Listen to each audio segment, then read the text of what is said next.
Hello, everyone, and welcome back to the Chess.com India's coverage of the FIDE candidates. I am back with Grandmaster Abhijeet Gupta for the round 5 of the candidates today, and it's going to be an enthralling day with so many interesting contests, starting from Hikaru versus Nepo. What are your thoughts, Abhijeet?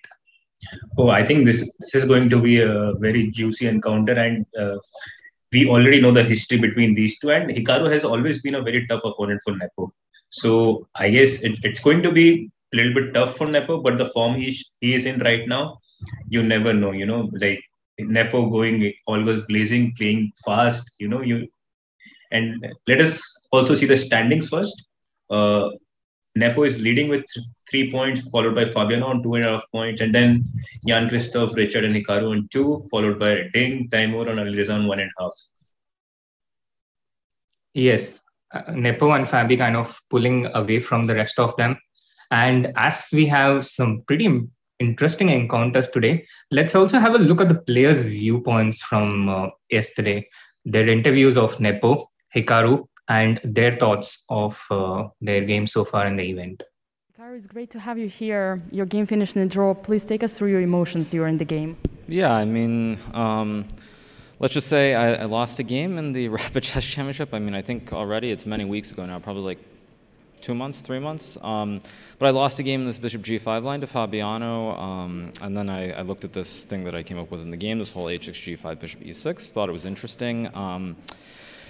Yeah, I mean, it was all prep up until about move 20. It wasn't very difficult to find moves, but then inevitably, like every other game so far, there was a moment where I got a little bit careless for 2 to 3 moves, and maybe Richard had some chance when I played this very strange king e5 and this whole rook a1 thing, but again, I mean, with white not being able to ever push the f-pawn, I think it's always very close to a draw. So I didn't ever feel like I was in danger, but I mean, perhaps I could have been more precise. We've quite seen sometimes here G5 in this tournament. Let's say if you were to explain to your audience why these moves are good, like pushing the pawn in front of your king, what would you say? Well, luckily I hadn't castled my king yet, so it's not a complete violation of the rules because I can castle to the king side or the queen side there, but you know, I think at the end of the day, there obviously are very many levels in chess, and essentially when you start out, you learn all the basic rules, and then eventually you learn how to break all the rules or when there are exceptions. And so that's kind of what I would say, is that as you keep improving, you learn which rules you can break and which ones you can't. But even beyond that, with computers nowadays, they pretty much say you can do anything, and it doesn't matter. You push the G pawn, you push the H pawn, you castle, who cares? I mean, it's all okay. So. I mean, sometimes you feel, I guess we as humans feel like we don't really understand the game, but overall it's just there are different levels, and chess is a game where you learn the 1,000 rules and you learn when you can break them. Right, and speaking of Madrid, here we're in an amazing city, you arrived quite early. How important is for a player to, let's say, acclimate? Yeah, I mean, I think it's quite important, especially if you're coming from another continent. I think, I suspect Fabiano had been in Europe for a while, but at least for me, coming from the US, where there's a 6-hour time difference, certainly makes a difference. But even beyond that, I remember when I played in 2016, I think I got to Moscow maybe 3 days before the event started, and I never really got on track, sleep schedule, or anything. I never had a good routine. So. Yeah, I think it's important to come maybe a week and a half early. I mean, I know in the old days, people would come like a month early, you know, the times of Lasker and those guys, but I think a week's enough. But it's important to be on the time zone and feel like you're ready to play. You have some great memories connected with Spain. You won your first elite tournament actually in Spain. Is there some kind of aura or some extra power that you feel here? I don't know. I mean, San Sebastian was so many years ago now. I mean, that was, what, 2009, I think it was. So, you know, I feel like I've actually probably had my best results in Spain and in France, in particular, those 2 countries. So I don't know if there's anything special, but I feel like I play well in these places. So that's what it is. Perhaps my final question for today. How has your audience been reacting so far to your 6 hours long games, but then they usually are used to see you playing 3 minutes? Well, I mean, I think as long as you're competitive, it's always going to be hype. I think there's a certain view that the streamers, when they play tournaments, aren't going to do very well, or people want to see the sort of the car crash or the train wreck. But I think as long as you're playing reasonably well, then good things happen. That being said, I mean, every game, like I said, I found a way to make sure it goes longer than it should. I mean, today, luckily, it didn't cost me where the game went 6 hours. But I mean, there's suspense, and I think people always watch that. Thanks a lot. Sure. Jan, congratulations on your win today. What would be your thoughts about how it all happened? Well, it's actually very, very nice that I don't know. I was really confused with the bishop c4 move because, as far as I know, like after f5, a4, there is like long force theory, but I believe this was like quite popular like 10 years ago. So this line is not the most, I don't know, I would say a little bit out of fashion for black, and normally black plays other lines, but this line is quite nice. But after bishop c4, I was like quite puzzled. So maybe like if the game would take place like 10 years ago, I would be more into this topic. So I just decided to go for some logical moves. Just obviously his idea was d5 takes and put knight on d6. So I decided just to interrupt it with f6.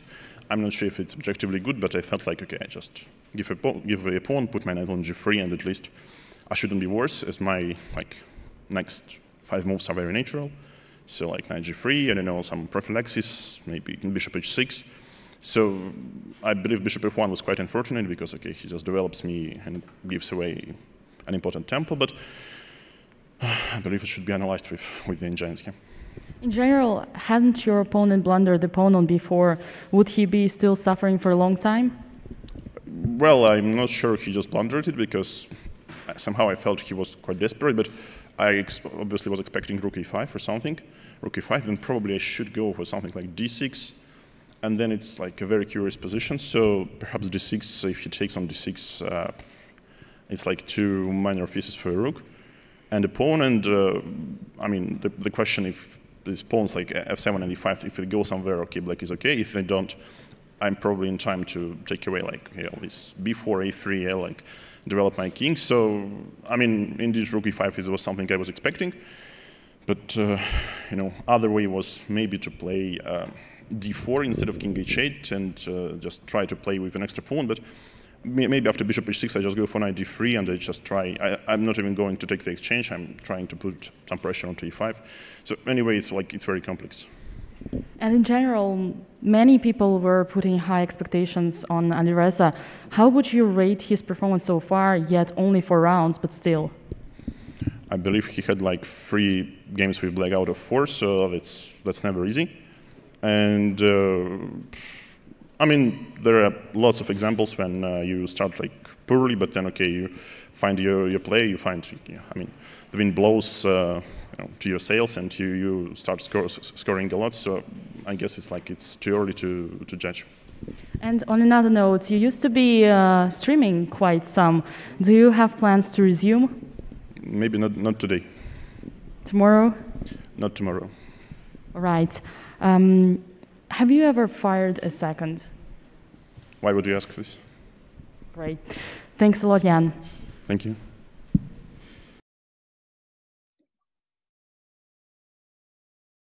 Welcome back, everyone. And that was the top game of today, Hikaru against Jan Nepomniachtchi. The most look forward to the game. We'll also have a look at the other pairings before we dive into the action. Let's look at the other pairings. Yeah, some of the matchups like Caruana versus Rapport, I think it's going to be a very mouth-watering clash because Caruana, we all know, and also like if you see the matchup, he's like 3-1 up against Rapport in a classical games with 3 draws. So looks to be clear favorite also with the opening preparation that he has already, and also we know how Rapport plays with black pieces. He doesn't go for any solid lines. He just goes, for the throat, even with the black pieces. Do you expect another cheeky Chigorin Abhijeet from Rapport in this tournament? I don't think so. I mean, he's playing candidates, and already he showed. Yeah, he can play the normal openings as well. Like he played, I think Grunfeld against 1d4 against Ding. So yes, I think it's going to be. I still feel Caruana is slight favorite here, although like recent form, Richard has shown, like he can do big things. Right, that's pretty interesting. As you mentioned, that's a pretty big head-to-head score there for Caruana Rapport and Caruana with the white pieces. Totally agree that this one's going to be a test for Rapport with the black pieces to get out of the opening. And the next matchup we have in line is the matchup between Alireza Firouzja against Jan-Christoph Duda. And this is interesting, Abhijeet. A score of 4-0, that's what we had in the previous screen. 4-0 in favor of Alireza. What do you make of that? I mean, he seems to be clear favorite, and he knows how to, handle, Duda's positional chess, And Alireza, as we have seen in all the 4 games, he had, all 4 games, it was on fire. Yeah, like all the 4 position was on fire at some point, at least in his game. So he's a guy who likes attacking chess, who likes, to complicate things. Whereas Duda, I think he's more of a calm nature. He's a calm player. And it will be good to see, how it goes between fire and the ice man Duda. And do you also expect another another in-depth preparation from Alireza? The last time he had white, he showed some pretty deep prep against Hikaru. He got a better position and he was pressing the whole time. And he has had only 1 white so far in the 4 games. Do you expect another stiff contest for Duda in that sense? Yeah, for sure. And also, I've barring yesterday's game, I think his opening preparation has been on point till now. So I guess it'll be a big test for Duda, and especially to a person whom he has already lost 4 times and never won a classical game. So I guess it's going to be a little bit tough for Duda on that board. Right. So with the white pieces, we have 2 potential favorites, Caruana and Alireza, and another game which we haven't talked about quite a lot, Radjabov with the white pieces against Liren with black, who's playing only 2nd black in this event. He has to have a lot more blacks in the remaining games, 6 out of 10. And Radjabov, who has been quite fired so far. And Abhijeet, Timur is someone who was a child prodigy. He beat Garry Kasparov, one of the GOATs. At the age of 16 years, he beat Garry Kasparov. And he also defeated Vishy quite shortly after. They were the best players in the world at that time. Now it's 20 years past, a different era. But still, what do you make of this contest? Timur with the white pieces against Ding with the black pieces. Yeah, a different era, and now from being a child prodigy to being, the oldest player in the candidates. It's a big shift from that. But I think for more than for Radjabov, I think for Ding it's more important because we can see he's on -1, and he has played 4 whites out of 3. 3 whites out of the four games that he has played. So sooner or later he has to fire with both pieces, both the colors, with white and black. And this may be the time where Radjabov can strike back if Ding decides to complicate things. But don't you think it's a bit early for Ding to be taking such a drastic approach? Yeah, so my point was he has 10 games. You have 10 games left now, and Ding will have now 4 whites. So you never know whether you will be able to win all the 4 whites in the next whatever games you play. So you need to create chances now already with both the colors. So and I think it is getting a little bit desperate for him because he's the only person, I guess, who has played 3 whites out of 4 and who is on -1. So I guess even for Alireza and for Radjabov, things are slightly better because Alireza has played 3 black out of 4. So he still has, you go for Desperado when you have to start, winning with both the colors. He'll not go right away, Ding, but I think it will be there in the back of his mind. So I guess that's where Radjabov, can capitalize and hit back. That was pretty insightful, Abhijeet. And we'll look forward to that contest. And the final one, Hikaru with the white pieces against Jan Nepomniachtchi. We spoke quite a bit about that, but let's also bring up the head-to-head stats, the in-depth stats between these 2 players and look how they stack up against each other. Hikaru against Nepo, 2 wins each and 5 draws between them. So what's the history between these two chess players? So I remember it was like few years back, Hikaru was like used to be clear favorite against Nepo, and then probably in 2019 or 2018, Nepo managed to equalize the score in Singfield Cup. But the match I was talking about was in one of the World Cups, and it was, I think, in 2015 World Cup, where they had drawn the classical games and they were playing in rapid or blitz tiebreak, where Nakamura sort of used both the hands to make castle, like he usually do. And Nepo that time just gave him a look and just played on, and then eventually lost the game. But then he also, lost, form a complaint after the game that, because of that he got distracted and all those things. So yeah, they have a history. So I'm sure nobody, among them will want to bow down first. So it'll be an interesting clash for sure. And in some way, both are streamer. Like Hikaru is a proper streamer, but also like Nepo, he's a Twitch partner also. So okay. yeah. So maybe they have clashed there as well. And both of them are also pretty fast players. And I've seen many times when Hikaru and Jan, they just kind of play against each other in the 3+0 pool on chess.com. Meanwhile, before the round begins, we have 2 minutes to go. A couple of quick reminders. It's my turn to wear the chess.com t-shirt today. And if you want yours, you can go and get it from redwolf.in, the chess.com t-shirt in various colors, different merch. And you can also vote for your favorite players. Chess.com/events. Go to the live screen, select your game, and you can vote for your favorite player and make your voice count.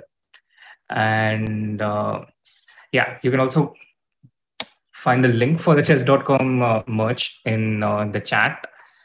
So chess.com merch, and make your voice heard in the chess.com live screen. There we have it with the voting, which ends at Moot 10.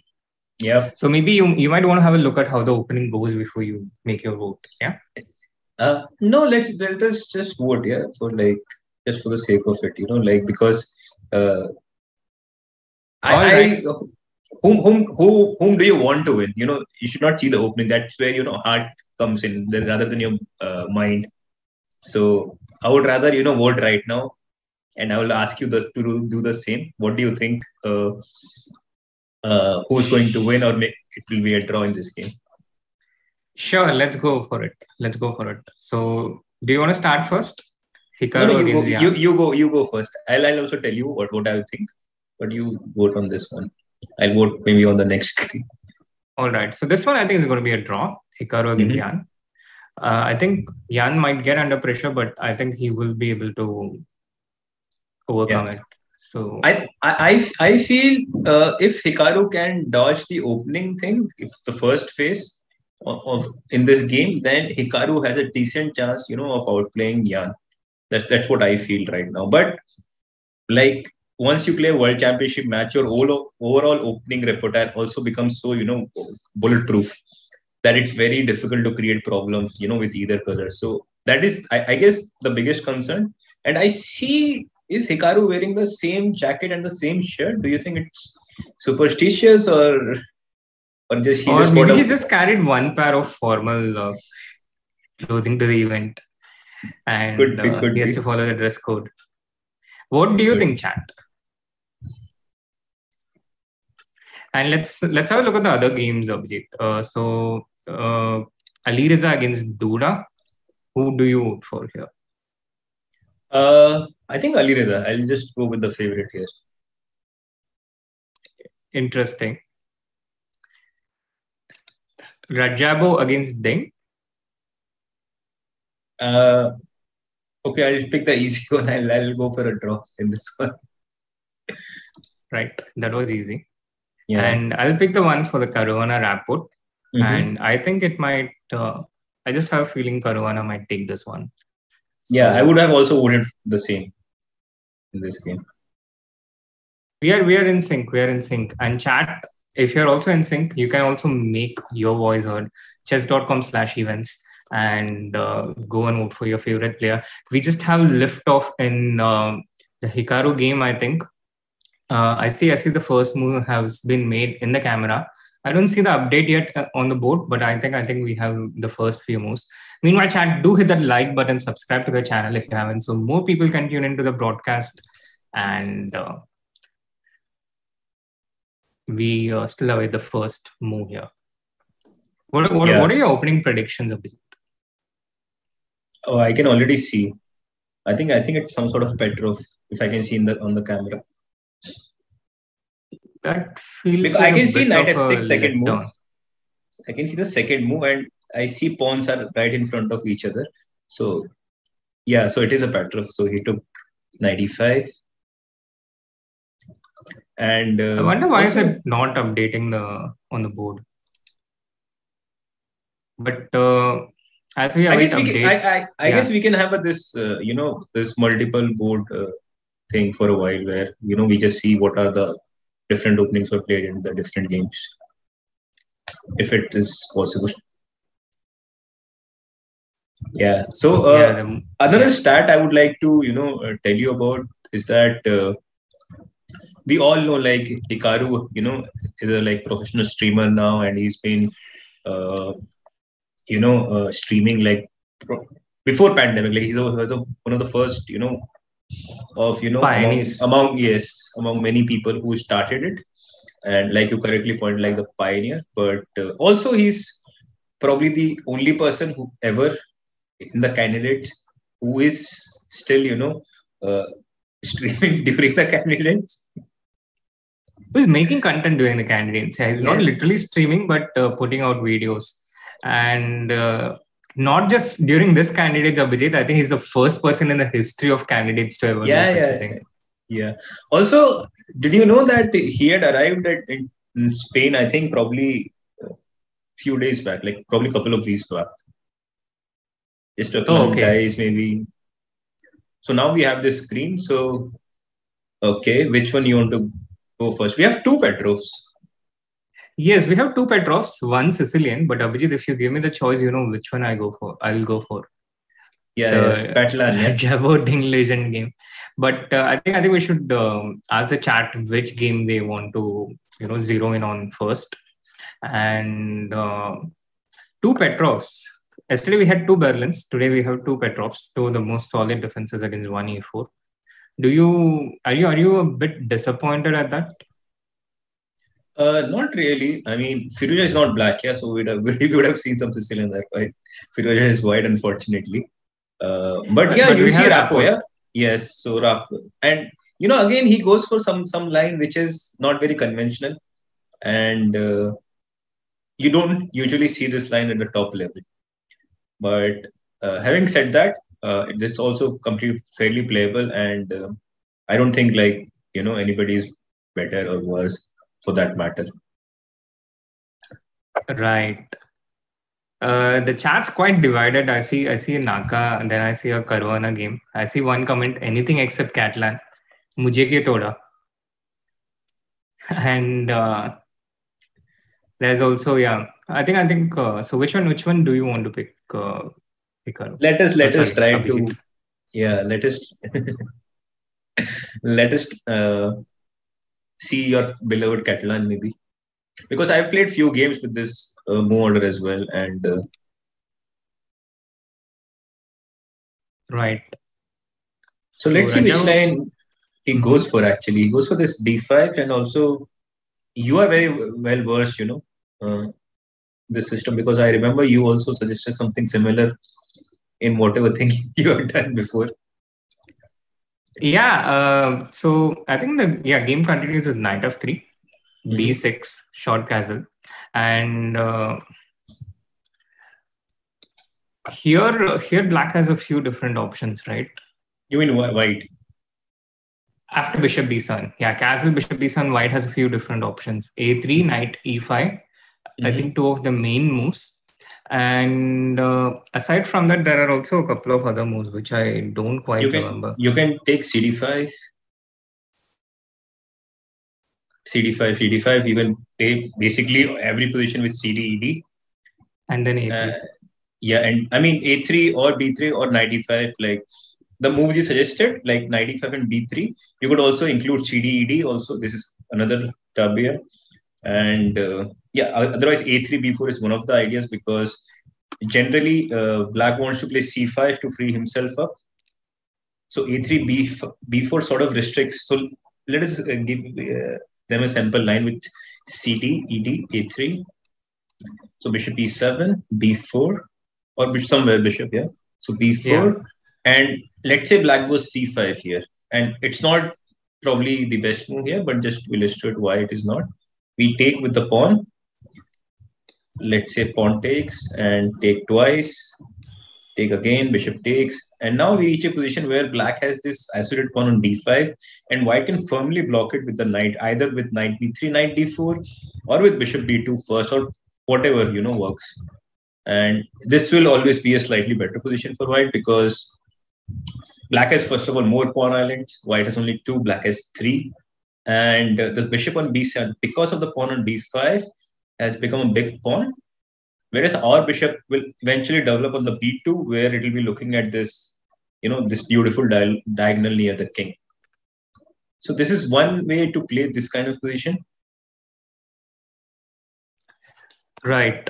That's pretty instructive, Abhijeet. And this is the starting point, knight f3, b6, short castle, bishop b7. But to be honest, after the third move, bishop b4 check, I personally feel bishop d2 is more of a main move. Knight d2 is kind of, the second most popular move, and also for good reason, I feel. In this particular position, which we have reached after the main line, very curious to see what Temur has in mind. Bishop b7 also on the board. But what my impression of this position is that black is pretty comfortable in this opening in general. So I'm really curious what Temur has in his mind. He goes for b3. I've played it myself, few games with it. Also, the general point is that white wants to play the Queen's Indian. And usually black these days are not going for Queen's Indian positions. So you are sort of forced here to go for the Queen's Indian. And eventually the idea is always to take CD and black must respond with ED. So to get some sort of position where, although our knight is a little bit misplaced on D2, ideally you would want it to be on C3. But again, it's not so simple. So, I mean, I hear you that black is quite comfortable, but most of the openings, black is very comfortable. So we cannot argue with that. And both of them are playing quite fast. We see already rook C8. But I remember somewhere, I think black was supposed to play A5, A4 also, but I may be mistaken as well. Yeah, no, I also remember there are some lines with A5, A4. I had only one game of mine here, which was against Bai Jinshi with the black pieces. He's a grandmaster from China, and it was in the India-China summit, the last round. We had to draw for India to win that, and I did manage to draw with black in that game. I think I definitely played A5. I remember that much. And then I think I combined it with C5 later, which looked a bit weird, but didn't really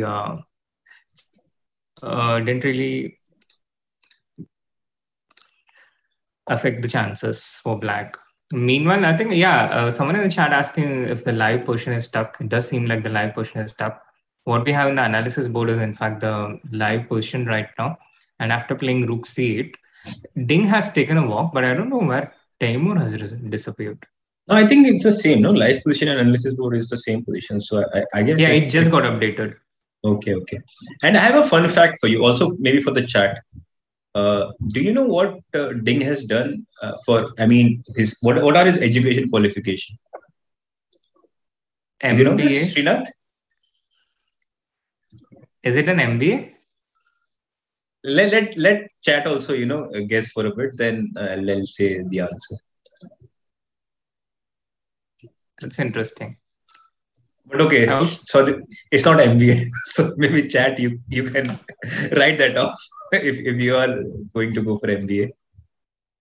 Don't Google chat. Just come what to your mind. Just say what comes to your mind. Yeah.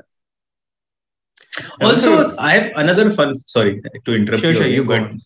Yeah. So the longest not losing streak by which player? Like who has not lost a game for not lost a classical game? That's probably Liren, right? No, actually, it was broken by Carlsen very recently. But before that, you're right. It was before that, it was Ding in 2017-18, where how many games he did not lose? 118 or something? No, it was just 100. So, but close, yeah. Oh, it was exactly 100. Was Magnus's record something like 118? It was definitely another tournament after 100 games. So he did not lose at least 110. That much I remember. Interesting. People are going like law school, 12th, physics, chemistry, max. 10th pass. I don't know if physics, chemistry, max is a thing outside of India. Yeah, I also don't know. But he's from China, so it's neighboring country. So maybe it's a thing there as well. But yeah, he kudos to the people who has... not many people actually gave the right answer. Just the one, the Sonal. You're right. He has passed out from law school. Oh, interesting. Yeah. So he's a lawyer actually. Yes. So don't mess. No so don't mess with him. Yeah, Srinath. I'll not get into arguments with him. On or off the board. Maybe on the board. On the board is fine. Queen E7, yes. And what do you think about this position? Abhijeet, someone in the chat was asking if it's possible to trap this B4 bishop with something like C5. So let's just have a look at that.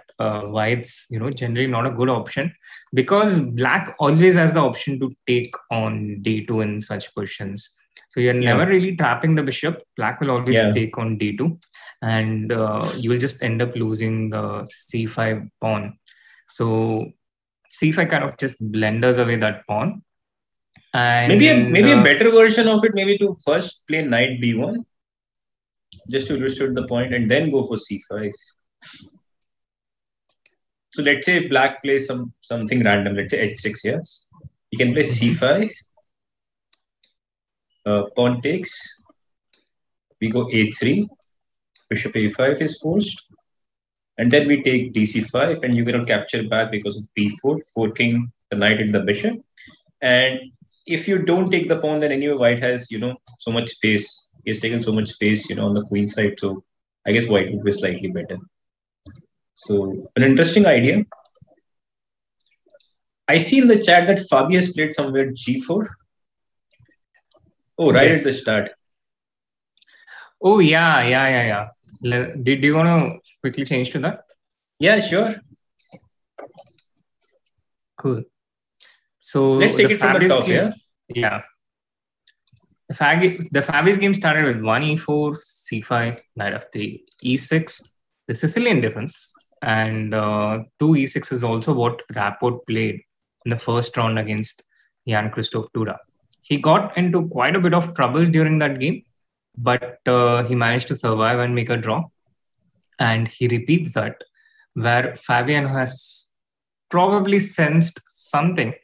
So it continued with D4, C into D4, knight into D4, knight C6.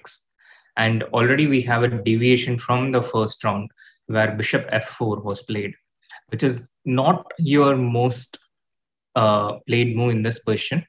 Instead, knight C3 is the main move, and Fabi goes for that. He goes for knight C3. And here again, the black has quite a few options. One of the options is to go queen C7, I think, which is the most popular move here. Then there is the option with knight F6, which can transpose into a Sveshnikov after knight B5, D6, bishop F4, E5. This is known as the 4 knights variation. This just goes into the Sveshnikov / Pelican variation. But Rapport didn't play any of this. Instead, he went for this move A6. He started with A6. And this is already perhaps not your most common move here, the second or third most played move. And it already provoked Fabiano into 10-minute think, after which he started out with G4. And what is your impression of the game so far, Abhijeet? I do remember G4, but I don't think it's so popular. I do remember once Carlsen played it against somebody. Let me just quickly, refresh my memory. It was played by Carlsen once in some Blitz tournament, but yes. So, I mean, to give you context, like after the move A6, the position has been reached at least 20,000 times. So before G4, yeah. And after G4, it's been only reached 16 times. Wow. So quite a rare move. And Richie immediately replies with knight E7. It was quite fast. And also, I feel, that Richard normally likes to put his knight to E7, no? Yes, and it makes all the more sense now that with G4, you also weaken the F4 and H4 squares. So this knight on G6 has some purpose to it. So the knight coming also, on to also E7. if you also once you put the knight on F6, it also makes white task so much easier to push G5. So generally, you want to avoid this, especially with the pawn on G4. So yeah, it makes a lot of sense, like you said. Yes, it makes complete sense, and I think we were looking at some. I was looking at some similar questions quite recently with either color. G4, not your most popular move, but it is one of the most dangerous moves. And I think Vishy himself played G4 sometime recently. I don't quite remember, but something in the last 2 or 3 years. And G4 played knight E7, and once again Fabi with a bit of a thought. Do you think it's a bit surprising that Fabi chose to play one E4? He knew time was coming, and yet he's spending so much time even before the move 10. Well, probably he didn't check the A6 one. Maybe he didn't check this. I don't know what maybe it's called Olsen or Khan. I don't know what it's called exactly.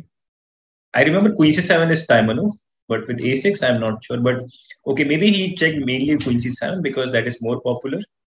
And yeah, he saw G4 like probably he didn't see it today, so that's why he's just trying to recollect his preparation. Because he's the one guy. If he has prepared it, he just blitzes out. He doesn't like to spend so much time because generally he likes to take his time. I mean, after the opening, he generally likes to calculate long lines, take his time. So he always needs that little bit of, cushion on the clock. Right. So G4 knight E7 played, and I think we answered Chess for Fun's question right away. If G4 is prepped, then why did he think for 10 minutes? It's probably because he hasn't seen it exactly today, and therefore he's spending a bit of time. Meanwhile, and he has played a move, yeah? Bishop E3. Yes, Abhijeet. He has played this Bishop E3. I think in preparation, so there are two ways for this knight on E7. Two ways its life can turn out. One is it can go towards the G6 square, and the other is knight into D4, bishop into D4, and this knight comes to C6. So there is only one spot for a knight on C6, and so we trade the existing knight and we replace the C6 square with a new knight. So there are two ways for black, and bishop E3 kind of prepare. It doesn't really change a lot, but if black takes knight into D4, queen into D4, knight C6, then the queen can just simply drop back to D2 and castle long, king B1, all these kind of moves will be seen. And the kingside attack is already ready out with G4. But bishop E3, Rapport responds with B5. He doesn't yet want to commit. He wants to keep things. Flexible. He wants to choose when he wants to do knight into D4. And someone in the chat from Future is saying Carlsen played G4 against Queen C7 against Rustam. Well, maybe in the future, but in the past against Carlsen played it in the World Blitz Championship in 2021 against the Greek Grandmaster Dimitri Mastrou-Vasilis. And once again, we are into a Rapport game where we are into a fresh position after just 6 or 7 moves. Yeah. Also, yes, you explained quite well, how the knight on e7, can turn out either to c6 or to g6 later on, but it all by a different move order. And like Rapport just goes for b5, still, trying to sort of, maintain, like try to be more flexible, that he doesn't have to decide where the knight goes immediately, but he's keeping that for future. And I have another question for you and the chat. So, how many citizenship does Fabiano has? Oh, okay. This is an easy one. This is an easy one, I think. I know USA, I know Italy. So that's 2. But the tricky one is whether he has more than that or just 2. This one's not so easy. But I think if I should guess, I should probably stick with what I know. So I'll just go for 2. Okay. Let's see if somebody can guess it right in the chat. Garvit is waiting for h4 and f4 too. But Garvit, it's a bit early to do that because, you might hit it in thin hair. So White will probably want to clarify things in his queen side before going on the king side. And also one additional thing which I failed to mention is Black can also play for this d5 break in the center without moving the e7 knight. Knight g6, knight c6, 2 options. But there is a third option, knight into d4, bishop into d4, and d5. It's like this Buddhist Taoist philosophy, you can either move or you can just stay still and try and support d5. Between 2 paths, there is a middle path. Okay. Good. So the knight has his middle path on d5. So yeah, your guess was correct. He is actually he has 2 citizenship, Italy and US. So I'm just going to ignore just what you said and go to a different conversation now. But yeah, I mean, let us see. The other 2 games we haven't looked at it. 2 Petrovs. Let us at least have a quick look what is going on. Sure. Which one do you want to begin first? It's the same, no, Petrov. So whatever. Maybe alphabetically we can choose. So Alireza, yeah? Yeah, I just went for Alireza because it's nearer to me. And do you want to take it from the top? Sure. So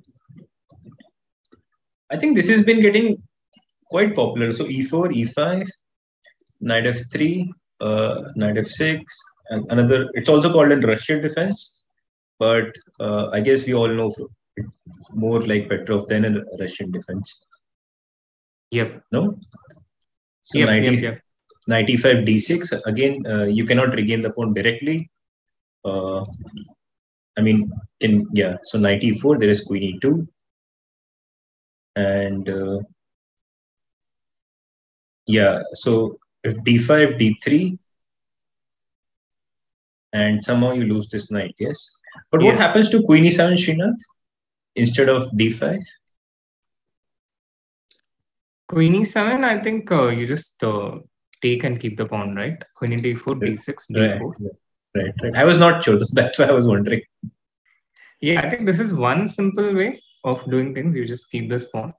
Yeah. But also, there is a bit of blitz theory in these kind of variations too. Black carrying on a few moves further. But this is the extent to which I know theory here. You, at the very least, White can just retain this pawn, and if there's any knight c6, there is a f4. And in the other line, after queen e2, d5, d3, if you move the knight, if you happen to be naive and move the knight, here White has some devastating moves. And I lost quite a bit of such games when I was learning to play chess in my first year, because it's so natural to play e4, e5.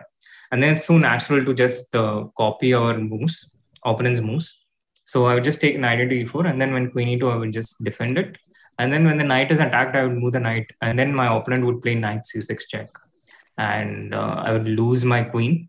So after all those lessons, I learned that this is not how you play the Petrov. You have to, on the third move, you have to insert this move d6. You can't just take knight into e4. I mean, you can copy your opponent, but you have to do it a bit smartly when you're black. Right. Also, there was a famous game, no, of Vishy.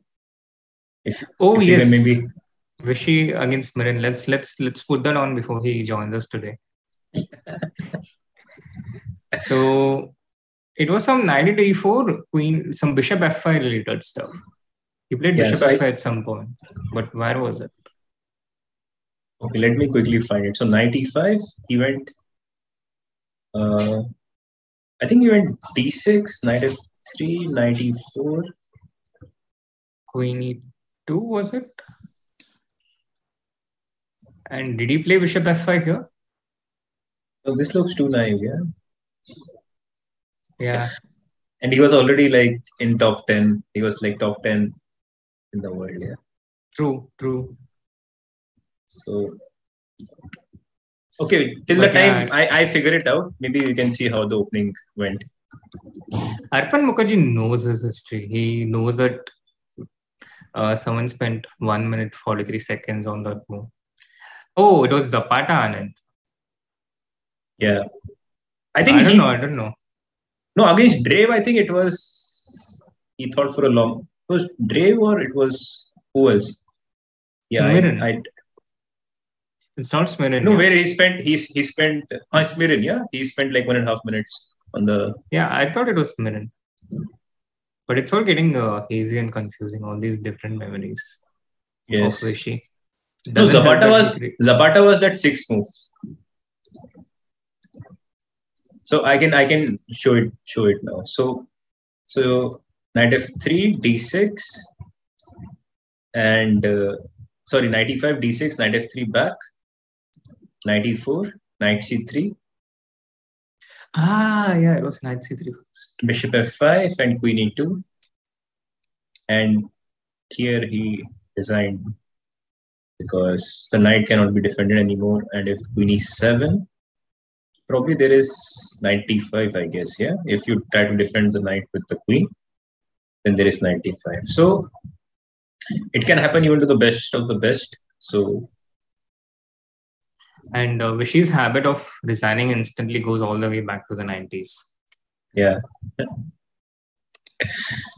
So this was actually Zapata one. And the other one was with Smirina, like you pointed out. Right. But yeah, knight into e4, d4. Here also there are some pretty interesting variations like knight c3, queen e2, d3. But d4 is the move that fights for the center. Knight c3 kind of became one of the most fashionable lines later on. But I think it just gets crazy complex in these knight c3 positions. Yeah. Knight c3, the thing was, before black always used to take knight into c3 and then dc3. And the last match between Fabiano and Magnus, they did have few games in this position.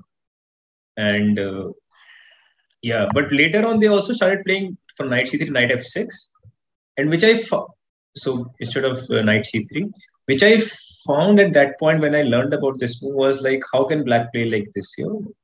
Like you're giving me two tempos, you're playing knight d4, knight f6, but modern chess, if the computer says it's okay, it is okay. You cannot argue with it. So yeah, but in the game there was some different. It was a different opening. He went for d4, d5, bishop d3, bishop f5. I think it's the recent trade. I think previously they used to play knight c6 here, as far as I can remember, and this used to be played by Kramnik a lot. And I think we have knight c6 in the other Petrov game between Hikaru and Jan.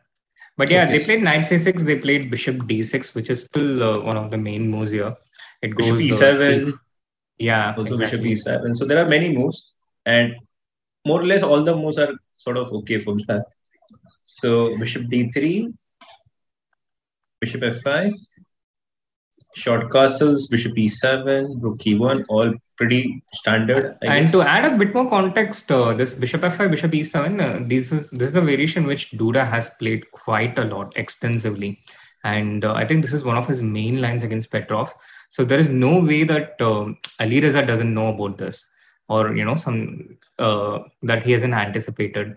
And after short castle, bishop e7, again there are so many different tries for white here. White can one of the most common approaches in these types of symmetrical Petrovs is to go c4. So white can start with that, or he can start with rook e1 as it was started in the game. There are variations with knight c3 where white allows knight into c3, b into c3. And just to illustrate, it goes into pawn structure like this for white. He gets the b file open and he has some pressure on the e5 point.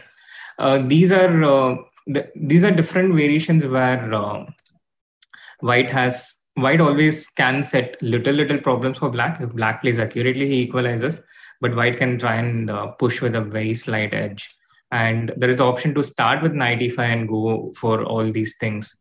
But what Alireza played, rook e1, short castle, knight b d2, this is one of the most common ways of setting problems in this position. Black has to go back with the knight to d6, knight into d2 for some reason. I think it's also possible, but you just give the pair of bishops away for white, and white is comfortably better here. So black has to retreat, and now this white knight goes towards g3, knight f1, c6, knight g3. Also, I would like to point out one thing that Alireza has been thinking since rook e1. Like, he took like about 6-7 minutes to play rook e1, and then the next move again he thought for 2.5 minutes, and knight f1 he thought for 4 minutes. And knight g3 again, he thought for like good 7 minutes. So I guess he's still in prep, but given that what happened yesterday, like he just could not recall. So maybe he's trying to, get into the game right from the start and try to use his time in the sense that although it will be his preparation, he still knows what are the good ideas or bad ideas here. But for later on, when, he has to think on his own completely, maybe for that time, he's trying to, somehow warm up his brain. Because that makes a lot of sense. It's quite unusual to think like here, because as you said, like Duda has been playing this line extensively as black. So this is one of the line you are expecting him to play again today, yeah? Absolutely. So, if you played 1e4, I think this is Duda's main line, or it should be Duda's main line. And it was also played in the game between Vishy against Duda in the 2018 Chess Olympiad, the last round. India needed to win against Poland in the last round to get a chance of making a medal. And Duda managed to successfully defend against Vishy with the black pieces with this variation. But fun fact, it was also played by Vishy versus Vidit. In the Vacancy 2019, yes. And I was helping with it during that tournament. So I remember that game quite well. At some point, I think Vidit was even a bit better towards the end. Yeah. So let us, knight d6, knight f1, c6. Yeah, let us go further. Knight d2, knight rook e1, short cast. Yes, knight f1, c6. So knight g3, he took. And gone for knight a6, which he has done in the past. So now I'm getting a little bit worried about Firouzja's time management, because he's already spent half an hour. And it feels like he's going to think more just by looking at him, at his body language. What do you think? How do you make that, Abhijeet? Because if you are about to play something, your hands are sort of not resting on your face, or not like this, or not like this. It would be either be just here like this, just make a move, or definitely not in this position for sure. And you again pretty insightful. No, but like you have been playing chess also for like more than 20 years, I guess. True.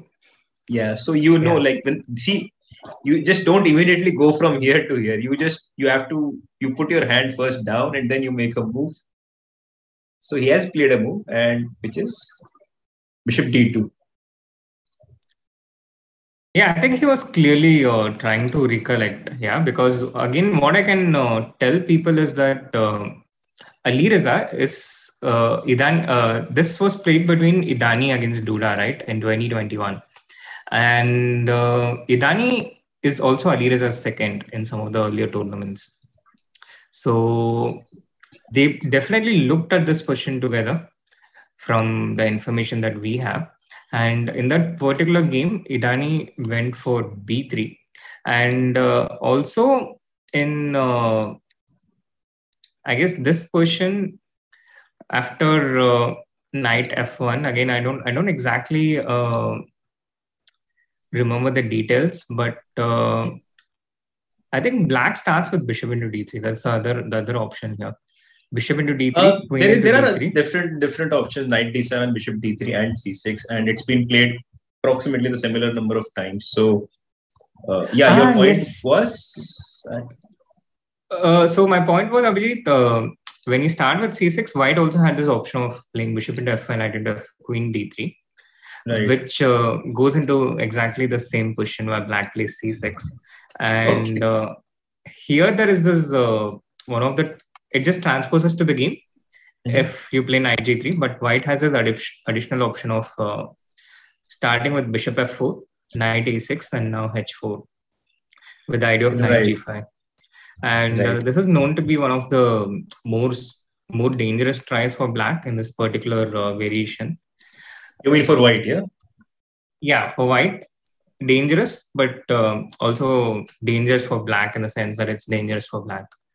Yeah, and you're absolutely right. Like recently, Fabiano won a very nice game against Mamediaro in the tournament in Romania. I forgot what it was called. I think Superbet. Yeah, and he managed to win a very nice game there. So yes, it is possible to just hold off this knight on f1 and go for h4 directly, h4 knight g5 like you pointed out. Also, sometimes if I can push h5 h6 also can be a bit of a problem for black. Absolutely, Abhijeet. But Alireza goes for a different approach. He doesn't take bishop into f5 here. To the best of my knowledge, bishop into f5, knight to f5, queen d3 here, I think black's best move is knight d6, which transposes. So what I remember is there is not a lot of difference between c6 here and to start with bishop into d3. Right. But Alireza goes for something new, yeah, bishop d2. It has been played a couple of times, but not a lot.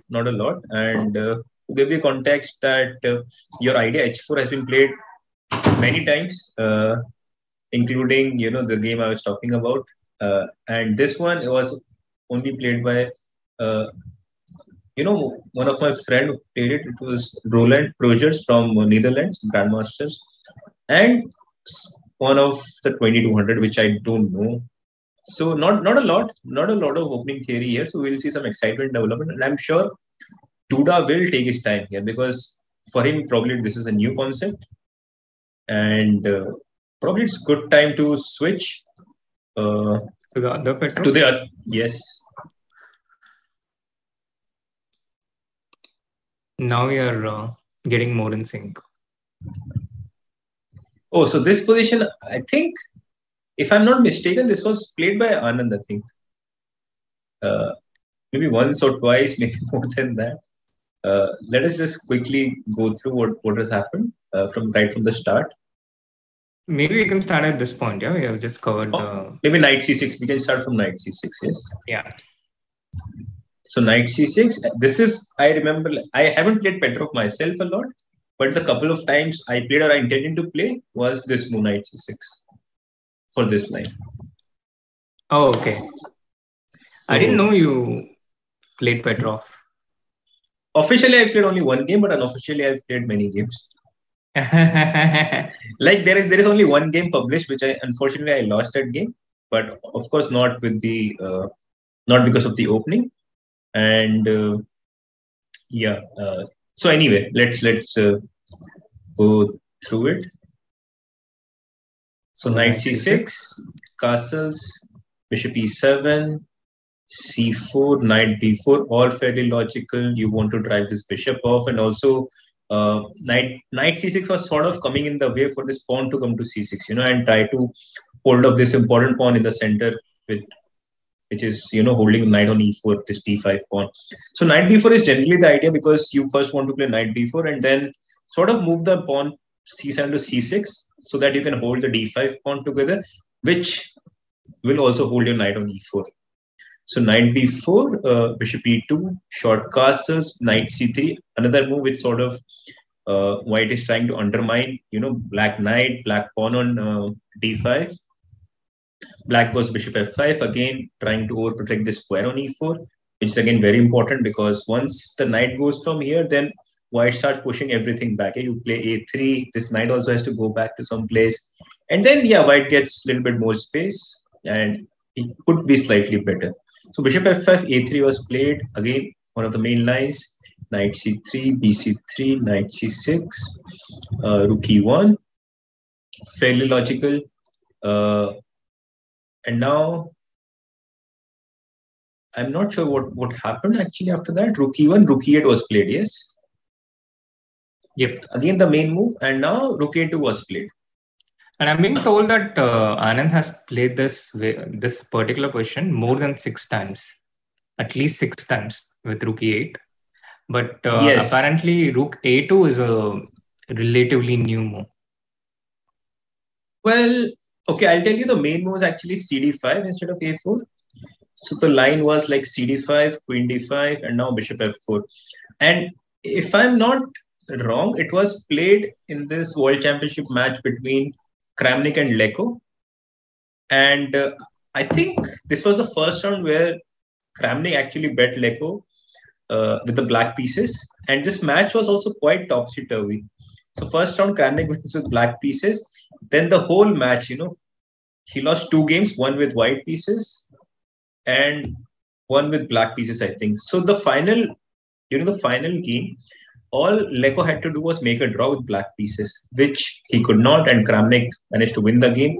And that time that there were no tiebreakers, so you give like draw odds to the champion. So if it was the same number of points and you tie, doesn't matter, yeah? It's the same as if you had lost by 6-0. Yeah. So yeah.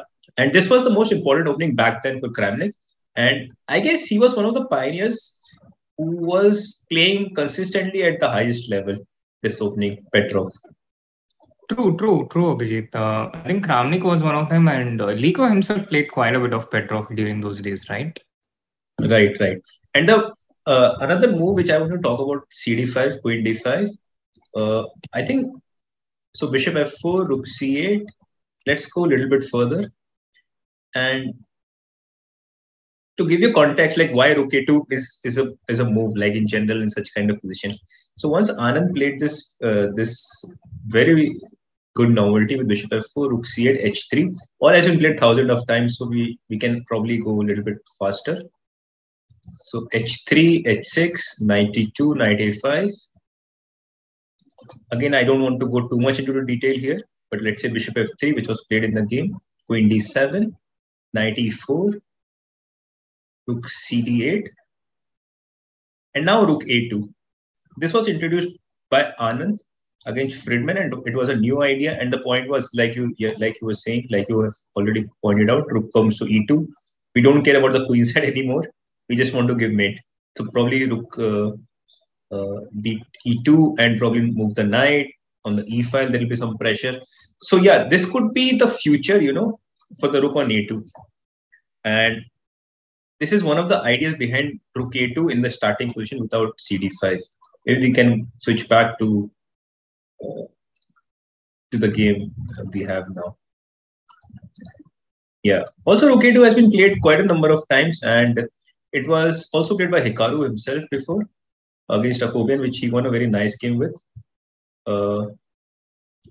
And in 2016, yeah. In 2016, I think it was US Championship. Right. Yeah. So rook a2, I think Did he play a move? He played bishop f8, yes? Yes. Which He is just again played bishop f8. Which is again not a novelty. But if you try to compare this with the game I just showed you, the Anand Friedman game, it again looks quite similar, yeah? Like I can play bishop f4 and ask you, yes. I mean, I can start with bishop f4 now. And the thing with committing bishop f8 so soon is that you don't have this option. I mean, you do have the option of playing bishop f4, bishop d6, but you sort of lose a move, yeah? And generally, we chess players, we don't want to admit to our mistakes, yeah? And go back, on the next move immediately. Yeah, true. Not unless we know that this has to be done. The computer has showed us. So, right. Bishop f4 and now these are the kind of Petrov pressures that can typically come for black, right? It all looks equal, it all looks symmetrical, but a few inaccuracies and it can change. It can get worse very easily for black. This is what I've noticed quite a bit. And it would be really nice to actually have, Vishy's opinion or understanding his views generally, on this position. Like when he joins us, I think that will be a good starting point for us to learn something. Like not only chat, but also for us, Oh, yes, Abhijeet, absolutely. He's played so many games here, and I'm pretty sure his perspective would be something we can, that would be a lot of new information for us. Yes. Also, I wanted to show one line instead of bishop f4 here. There is also a forcing line, but it doesn't seem to work so well for white. So let's say cd, queen d5. So rook b2. I'm sort of attacking your b7 pawn, although I'm not sure if I am. But I mean, I can play c4 and then take on b7 so that this x-ray, this queen on d5 will not work so well. So let's say you go here b6. And if I go rook b5, you can simply go queen d7 back. And this defend this bishop on f5. Yes. So, and if Hikaru doesn't know this, then I don't think he'll get anywhere, to be honest with you. Because feels like Nepo has done his homework. And I mean, it's going to be a... What do you make of Hikaru's expressions, Abhijeet? He's been making so many different expressions in the last few seconds. And now it all looks so standard, but his face speaks a lot, isn't it? Yes. Generally, he's a very expressive player. And in the modern chess, I don't see many chess players, are like that. I mean, it can happen like, once in a while, yeah? Like Magnus gives like, okay, I blundered something. And then he gives this expression that he has blundered something. But generally, overall, it doesn't happen every day. But also because of the fact that he doesn't blunder very often. But I mean, you understand my point. Yeah, like he's one of the most expressive, top chess player out there, I feel. Totally, Abhijeet. Also, I think it also comes from, Yeah, go on. Yeah. No, but do you think it also comes a bit from his content creation career, that expressiveness, or do you think it was always there? I think it was always there. Back in the days where, there used to be only one chess platform where I guess all of us used to play the Internet Chess Club. Yes, the Internet Chess Club. And even then, when he used to lose a game, he used to speak his mind, after losing those games against anybody. I've been on the receiving end myself sometimes, but that's how he was, like in general, or he is still. So I don't think it's because of his streaming or his content creating thing, but he has been like that since I know him. Right. Meanwhile, Abhijeet in the chat pointing out that Vidit is also playing quite a bit of Petrov recently. Yes, Abhijeet Mishra. Yes, Abhijeet Mishra. Oh, okay. Yes. I was like, okay, whoa. Why are you talking like this to me? Yeah. And Nihal also plays a bit of Petrov in general, as far as I noticed in recent times. So, And you are the whether common Nihal, factor between you and between Nihal and Vidit. Yeah? kind of. I think I'm a common factor between a lot of Indian players. You said common or con factor? What did you say? Common. Okay. For a moment, I heard con. So yeah, I should just let Divya make these kind of jokes. Yeah, not me. Yes.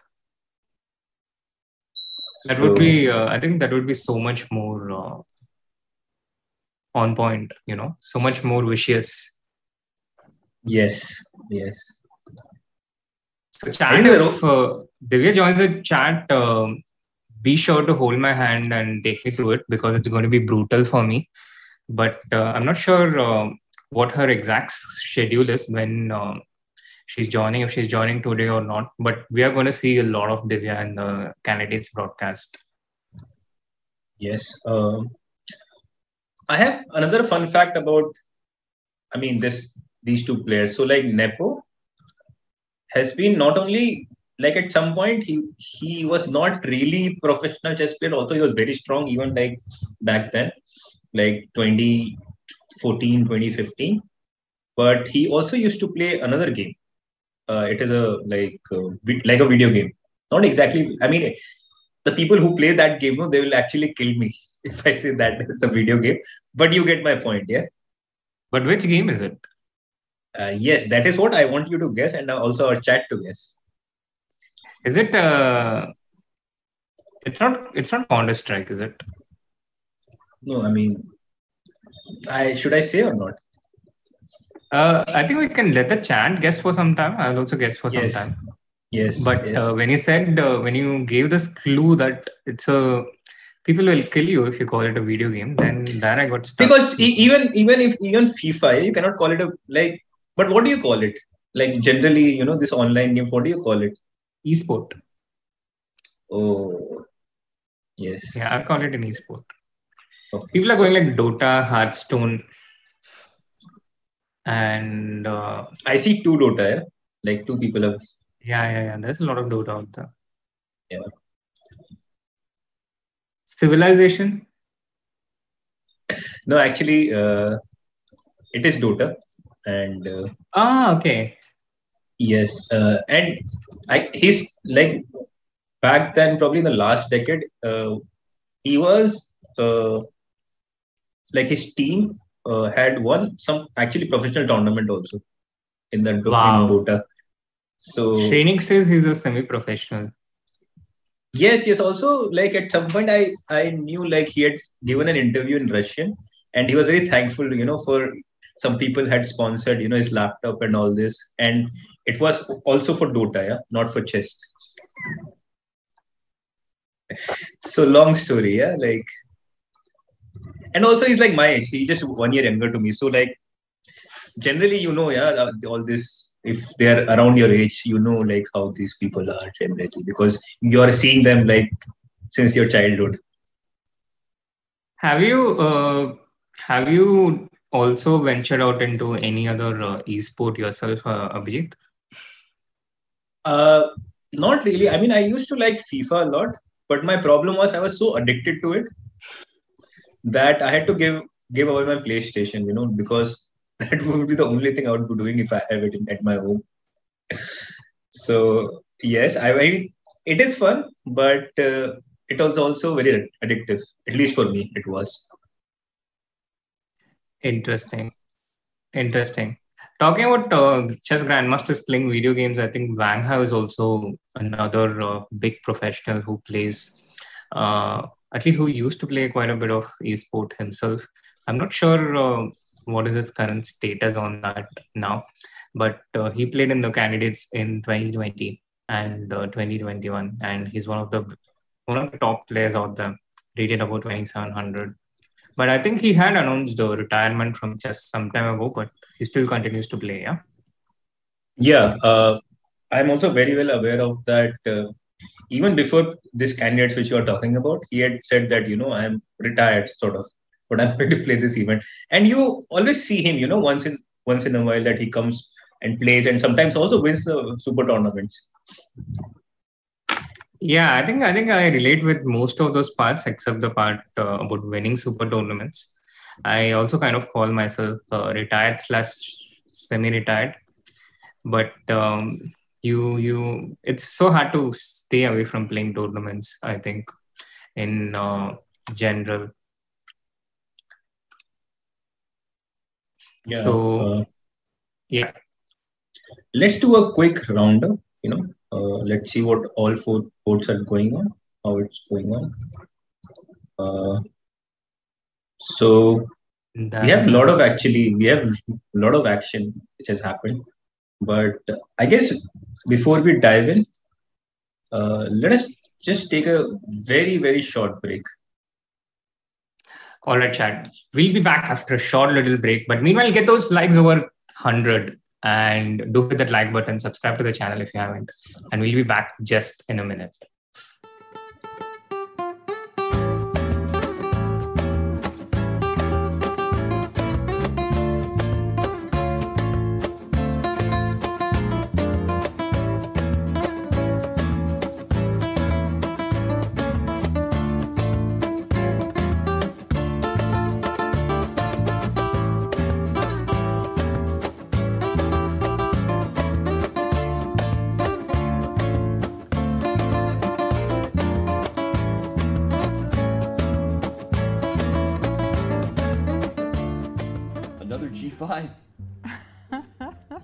It's well, I wanted to make a joke.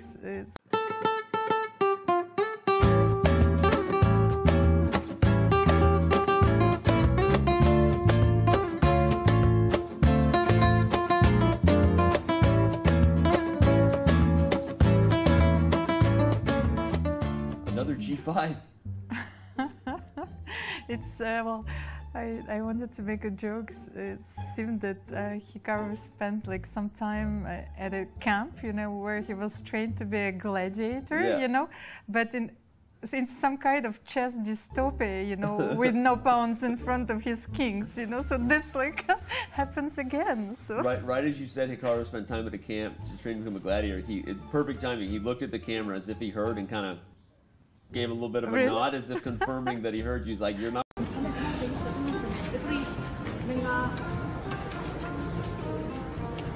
Thank you very much. Thank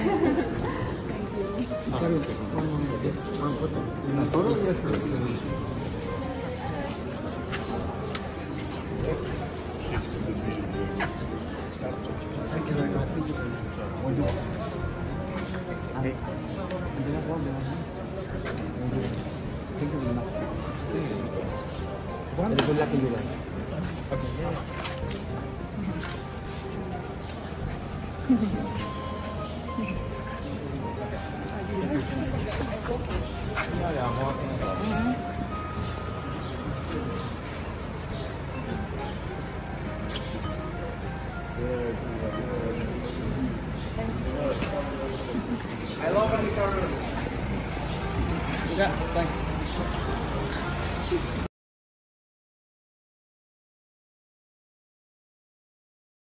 Being able to cope with those few losses you do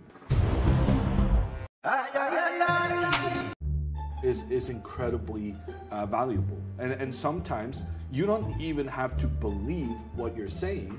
You just need to have that psychology of, yeah, it's okay, I lost, it's okay, there's another game coming in. And actually this matchup is going to be a very good illustration of just that.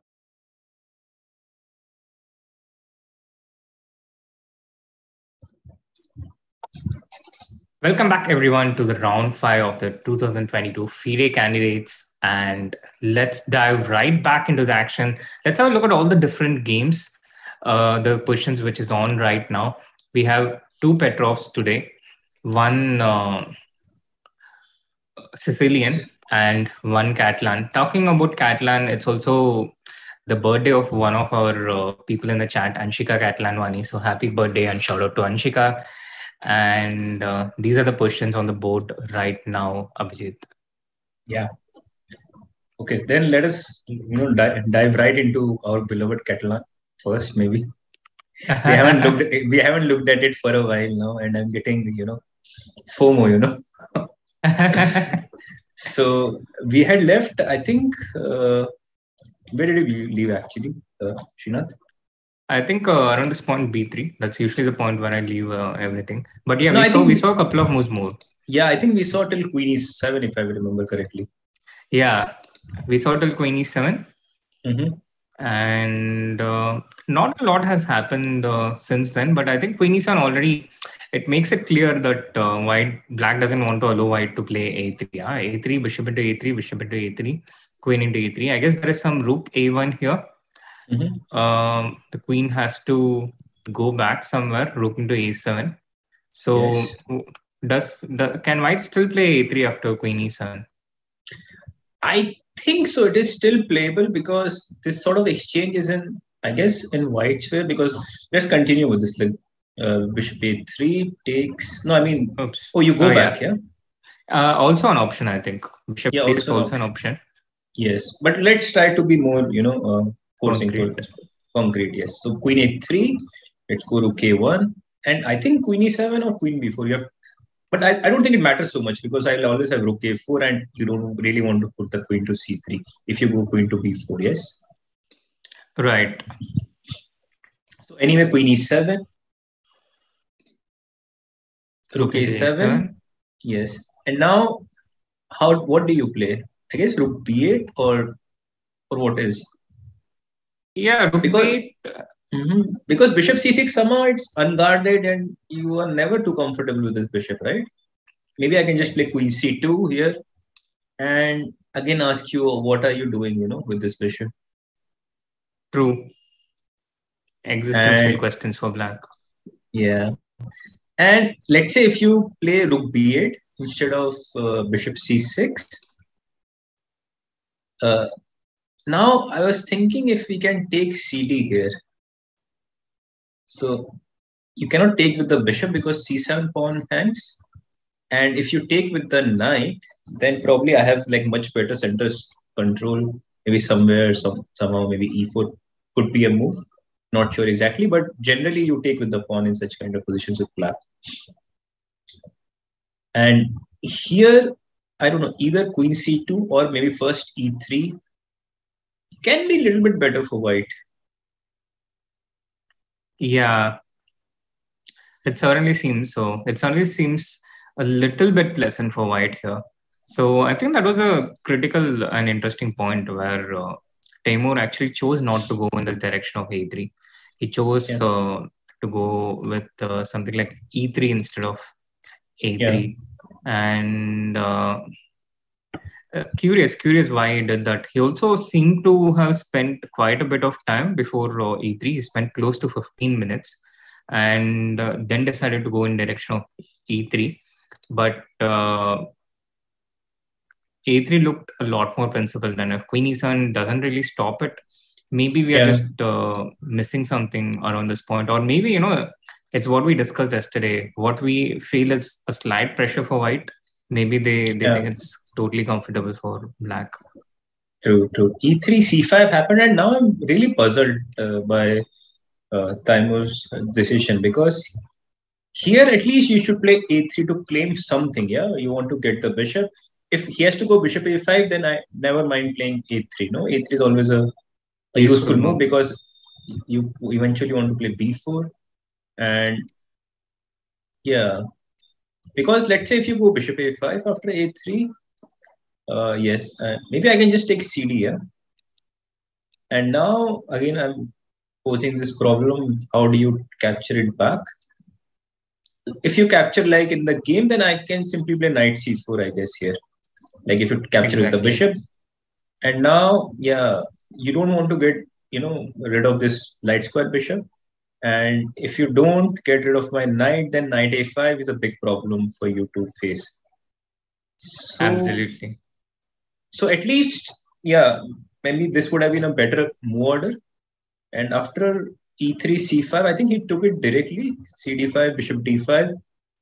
And the problem is you cannot play A3 now. I mean, you can play A3. It's not bad. But so after a3, if we do it now, yeah, maybe, yeah, so bishop d2. And we cannot take with the queen because b3 hangs. And if we take with the knight, then the black can simply exchange our this main Catalan bishop, yeah? Yeah. So I guess again it's in black's favor, yeah, all these exchanges. So probably slight move order inaccuracy by Timur, and now probably had to go for queen e2, yeah, what else?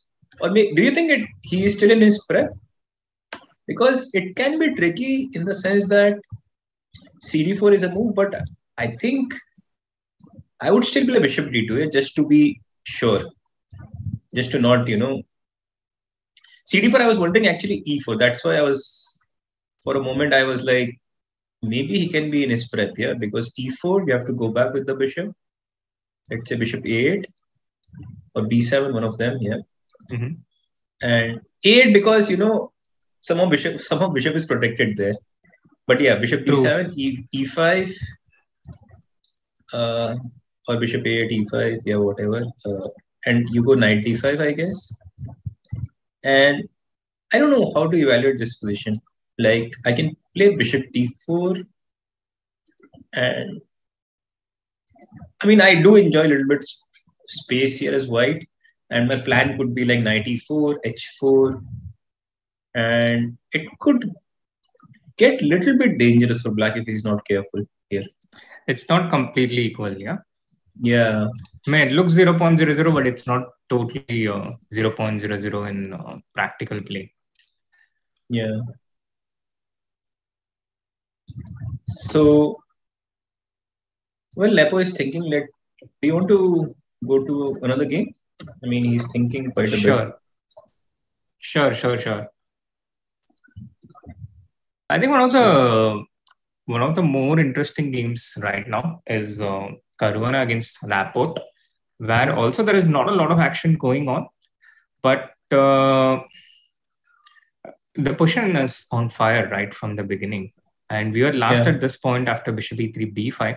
And a common method in these types of positions for white, before black can take knight into d4, you withdraw the knight to b3. So when you do this, what happens is you're just ridding black the option to take knight into d4.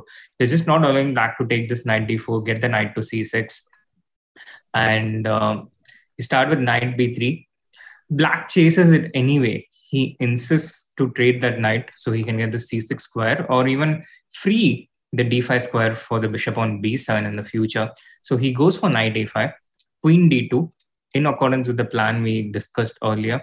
Knight into b3, a into b3, bishop also, b7. Srinath, I'll just interrupt. Like queen d2 was also a new move in the position. Like this is already a new position, and we are barely 9 moves down in the opening.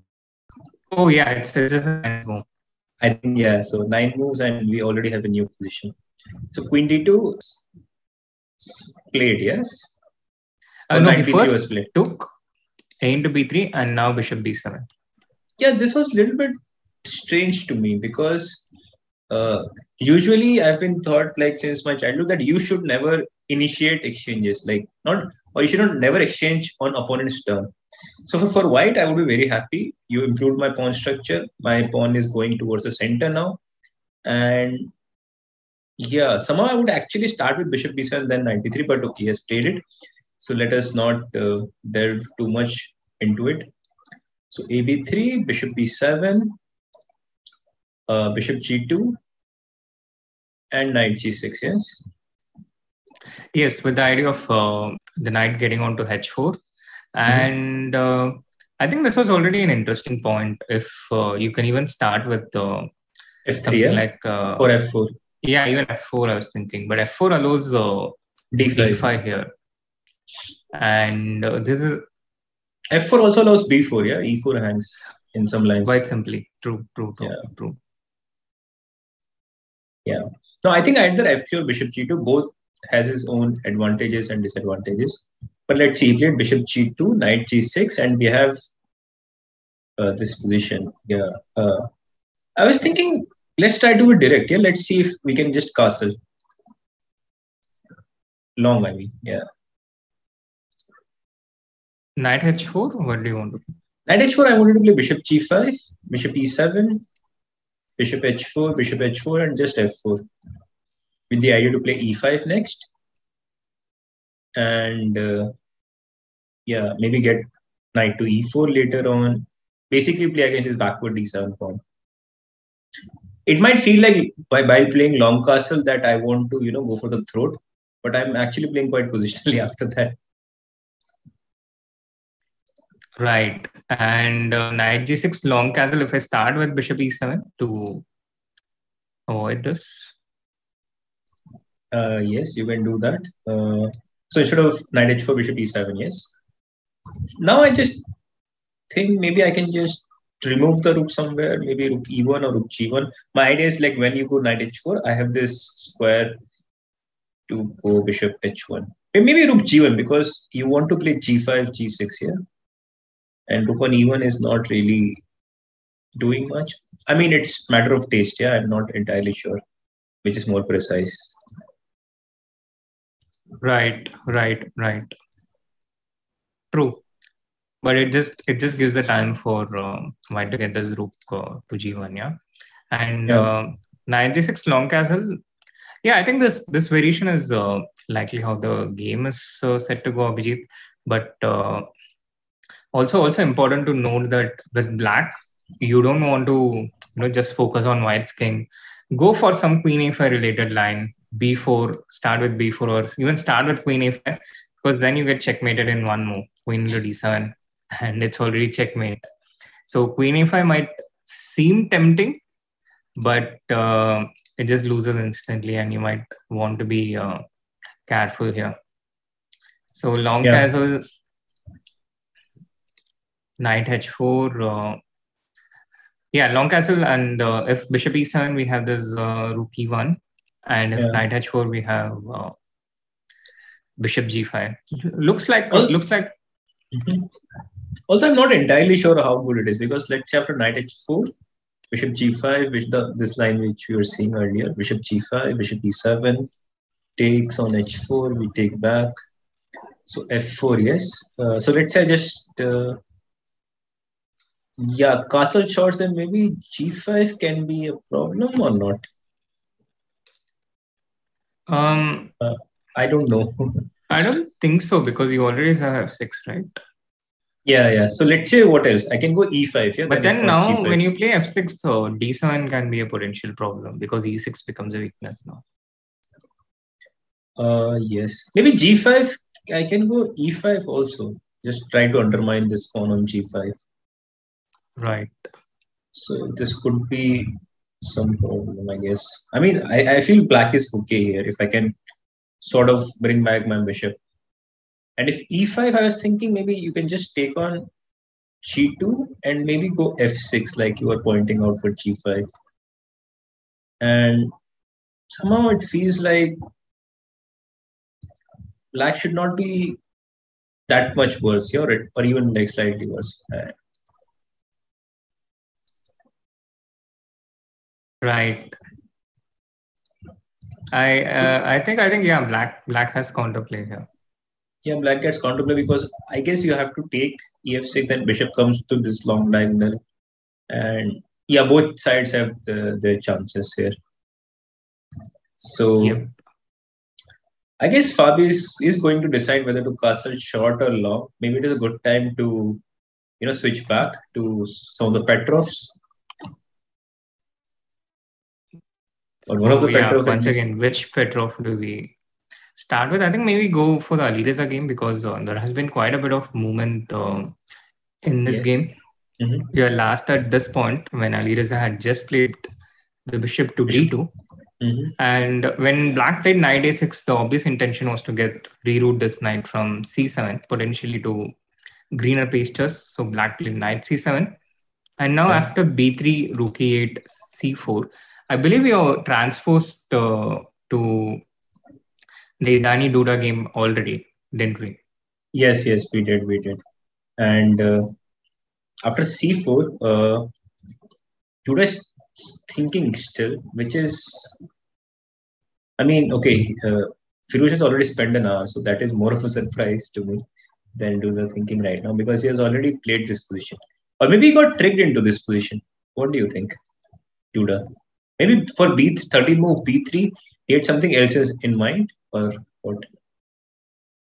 Yeah, I don't know, but what I do know is the Rook D1 here is the first new move in the game, and also I have a feeling that Alireza might potentially be a bit deeper here than Duda in terms of his opening preparation. Although Alireza has spent quite a lot of time to get here, just based on what I know about this position, I just have a feeling that Alireza might be a little bit deeper, and I'm not quite sure what his strategy is with Rook D1, but there is a lot of tension on the D5 and the E5 points, and I think we understand better by asking the question: what if Black plays Queen D7? How exactly does I think here Knight E5, and there is no square for the queen, right? There's just no square for the queen. There was Knight E5. There was also Knight H5. Like there were many moves, to be honest, here for White. But I had another question for you. Like before, when White played Rook D1, just go to that position. Just one move back. So when Rook is on A1, like before he played Rook D1. Yes. So I wanted to ask for C5, what are you doing? Are you playing Knight E4? Because this knight doesn't have too many good square to go to. And what is this position? Yes, exactly.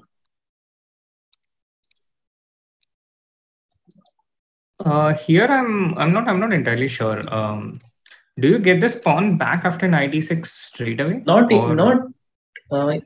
Maybe you can. Maybe you can get it back right away. Yeah. So the point is, if bishop E3 or C3, you go Knight C5, and you use this pin because the rook is on A1 is not protected. And if I go Rook D1, then probably you simply take Knight D4, I guess, or? Yeah, Rook D1, I thought Knight D4 because Knight F3 check comes with a Knight into F3 comes with a check. Yeah. Yeah. So I'm still not sure. Like Knight D4, Bishop C3. No. Yeah, Bishop C3. So yeah, Bishop C3 queen. Is nice. So Queen takes Queen E7. Let's say Bishop F6. And I don't know whether this rook pawn game is completely drawn or not.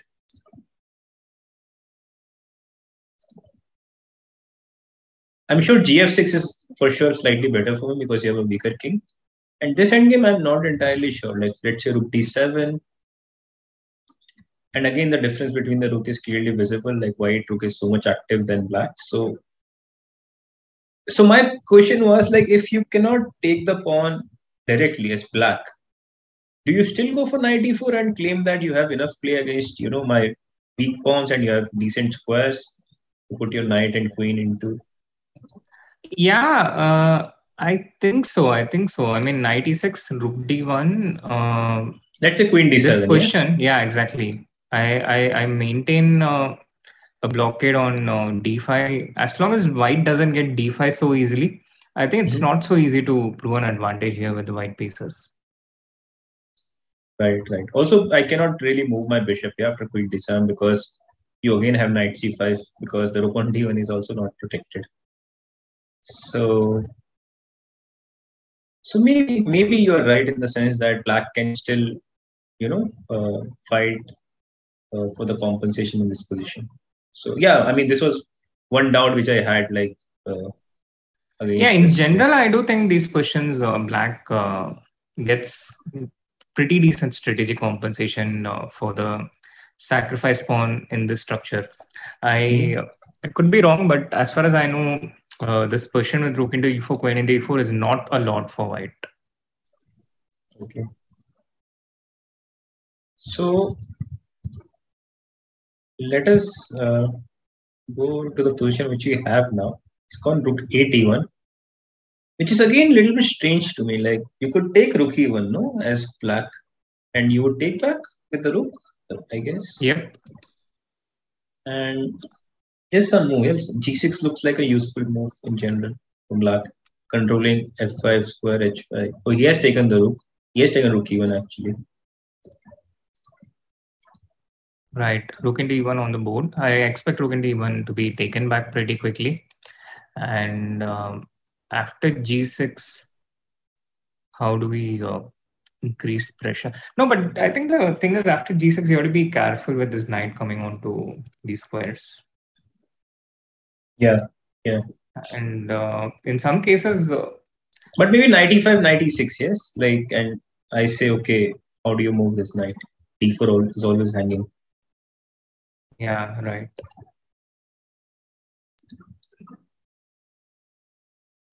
I mean, you can play knight G4 because unfortunately I cannot take with either with the knight or the bishop. Because yes. So, but probably just bishop G7, yeah, also. It feels like all the black pieces are together. Knight h6 check, you just go king f8 or king h8. I was even thinking of taking it. And going queen h4, yeah? Or queen f5 maybe. Because I don't really see how you're breaking through here. Because knight on e6 is a very good piece, which actually guards the most important square, the g7. If this was not there, then maybe you could try knight h5, some queen g3 tricks. Right. And queen a5, I'm not entirely sure what is going on. But again, this is a position which is, if you have analyzed with either color, it's very difficult to play just over the board. For both the sides, I guess. And Duda has gone for b5 actually. So no, I mean rook e1, dc4, and d5, which is, I think he's playing quite similarly like how he played against Idani. But I'm not sure this is the right approach in this position. Like but for example, this also makes sense, no? He's getting the d5 square for his knight. Yes, but he's not getting it immediately. So cb5, I guess your idea is to take cb5, yes? Right. But now bishop a5.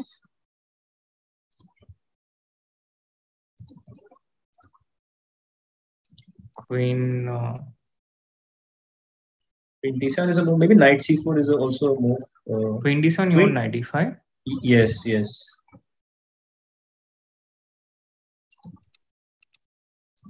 So probably it's a good idea to force this exchange, I guess. Knights with knight c4. Knight c4, maybe I mean, I have to take. And now, yes, bishop c7, queen c7. Now, I don't know. Maybe knight h5 can be interesting. I mean, I feel white can push a bit here. Because bishop doesn't have too many good squares. If bishop e7, then maybe you have queen e4, attacking both the rook and the bishop. So you have to play rook e8, I'm guessing, after bishop e7. And now maybe knight g5 is a move using the fact that the rook on e8 is pinned. And now already, I think it's game over for black because queen h7 is a big threat. And if you go g6, I think knight f6, yes. Yeah, true.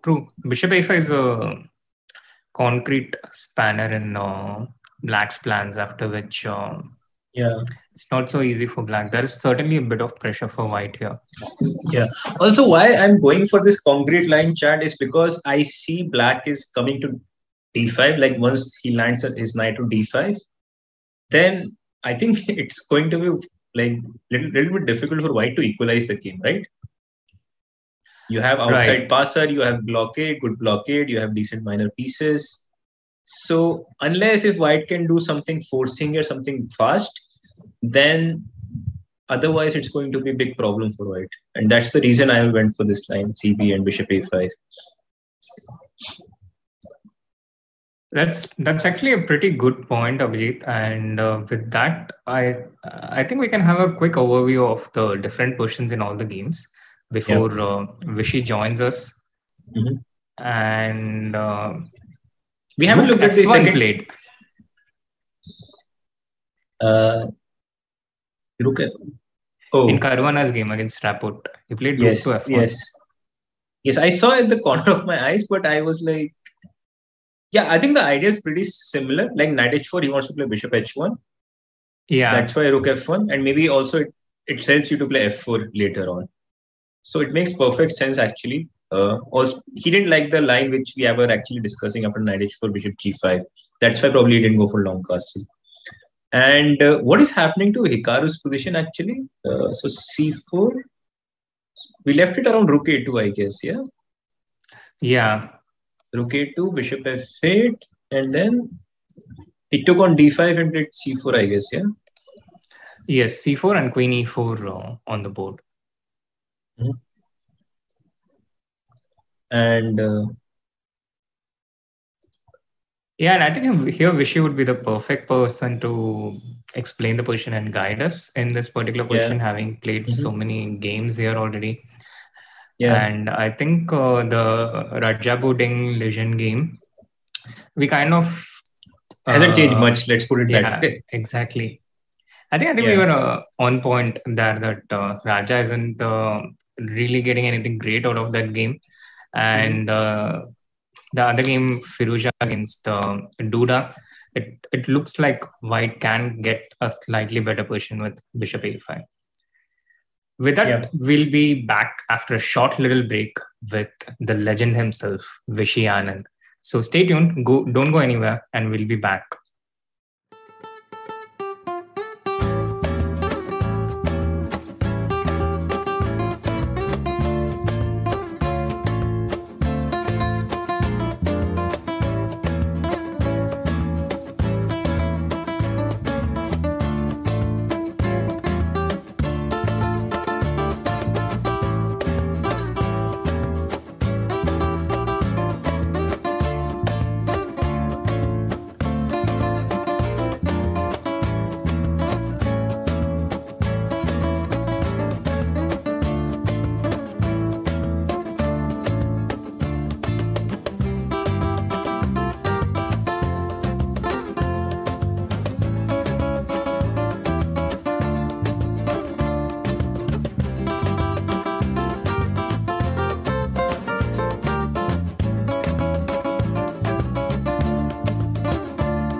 Welcome back, everyone, to the round 5 of the candidates. And we are back with the man himself, the legend, the 5-time world champion, Vishy Anand.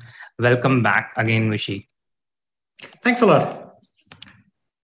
So what has your impression of the games been so far in round 5? Let's bring the board. We have the 4 boards on the screen. And it's been 2 Petrovs today. Obviously, that was disappointing to see. But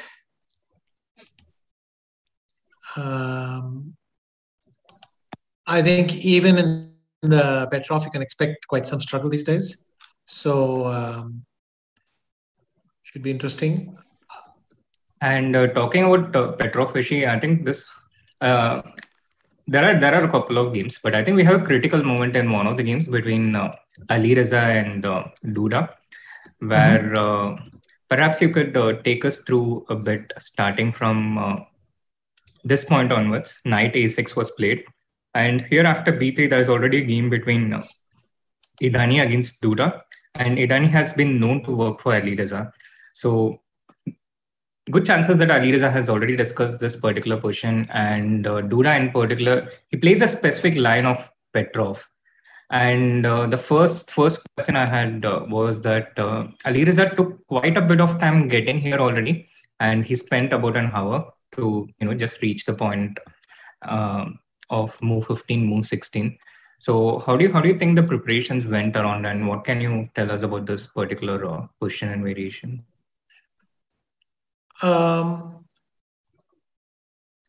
What is the theory? It's bishop f4, knight c7. Yeah, bishop f4 and then you go h4 or something. But I think, no, this is with the knight on f1. Yeah. And h4 used to be the kind of bishop f4, takes, knight d7, h4 used to be the move, I think. Yeah, true. But exactly. That's already been shown in Caruana Mamadyarov, and perhaps it's had its sell-by date. So also Jan has gone knight a6. No, both games were knight a6, right? Because knight g5 happens when the knight is on c7. And then sometimes it goes h4, to knight e8. c7, knight g5. I think knight g5 used to be the thing. And then g6, knight h2 was somehow very important. So this was the latest try for white, but Alireza is moving back to knight g3, which makes sense. This the other thing has been overexposed. And so knight g3 happened, bishop into d3, queen into d3, knight a6. And here bishop the king d2. continued. Yeah, bishop d2. Yeah, in the previous game, Idani had gone for b3, but we sort of transposed to that game even after this. So bishop d2 happened, knight c7, b3, rook e8, and c4. By the way, after bishop d2, he couldn't have thrown in knight c4? Or was knight f5 bothering him? Like be a tempo. Maybe. Simply Yeah, I think so.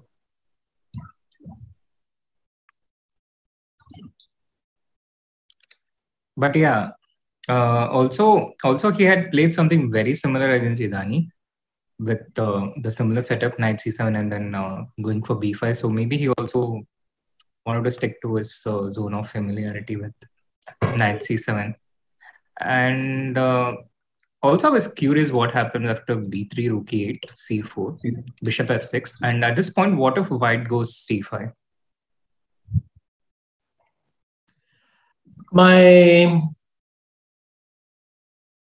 The first question is knight e4 playable? It might be, but it might be pointless as well. Well, let's see. So knight e4. Yeah. So takes everything on e4. Takes, rook e4 takes knight e6. And rook d1. Rook d1 and knight takes. Yeah, we were thinking knight d4, bishop c3. Yeah, and you get the double pawns, right? Yeah. And this. Yeah, and bishop f6 is going to be pretty unpleasant. Yeah. But we sort of thought that just, giving up the pawn and playing instead of knight d4, we can just back it up, Srinath. Maybe takes everything and maybe knight e6, rook d1, just queen d7. So rook d1, queen d7, and probably this is also not that bad, yeah, for black. Feels like black has enough compensation. Yes, white actually can't move his bishop because both bishop c3 and bishop e3 allow knight into c5. Yeah. So, do you think black is doing totally okay here? Seems pretty decent compensation. I mean, if white had his rook on c1 and he plays bishop e3, rook d8, rook c4, that's different. That is an extra pawn. But in this particular way, I don't see how to move my bishop. So, and I'm threatening what, rook e8 here. Right. So moving back to the... Yeah, sorry, Abhijeet, go on. Yeah, so he goes for this, not for c5, but he goes for rook d1. Yeah, and after c5, there is also knight f8 and trying to put one or both on e6. After c5, what? Sorry, rook e1, knight e8, but that's maybe awkward, right? And then bring the knights around, one to e6 and then the other one to c7. Yeah, but now white's pieces start coming in, no? It's not... If I lose my bishop, maybe that's awkward. No, maybe just knight f5 and maybe g4 and h4. I don't know. Yeah. Yeah, we were wondering actually, so c5, if black had to go for knight e8, then probably it makes sense. But we were also not very sure, like, what is this position after knight e4 with the pawn sack? But in the current position, what we have after this, so this rook e1 he took, and after b5, so dc, bc, he went for b5. b5, clearly takes. Yeah, takes, and bishop a5. Goes for knight c4. Yeah, bishop c7, queen c7, and yeah, we briefly discussed this. Like we were thinking like knight h5 and could be something for white, like, but very marginal. Yes, the bishop doesn't have an easy square. Yeah.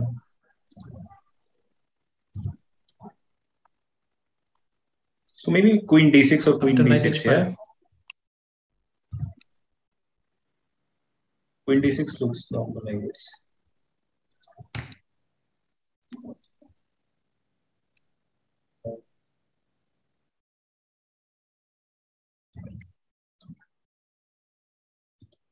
And now what? How do you pile on the pressure against black? I don't know whether I would play queen e4 immediately because like I can just hold maybe h4.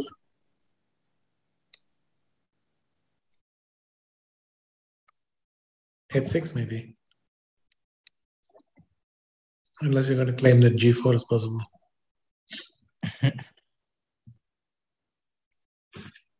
I mean, I can try to play like in a really direct way with rook e4, rook g4, but I'm not sure whether it is something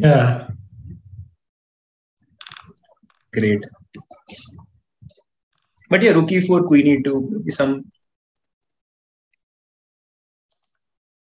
I still feel like black hasn't solved his opening problems completely.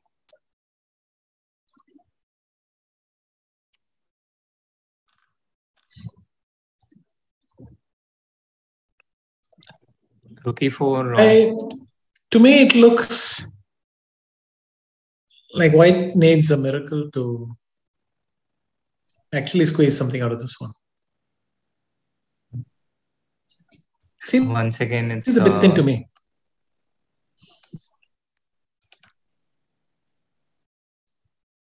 Once again, it's the exact opposite of Abhijeet's perspective. But how do you neutralize the initiative of white in a position like this as black? Like let's say white goes rook e4, and if we are to concretely illustrate how a direct attack can be quelled here. Okay, let's start with G6. If I take on F6 and go H5. Maybe GH5.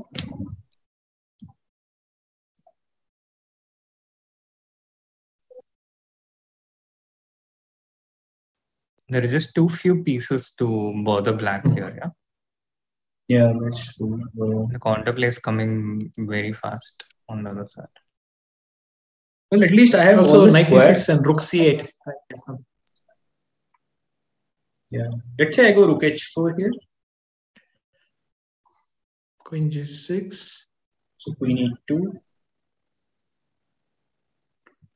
Yeah, and then do you want to play King F8? King F8 as well. That's true. Maybe I can leave the knight on C4. I wanted to have knight F5 somewhere, but after rook E8, queen moves, some knight F5. But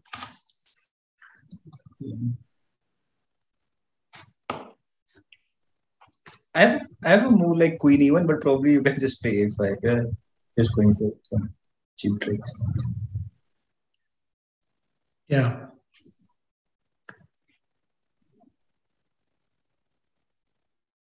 Yeah.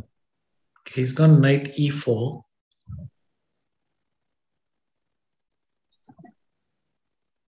Similar intentions, but a few additional possibilities opening up. Well, so let me go Queen B6.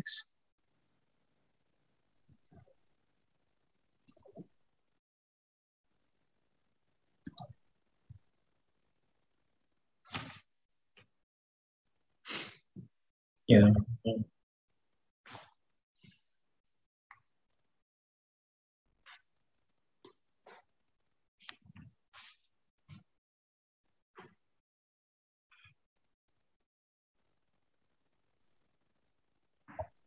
Can I go D5?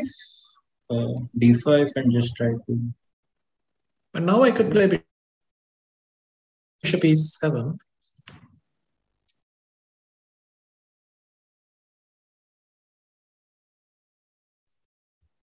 So...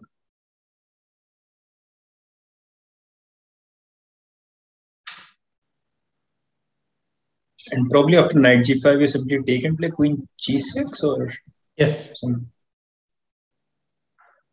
Of course, you've gained D5 in this point, but... But is it like completely dead? Let's say if I take on G6 and go rook E7?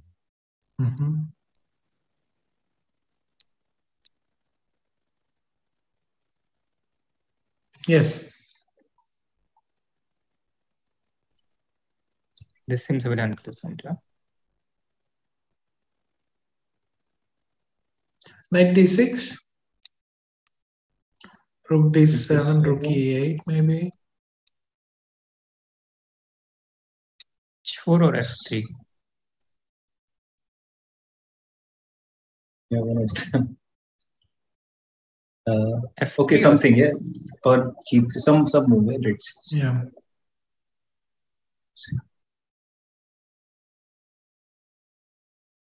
Sure, that hasn't really worked out.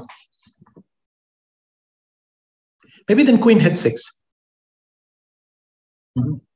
So take on G5 and Queen H6. And Queen F, then Knight D6. Knight D6. Knight D6, yeah.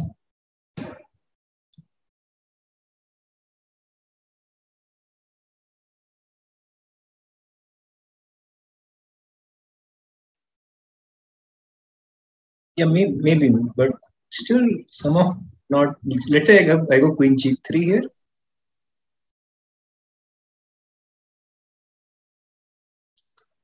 Can I go Queen G6?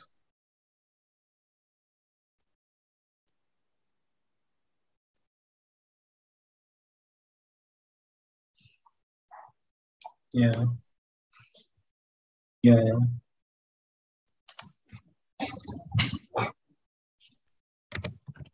Yeah, feels like black is. Yeah. This seems pretty pretty much in control for black. Mhm. Should we have a look at some of the other games? Maybe the other Petrov? Yeah, going to the other Petrov, Hikaru against Jan. And this is something you have played quite a lot, isn't it, Vishy, with probably the colors. This position starting from here, rook e1, rook e8. Perhaps you could take us through from here. It looks better for white to me. For a start, can I play, I don't know if I should go rook e8, h3 or h3. Let's try rook e8, h3. You can't go queen e4 because of rook e2. You can't go to h5 because I can play g4 and bishop g2.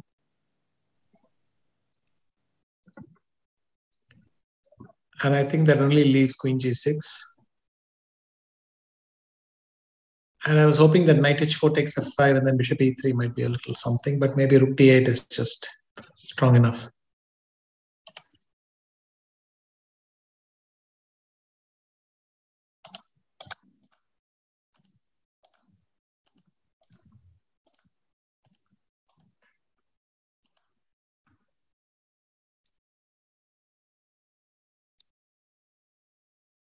But some other way to keep the pressure instead of h3?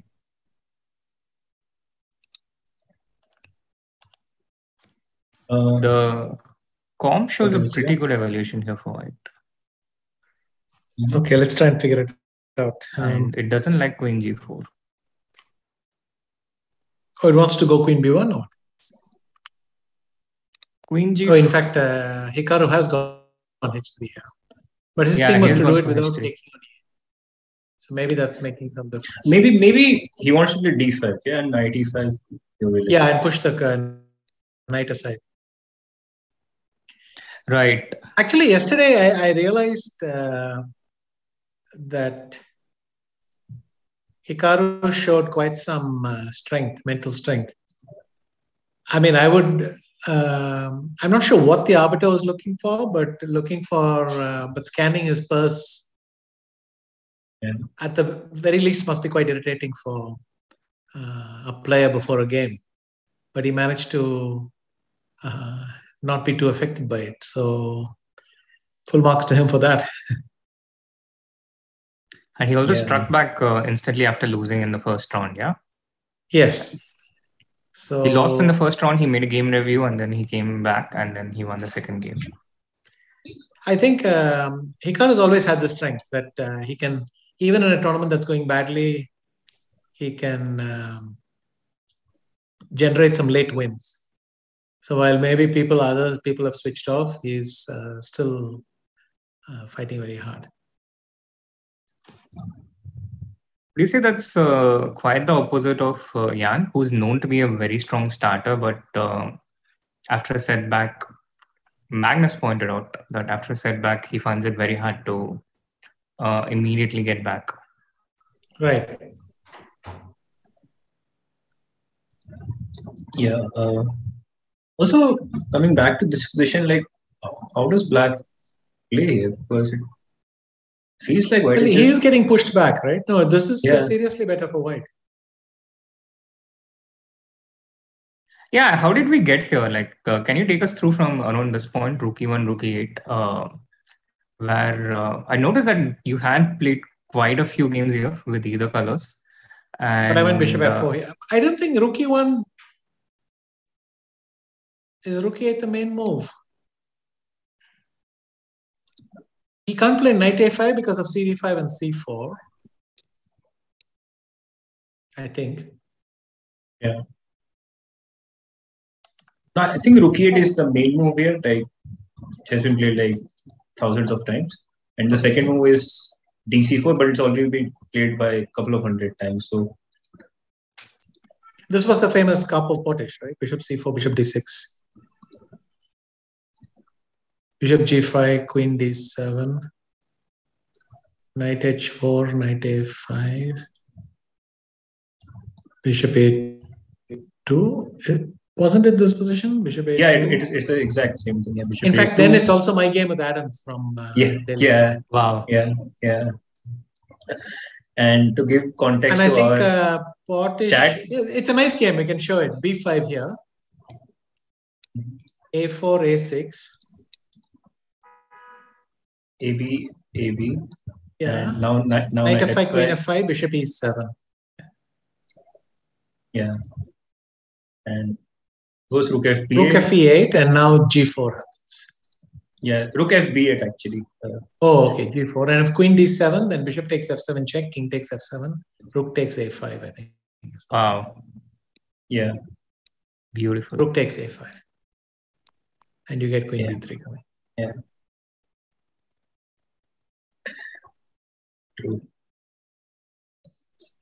So, yeah, after, let's say after Rook E1, I guess Rook E8, yeah, is actually the main move. And Rook A2 is not being played so many times, but Hikaru himself has played it before, like in 2016. So it was sort of strange because Jan also thought for a while and then replied with Bishop F8. And here after which Hikaru started quite a bit. Yeah. And making all kinds of expressions. And then he went for this. He took played C4. And here Queen E4, already the computer is not a big fan. It prefers to go to D7 or D6. Yeah. But Jan went Queen E4, Bishop F1. And now Queen B1 is clearly the way to go according to the comp.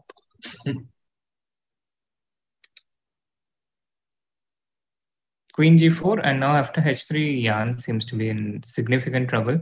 And can you make out something from just his body language as well? Has he mixed up something? The problem is he could be in this pose for all sorts of reasons. So, but seeing the position, I'm leaning towards he's uncomfortable. Can I go Queen H5? Or no, then D5 might actually be very strong. Yeah, sorry. I mean, I was hoping for G4, Bishop takes G4, but. But is that a problem either? If you like take first and then play G4. Well, then takes Queen G4 check, Bishop G2, and Knight takes D4 was my big hope. Ah, okay, you get this anyway. I get this cheaper with Queen D4, Rook E1 check.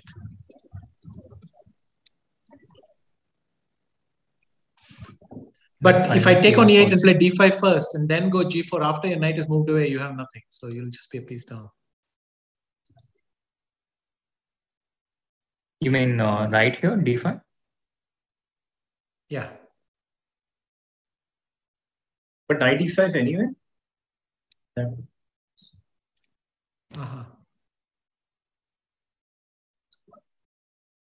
Knight takes E5. Queen D1, Rook D1. Rook E5, Bishop F4. Rook E7, maybe C5. And... Yeah. Or maybe Rook E4 now. I don't know, it looks pretty nice for white, but...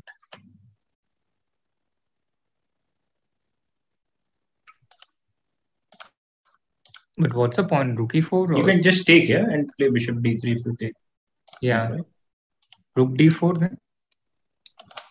Rook D2. Rook. Well, so I was hoping for D6, Bishop D7, but it's not...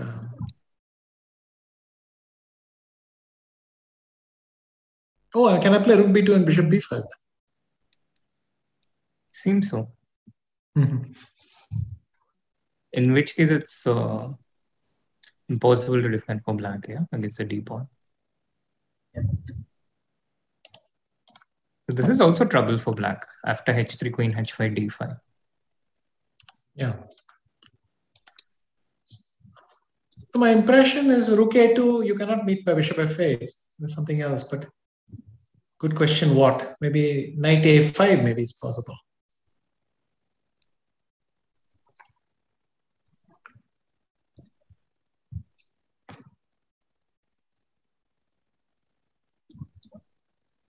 This takes Rook B2.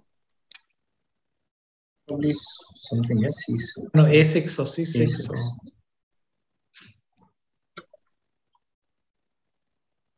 Probably C6 feels more in the spirit of the land.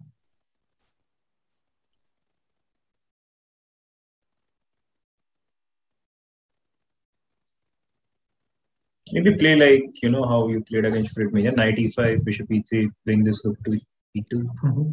But here bishop takes a3? Yeah, bishop a3. I was thinking bishop f3. So queen, I don't know, d6 or d8. So rook e2. Bishop c1, queen c1. And then bishop e6 maybe.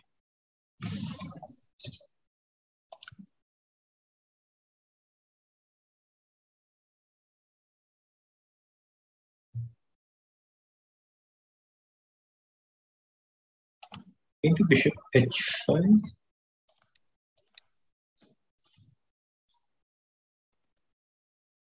Rook f8.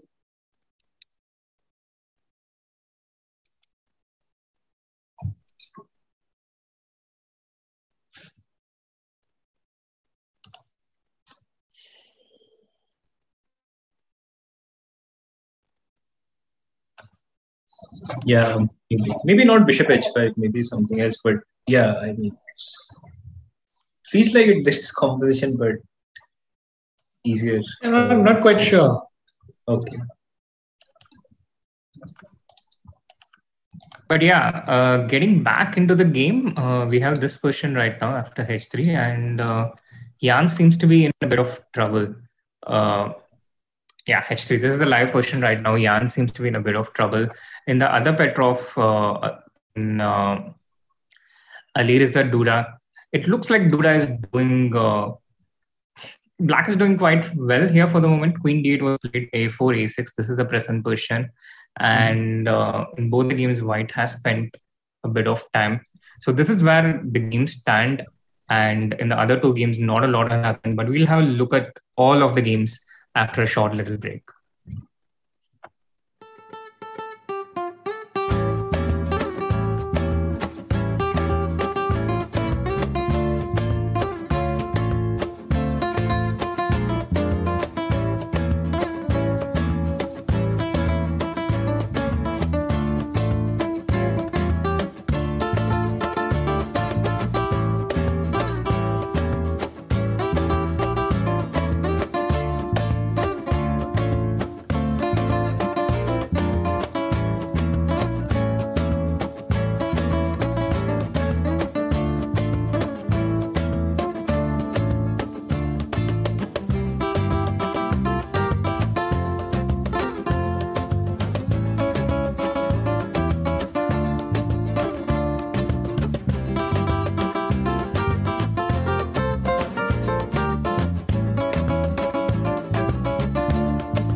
Welcome back, everyone, to the round 5 of the 2022 FIDE Candidates. And we are back with the legend Vishy Anand himself. And diving right into the questions, again, one of the interesting games is the game between Fabiano Caruana against Richard Rapport, which started with the Sicilian Taimano. And right after move 6, Fabiano started spending about 10 minutes here after A6 and went with G4, which is something you also had played quite recently, Vishy. Could you take us through this game right from this point? Well, G4 used to be a move to attack an F6 knight. Then, but even Karpov, I think, played it. The only thing the pawn was on D6 rather than A6, and Karpov actually started with G4, showing that you could anticipate the knight coming to F6 as well. And the idea is that if black takes on D4, queen takes D4, B5, then you can go bishop E3, bishop B7, castle long, and there is quite some theory that's developed here as well. Right. I played it against Van Forest last year because I noticed that he plays the system, and I prepared it as a little surprise weapon. And then I got it in the very first game. So that was nice to see. I don't even think I prepared it for him, but we ended up, he was my first chance to use it. Right. And is there a lot of difference between A6 and Queen C7 when you start with G4? Is it something similar? Actually, you can transpose, because I think one of the solutions for G4, A6, H4 is to do something like knight e4, queen d4, b5. Right. Right, yeah. So I think White will not play H4. He'll rather play bishop E3, so that because that might be more useful than H4. Right. Generic useful improving move. But yeah, the game started with A6, G4. It continued on with knight E7, bishop E3, as you mentioned. Rapport again getting his knight to E7 like he did against Duda in the first round. Bishop E3, B5, and here Fabiano withdrew the knight with knight B3, knight A5, queen D2. And would you take knight into B3 here, or would you try to keep things at least a bit more non-committal for a few moves after queen D2?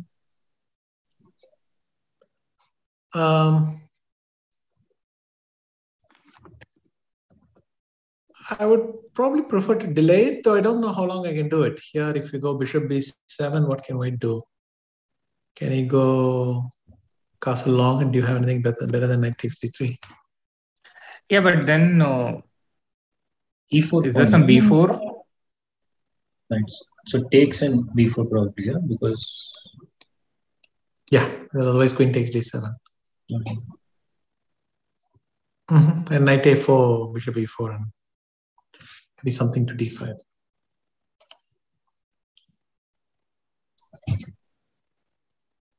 Yeah, I think bishop B7 would perhaps have kept things a bit trickier for White for longer.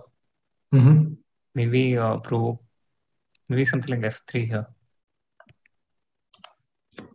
But yeah, he went for knight into B3, directly into B3, bishop B7. And this allowed Fabi to just play bishop G2, knight, and meet knight G6 with rook F1. So he has the H1 square. And this is how the game went. Bishop C6, G5, A5, F4, and this is the present position that we have. We have a full-blooded fight. White for me. Though it's a big help that black has not yet committed D6. So even F5, knight E5 might kind of hold for black better than after the pawn gets to D6, because then E6 gets weak. But you said it looks good for White, the first impression. Yes. My feeling is White has made progress here. Interesting. What would you play? Would you play A4 or B4? I was thinking also, just queen c7, like just to not commit anything.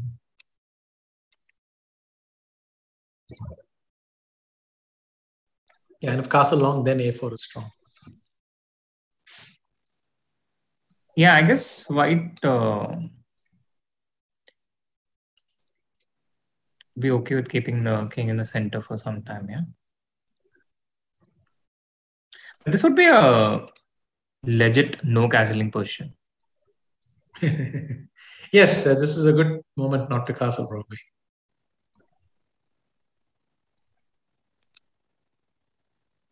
Start with f5 anyway. f5, knight e5. Bishop f4. Bishop d6 with then long castles, right?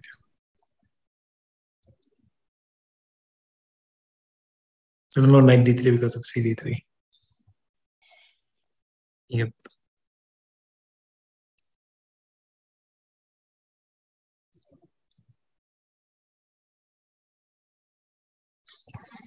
It's crazy complex. Maybe a4, yeah? Now a4.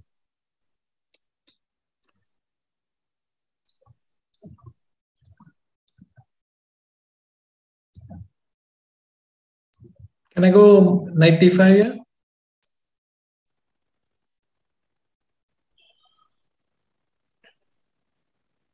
Oh, ed5, ed5, ab3 is good.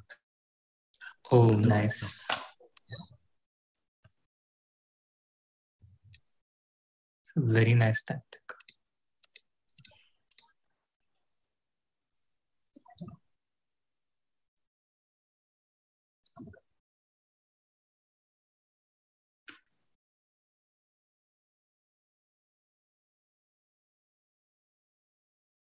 I guess Richard has got his like murky kind of positions where it's not easy to understand what is going on. Yes, but he lives very dangerously in those kinds of situations.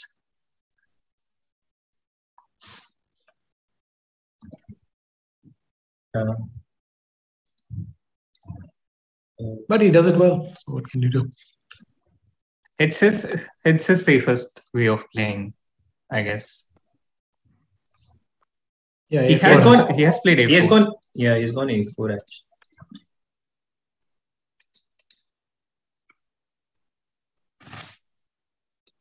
Also, f5 knight h4 might work.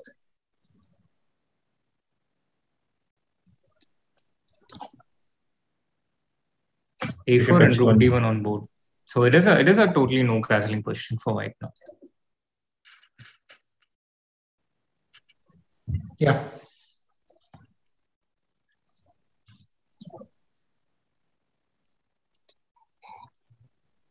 Can I just take and put my bishop on?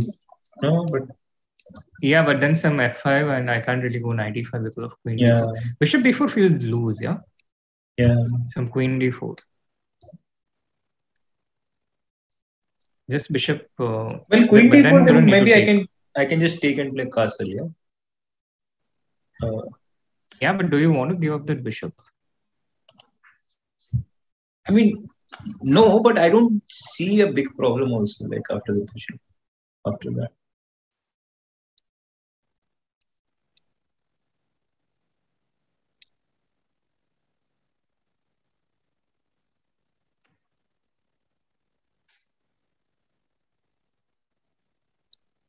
Yeah. I mean, I can go f6, rook a2. It's actually white who's in it. To be honest, I feel pretty scared as white here. With black, it looks like I have a pretty compact position. I'm developing. I'm getting to castle pieces in normal places. With white, what does white have? Yeah. It looks like a strange setup for white. And it wouldn't have been possible without knight takes b3. So maybe there is something to that logic, but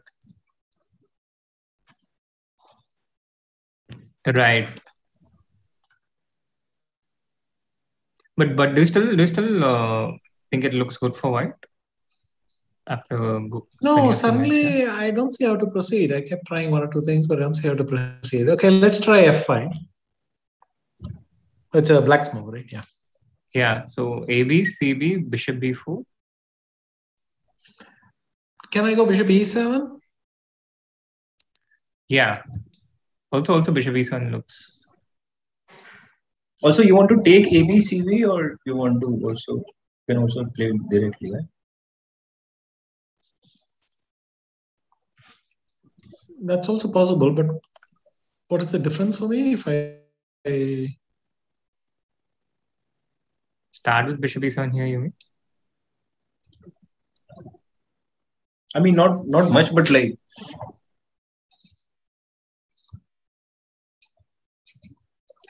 F5, yeah, anyway, I guess.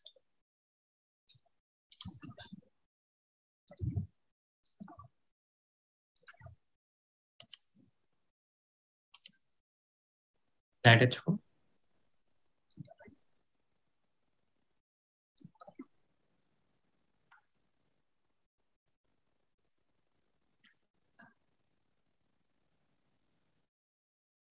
If I go FE, you will take how? It's a good question. I have to take FE, right? But because I guess black can also take D here. Queen F2? I thought knight G2 check, but just king E2, is it? Yes. Right. Yeah, FE is the only move.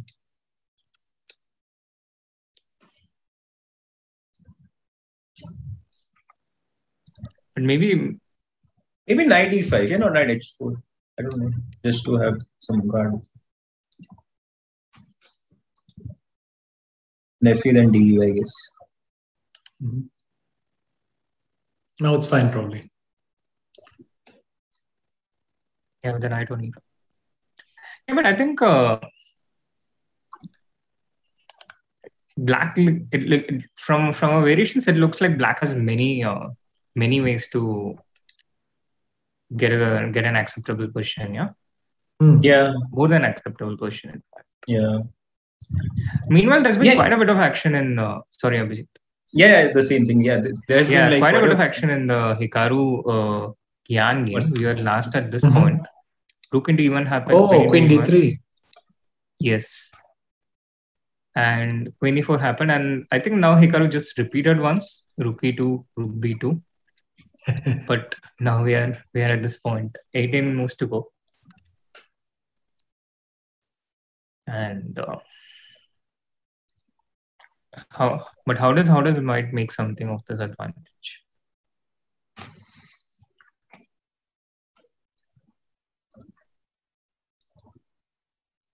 Maybe Rook E3. Rook E3 and then D5, yeah? Yes. Next. Queen B1, I guess. Queen. D5. D5. Where do you go with your knight? Yeah, exactly. This is why I was hesitating to move my queen, because I didn't see what I would do after D5.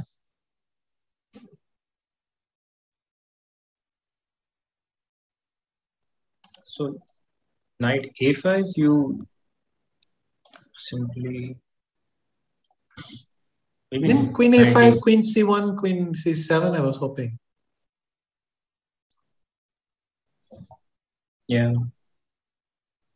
And the F7 is also soft. Yeah. So knight A5 is out. Knight E7 is it an option? Seems like the only move, because knight D8 just feels wrong. Rook E8 looks game over. Maybe knight D4 here. Bishop G6. Rook B3. Just take on B7. Yeah. Queen A1. Queen D2.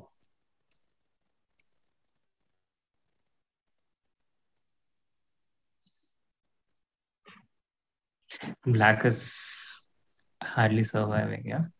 Yeah, it looks quite dangerous actually. Like F5? But just take rook b7, yeah. Yeah, take rook b7.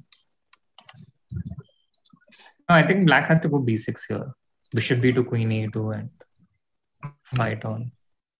Looks horrible, but then you're like, find the concrete way. Way to trap something. Bishop b2, you go queen a2 even, yeah. Yeah, queen e2. Just go back 1 second for bishop b2. If knight b5 here. c6, and then you want to go knight c3, yeah? Yeah. And threatening bishop b2. Yeah. Now I guess there's no way to get rid of it. No, the computer has gone off the charts as well. Yeah.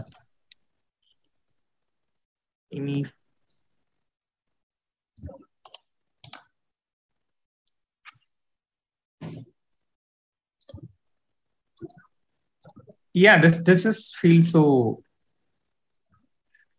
like black is just surviving by making only moves, and it's all pretty forced after rook e3. Yeah.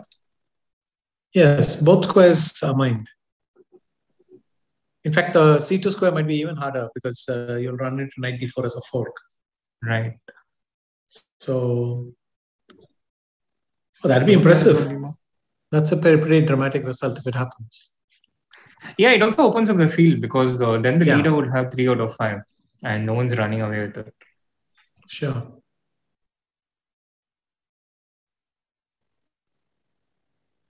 It would be really interesting to see, if Hikaru wins this entire thing. And then he plays the match and then again comes back after the game every day and, does this recaps. Yeah. But how do you react if a student of yours had a similar routine, did this and then went on to do a recap? Would you? For me, the danger would be that the focus would not be in the game. But Hikaru seems to be really able to compartmentalize much better than others. I mean, he's even taking this on as a daily commitment. But is there also a danger of giving away too much information without intending to? I doubt it. In order to give away a lot of information, your opponents would have to listen to every video of yours to wait for that one nugget. I don't think anyone is going to put themselves through that. I believe everyone is the same nowadays, fast forwarding merrily to the interesting bits. Or what they think might be the interesting bits. It's the equivalent of playing a million games on some server. Theoretically, people have the ability to download, but nobody actually bothers downloading that many games. So I think any loss of information is very marginal. No, but your team did download the online games back in the day, right?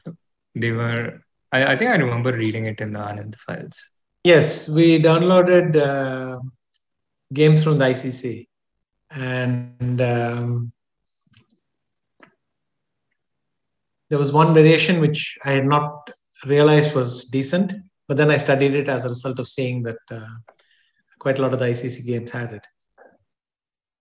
But even so, I got bored with looking at that many ICC games and so on. So, no, I mean, what I think is it's not that you go through a lot of games, but for example, if you want to check what your opponent is doing in a particular variation, for example, this Petrov and what their tendency is, in those cases, any bit of information can potentially be useful against the opponent.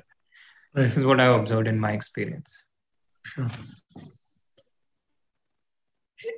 It's possible. Sometimes you look for a while and there's something useful right away, but I don't know if you would need a lot of stamina to do this. Right. It's also about computer games. No, sometimes there are I don't know, thousands and thousands of computer games in some particular opening line.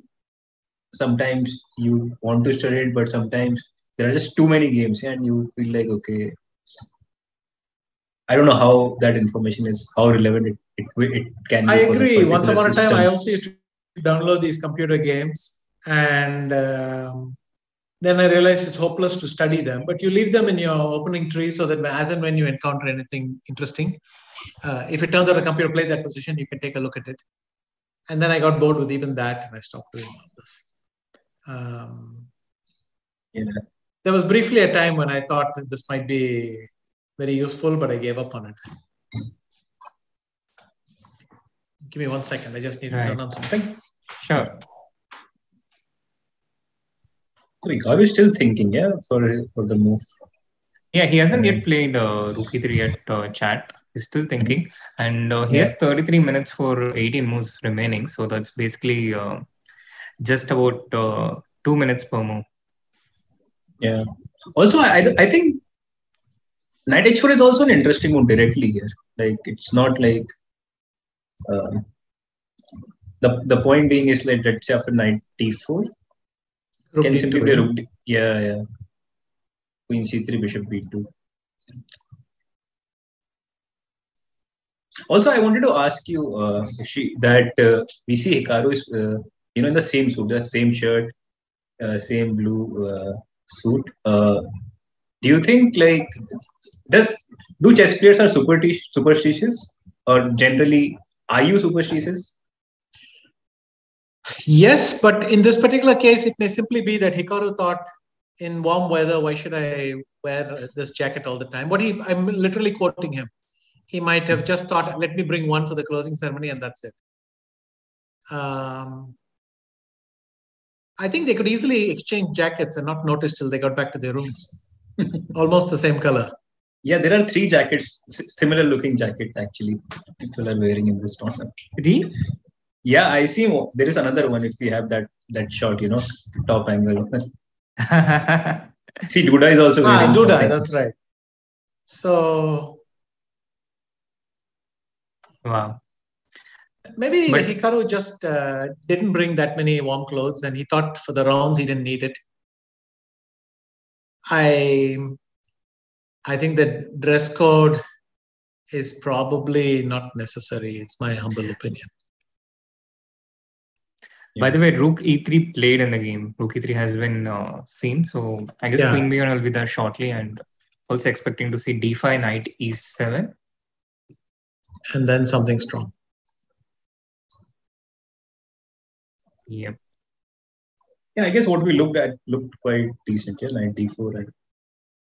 Yeah, he's going to B1. But I agree, Abhijeet's Knight H4 is very hard to see at that point. Just in the middle of everything, you just stop. But maybe Knight H4, Bishop D7 is unpleasant because you don't have a good release square for your the rook. Yeah. Rook. Maybe D5. No, now says it's winning. What is the point? Oh, D5 and Rook E7. Vishy also started noticing. But I thought Knight.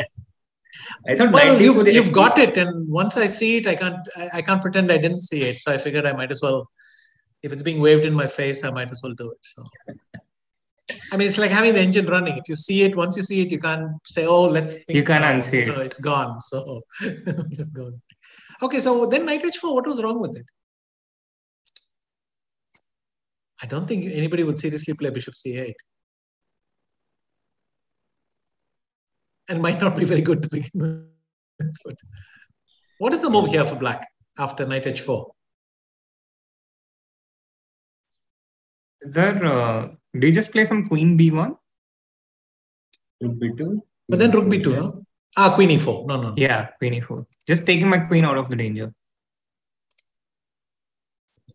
Although, okay, let me start with the D5.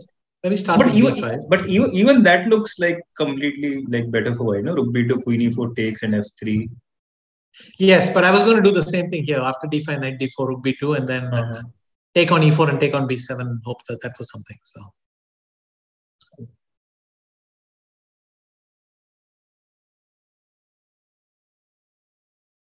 Bishop E3, maybe?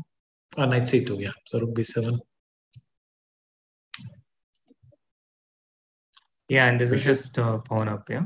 Bishop E7.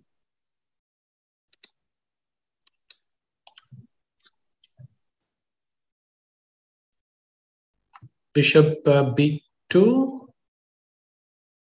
Yeah. No, looks really bad.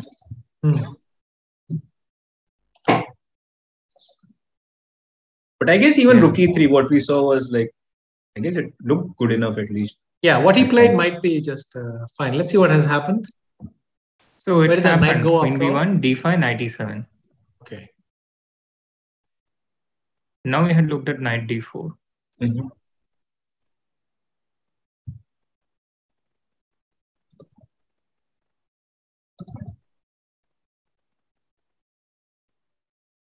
Did he play it? No.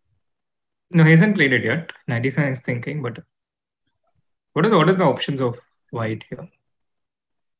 Oh, by the way, a big update. The game between Alireza and Duda has actually already ended. It doesn't end in a draw. Okay. It was fast. I guess Alireza is still impacted by his loss in the previous round. Yeah, today he didn't really seem to.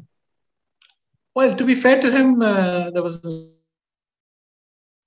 really not very much going after bishop 5 and bishop takes c7. It Yeah, but on the other hand, maybe it was squeezed a bit more, but it doesn't feel like a huge missed opportunity. Yeah, but on the other hand, if I play 1 e4 against Duda, I would expect him to play Petrov and this bishop e7, bishop f5. So I'm surprised that he went into it, but didn't really didn't really have. Not that he didn't really have anything to show, but he also spent almost an hour before the first 18 moves or something. So I just don't understand how his preparation works. Where does it start? Where does it end? And what is he aiming for? Also, out of all the candidates, who do you think has the best chance to beat Magnus?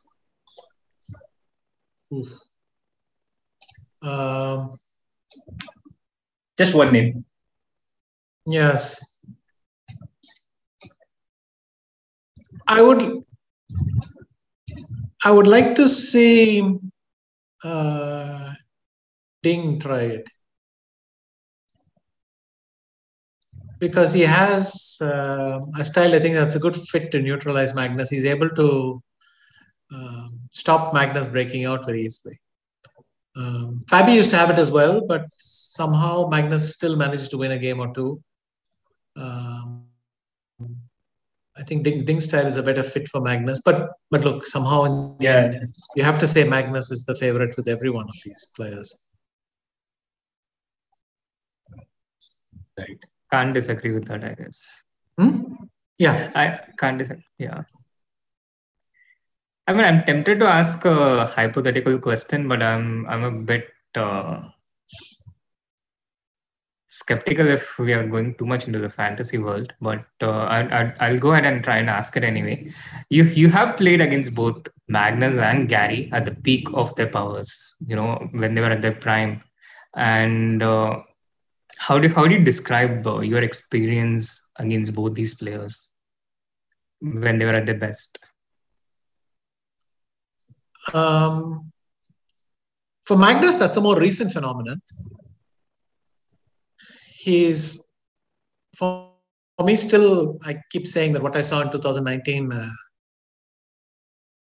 just leaves me awestruck. And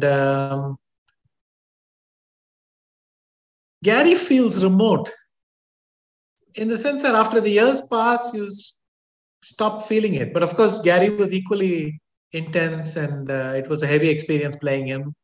Many people, the way they described how playing as Gary sounds very much like how they describe playing with Magnus. But the one clear difference is Magnus is a much more universal player. Gary needed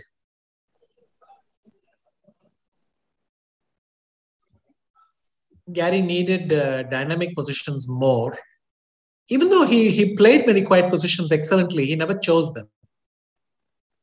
Even so, Magnus wins a lot more dead-drawn positions than anyone else, or at least at one point. And Magnus experiments much more. I don't know if this is necessary because Gary was uncomfortable at it. There was a time when these moves were considered so bad that we never looked at them and took them seriously. Something and like that the was a London mental system? block that was hard to break. Sorry? Something like the London system? For instance, and many quiet setups and all. E4, C5, knight of 3, I mean, D6, I remember this C3. famous remark of Gary that when Swidler beat him in Tilburg 97 with this bishop b5 check, Gary said, well, if we have to study this, we'll get no serious work done.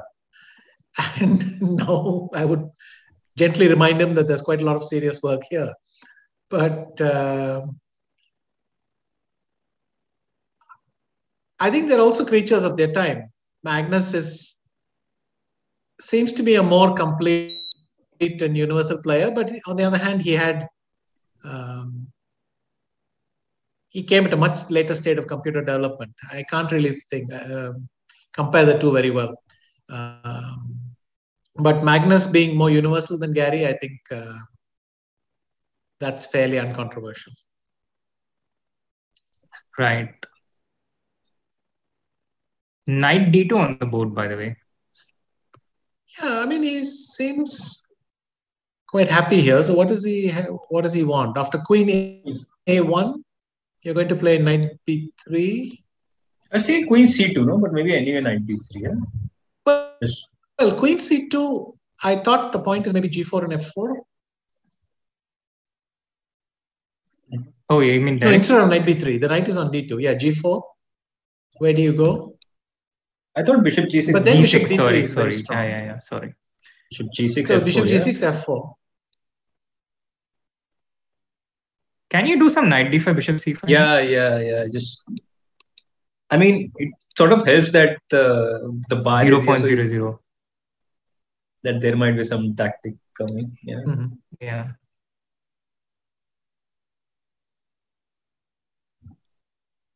But for Queen A1, you wanted to play anyway Knight B3, Queen F6, and maybe Queen D2 or where exactly? I'm sorry, I'm lost. So like Queen A1. So Knight B3. Right. Also, first of all, if I go Queen B1, do you go now Knight D4 or? Well, I could have done that without Knight D2. Exactly that. Exactly. Yeah. So if not Knight D4, then what do you do? It's a point. But yeah, in White's defense, you have gained a couple of moves of time. Yeah. But Hikaru played Knight D2 fairly confidently, so I imagine there is something here. What is, has he played, Black played? Queen A1. He's gone to A1, right? Okay. Yep.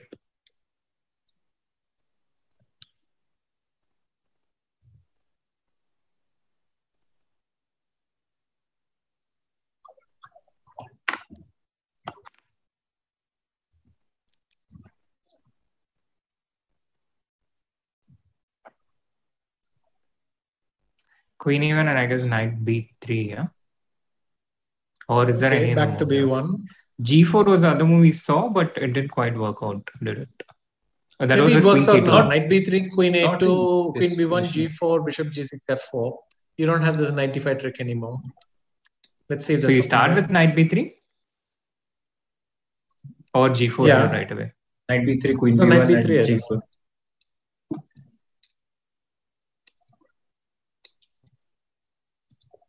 And F4.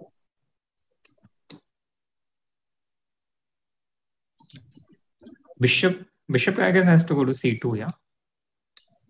I could have done you would have done the previous move, right? Yeah.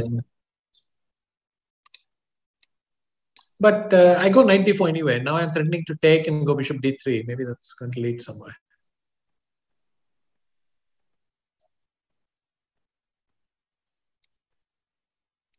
Yeah, but I'm not entirely sure. So Knight G6, let's say if you take and Bishop D3, maybe I just go Queen A4.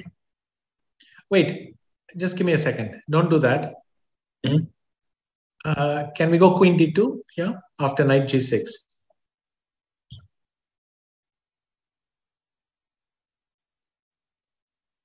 I think you are looking at Bishop A4, right? Yeah. And then, I don't know, bishop b2 and rook e1 or bishop d3 first. But bishop d3, you have queen a1, and for the moment, I'm not able to play bishop b2. So I've got to work this out. Maybe instead of bishop d3, I can go rook e1. Or do you have queen b6 and you're escaping?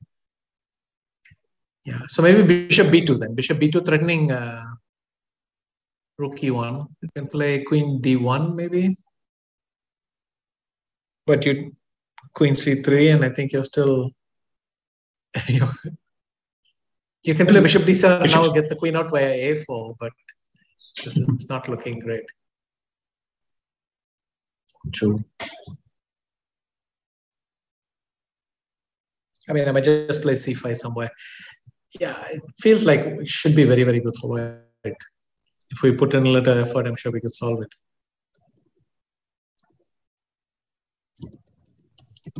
Right. Knight b3 on the board.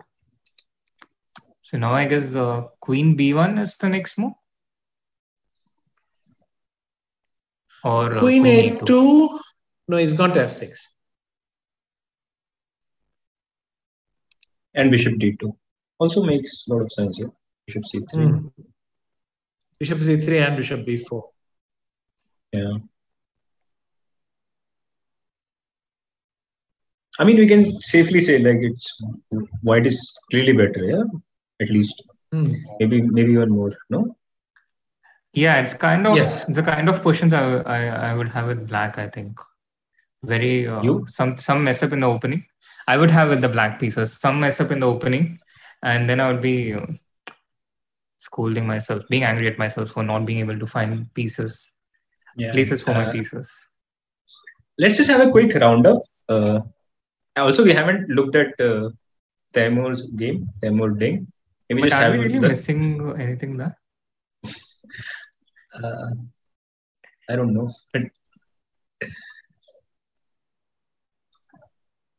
Yeah, d5 on the board in Hikaru's game. Although it's going to get intense, I guess. Don't go by the time given in the overview. Hikaru has 22 minutes for the last 13 moves, not 14. And I think the other game... also, Fabiano's game has opened up completely, yeah? Yeah, bishop b4 happened, queen b4, and now queen a5. Yeah, allowing white to take queen into g7. And it took on g7. Did he? Yeah. Can I go a3? Or f5 is strong? No, f5 I play b2.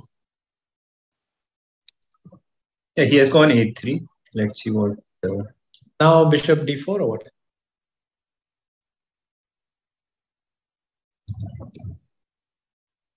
I mean, I meant f5 in this, but maybe this suggests that the whole thing is bad.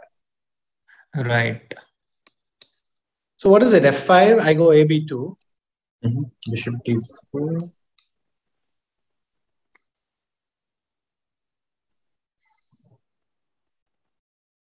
Some distraction to the queen. Castle's long. Or maybe ef5, yeah, simply also. What's that? Maybe ef5, yeah? Just takes. Rook f5, castle's long. Yeah. Yep.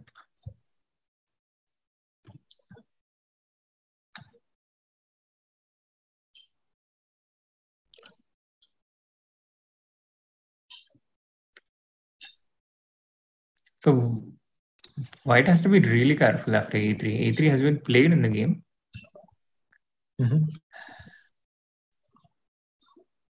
I think we could have some decisive game today. What do you feel, Vishy? Like, how many decisive games do you predict? I think 2 at least. We're going to have easily 2 games.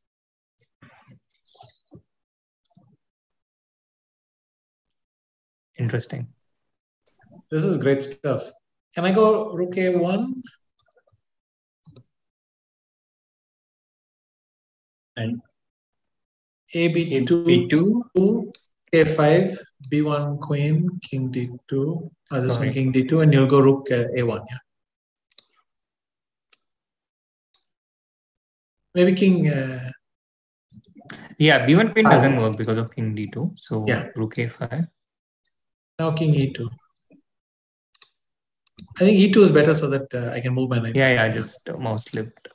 Yeah, knight B1.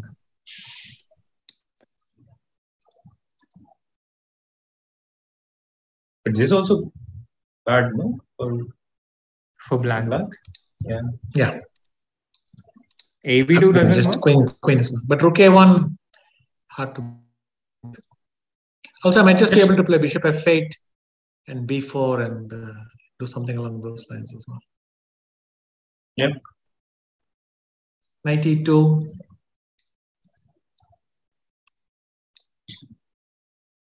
I can't. No, Rook A5, B1, King F2. Yeah.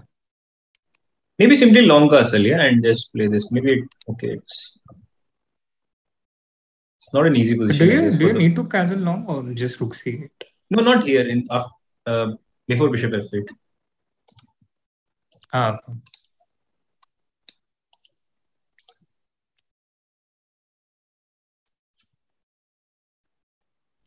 It looked nice to get this pawn on to B4, but it also restricts certain options. Yeah. Yeah. So maybe let's just have a quick look, of Ding's game, and then probably then we'll let you go, Vishy. Let you go. Yeah. So this is the final position in Queen D3, yeah. Radjabov, and what are your thoughts? Well, white has expanded a bit, obviously creating some gaps, but for the moment, I don't think it has huge consequences. I would say equal. Put the knight on G6 and maybe even take on D4. Black is solid enough, I think. Yeah. All right. So that's the update we have on all the different games. Hikaru, clear advantage against Jan Nepomniachtchi. Caruana, Rapport, a cliffhanger of a game. It's incredibly complex and there's fire on board. And the game between Timur against Ding, quite the opposite. It seems like a very slow, calm and equal position. Vishy, thank you so much for joining us once again. And we'll let you go here today. But thank you so much for coming here. Thanks. Always a pleasure. And with that, we'll head into a short.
first pun of the day?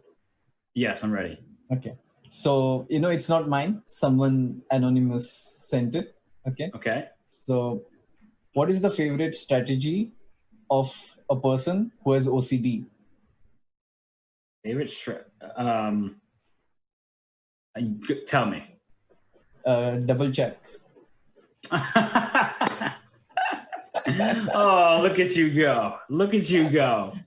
Oh, man. It's not mine, though. I would have been very happy if it was mine, but yes. Shout out to the guy who made this pun. That is adorable. And the chat loves it. They're happy. Your pun game is strong. Do you think you're a super GM when it comes to puns? What's your level? I try. I'm like 1900. Okay, that's pretty good. I will like make more puns throughout it, and then you rate me in the end.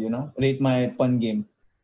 Okay, I'll definitely give you a rating. Also, I'm being criticized for not taking a guess. I had no idea what you were going to say, so good on you. Actually, it's better if you don't guess it. Then the punch is more powerful. Well, see, there it is. I did the right thing, but I'm a little scared that you have puns. Yeah, I'm just it's a lockdown. You have not much to do, so why not? So have you been writing these puns yourself, like coming up with them? Yeah, I mean, because of some comedian friends of mine, I got this habit of making puns. So now I'm completely digging it. You're the commentary hero I didn't know I needed. This is what's happening. Not only do you have puns in store for me that you've actually put effort into, you're letting me know they're coming. I appreciate that. But you're like making decisions too quickly. It could also be that the puns are horrible. Who knows? Well, they probably will. No, they probably will be horrible. I'm anticipating that, but I appreciate you letting me know in advance, because Danny, who I commentate with all the time, he just says pun after pun that it is terrible, but I have to roll my eyes because he didn't let me know it's coming at that specific moment. Okay. One more pun. I'm ready. What's the pun? Okay, again, it's not mine. It's made by the comedian, in that show. But I'm sure you have not heard it. So it's just for you. Okay. So why is the light squared bishop so fast? Because it moves at the speed of light? No, because it's on F1. Oh my gosh, I thought I had a good answer. I thought I had a little, punny response to your pun, but that's a good one. That's why he's a comedian and I'm not. And I like the chat saying, thanks for the pun warning, Vidit. I turned the volume down. I think he's the same guy who said that he's going to leave the channel. I think it's the same guy. Yeah, you just went full Michael Schumacher on me, and I don't know if I appreciate it. But your puns are good. They're gold. I'm happy to be the person that you bounce them off of.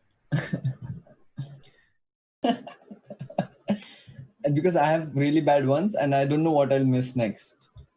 But can you just give me a pun? It's again a well-known pun. I think it's pretty common. Okay.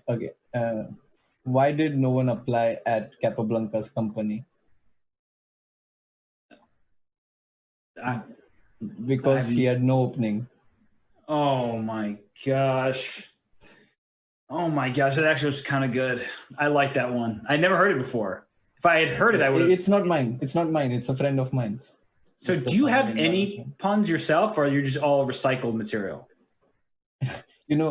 All my puns now will be from my friends. So if it's a bad one, they'll get the credit anyways. So are the puns really, are the friends just you? Like you're pretending to be your own friend? Yes, it's my virtual me, Okay, I approve. So no, I'm kidding. It's really by a friend of mine. You just have the best friends in the world. Okay. So what is the favorite strategy of a person who has visited a bank for the first time? Discover check, something check. Yeah. Nice. You led me to it. Yeah.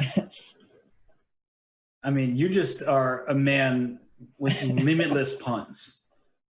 I don't know how you do it, but you do it. So you got to do a pun now. Over 6K on. Oh, okay. Okay, I did tell this pun in my own stream, but I'll go for it again, right? Okay. Okay. So, wait, what was it? That's a great pun. Okay. Okay, why did Amazon hire Petrosian? I'm stumped. Go. Because he was good at exchanges. Oh my gosh. Oh my, that one's bad. I'm sorry. That one is bad. Nope. Nope. I'm not here for that one. I loved your other puns. That one is a nope. Please, everybody, okay, boo him in the chat. Please, you go with. You come up with a pun. Hey, we'll talk. Look at the viewership just dropped after hearing that pun. I hope you're aware of that. So, you know, if Danny was here, he would really appreciate all the puns. I have a feeling. But the thing is, I appreciate the puns. You know, I really have enjoyed. But you don't like it. Yeah, I mean, that's how it should be. It's just I need to let you know that not all your puns are good, because if they're all good, that means none of them are good. Yeah, that's what I have. And also, like, if it's all good, then you don't improve. Right. So. And I know that you're working very hard to improve not just your chess game, but your pun game.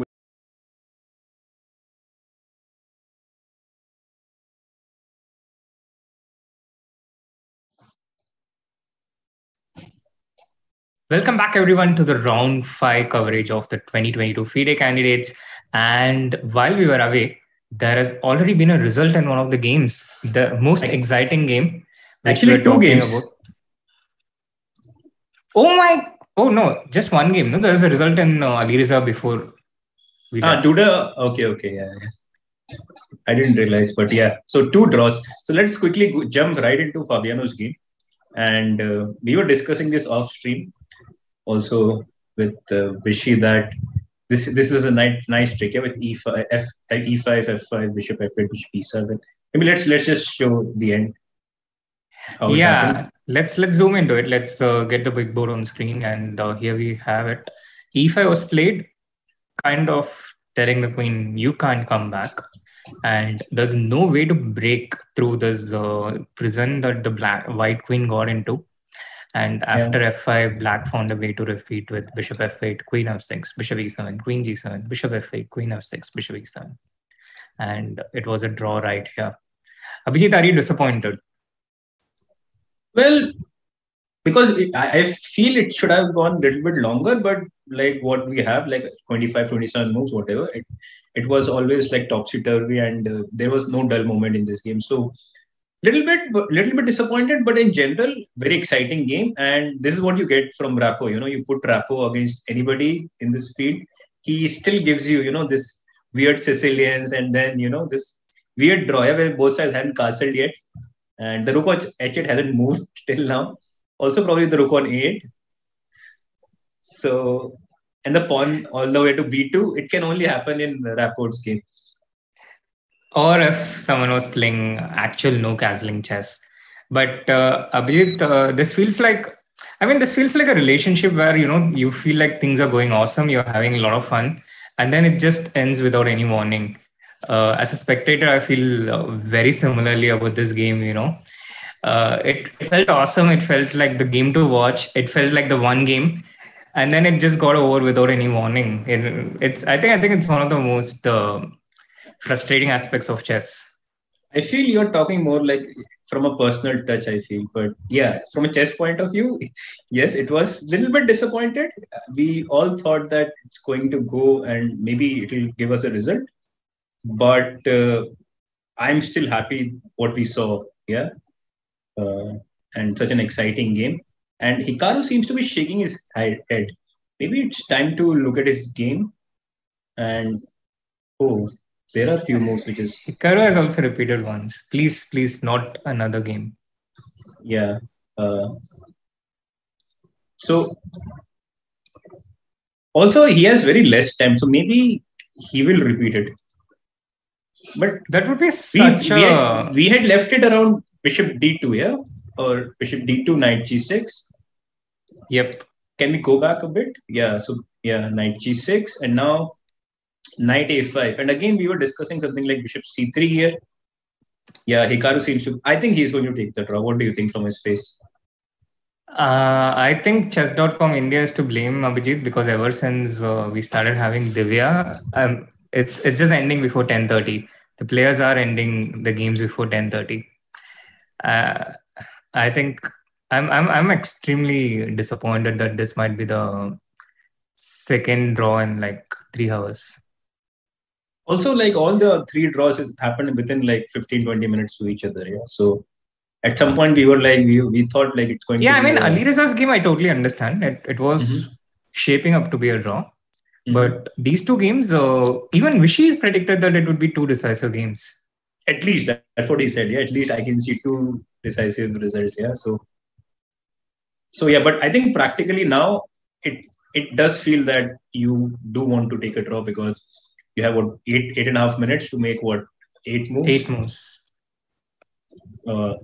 But I guess practically still I can play on a bit, because you have this open e-file for yourself, and so like my idea would be to play maybe g3 to discourage you from taking on c6. Because let's say if you take twice, bishop c6, pawn takes, queen takes c6, and just bishop g2, hitting the rook and the queen in the same diagonal, and you win a rook. So if not, this takes on c6, then maybe you have to take on a3, I guess. But then it just feels like many moves, yeah. Like bishop g7. G7? Yeah. I don't know, to be honest. Yeah, I don't know whether it works or not, but can I play rook e8? Wow, really? Your queen is hanging and you're like... Everything is hanging, but I'm like, yeah, my queen is hanging, but I want to give my rook. So I guess the direct line is just take everything on e8, rook e8, bishop e8, queen e8. But after king g7, if I don't have a knockout blow as white, then I think black seems to be holding this, I guess. Chat, meanwhile, what are your thoughts? Do let us know in the chat. Do you think Hikaru is going to take a repetition here, or do you think we'll see the game going on? I can bet my house actually he'll take the repetition here. What do you think? Wow, Abhijeet, that's one hell of a brave statement to make. And I won another house. It was too fast. Yeah, so yeah, let's just stick to it for a while and see their reaction, and maybe it'll be very interesting to see his recap, you know. Yeah, chat is thinking the same, I think. In fact, someone in the chat was even saying that the players want to finish it off in a hurry to watch Hikaru's recap. But I think this game is even more disappointing, Abhijeet, because, you know, with 3.5 out of 5, once again, it doesn't really throw the tournament open. With 3 out of 5, with a lot of people in the joint lead, that would have been so much more interesting to watch. Yeah. And yes, you're right. From Hikaru's expressions and his body language, feels like he's already given up. Yeah. And Nepo calmly goes queen f6. And I guess g3 even now, yeah. To be honest, if Hikaru didn't have the position which he had earlier, probably he would have played on. Also, time is an important factor.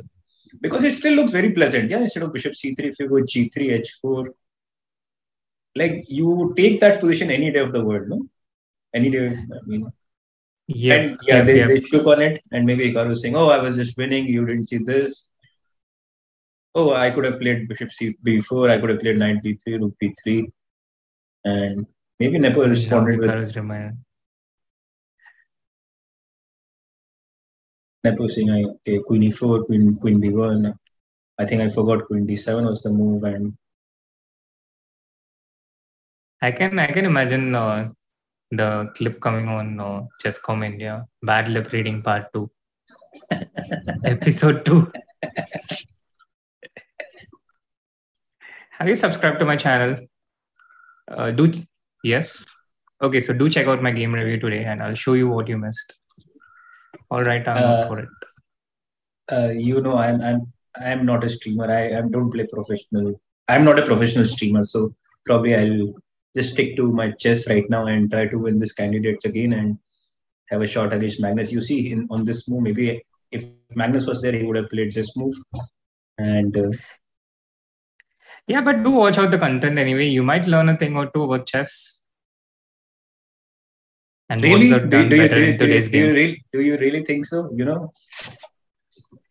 Well, I'm pretty sure Jan knows where he went wrong with this queen e4, queen g4 thing, but I'm pretty sure that will also be shown in Hikaru's review today. So, yeah. But yeah, as Hikaru, I guess you'll be more disappointed, and in Jan's shoes, I think you'll be more relieved. Oh, yes, absolutely, Abhijeet. The position looked so dangerous for Jan. The pieces were so out of sync in the position, uncoordinated. And I would have been so uncomfortable there as black. And I'm very familiar with that kind of situation because, many times I get into openings where I don't really know it in depth, and you can go wrong very easily. So against these kind of players of such level, I get into trouble a lot. Yeah. Also, like you should also understand, like even in the final position, I feel Hikaru could have continued, but I guess he was just too disappointed. And then, like for instance here, yeah. So instead of bishop c3, let's say. If you can just go back a move or so. So after queen f6, now after queen f6, I'm not even, taking the pawn on a3. And here g3, the knight on g6 doesn't look that great anymore. I want to play h4 maybe next. h4, h5 can be an idea to kick this knight again. And just feels so much more pleasant to play as white. I don't know. What do you think about the position actually? No, I agree with you, but feels like the worst has passed for black. I guess I play some rook d8 maybe. But I'm sure, like before the game, if somebody had asked you to start from this position, you would take it any day, Yeah, and it's still so easy to go wrong as black. Yes. Also, h4, h5, Srinath can be a thing also now. Rook e8 is also a nice move. Also, h4, I don't see where this knight is going. You have to go all the way. h5, no? h5, yes, you can go h5, but I was a little bit skeptical about this move. But maybe it's fine. Maybe it's just fine. Yeah. Still, I don't know. Bishop e2.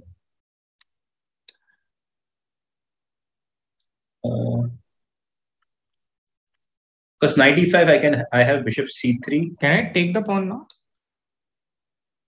Yes, you can. And if you take on h5, then I take on c4. c4, if you take, I can have some rook e8 actually. I'll have c5, no? After you will have c5, yes. Yes. Yeah, maybe you're right. But I mean, I think maybe we can show it on the board, quickly. So bishop h5 takes. Maybe bishop f8 and rook c3 is also another option which comes to mind. No, this also queen e7 is an option. Rook e7 is an option if you take with the knight. Okay. But g6, yeah. But g6 you can simply go g6. Yeah, maybe. But still, somehow the feeling is that white could have played on, but it's totally understandable from a practical point of view. He had 9 minutes when he started to repeat, and and the worst was passed. Yeah. Let us switch to the only game which is going on right now, Radjabov versus Ding. And what is going on here? So knight g4 is the live position. Okay, and now, to be honest, I like black actually. I think white has overextended himself. Knight on g4 is such a nice piece. You may want to play e5, knight g6, e5, or knight c6, e5 as black. And yeah, in general, I don't see any target for white in general. Like, what plan do you make as white here?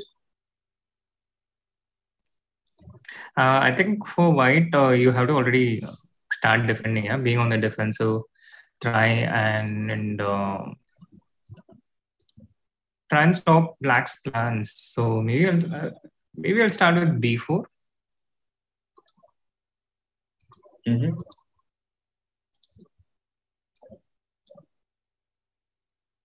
Yeah. Do you go e5 or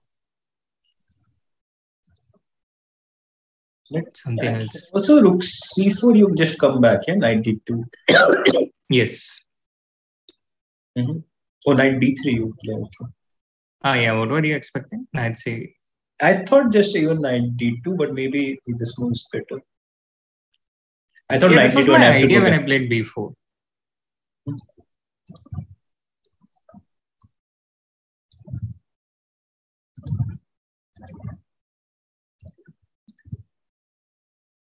Yeah, maybe. I guess we never looked at it. Maybe time to, like to show how the position we reached, how we reached it. Yeah, that's a good idea. I think we were last. Do you want to go all the way up here or where we left during the break? Yeah, I guess around about here, yeah. Like we looked at it and then maybe take it from here. Sure. So knight e5. I think we were exactly at this point, right? Queen to d4 and we saw queen e4. Yes. See, we saw queen e2 and then probably we left it and then cd4 happened. And what happened? Knight d4, yeah. Knight d4. Okay, and bishop g2, king g2. I think knight d4 already. This is a sign that the position is equalized and black is totally okay. He goes knight e5 with the idea of queen b7 and also to cover the c6 square. Right. e4 happened. Rook f. Yeah, somehow I don't like e4 to be honest. Generally, this is usually never a good idea. Yeah.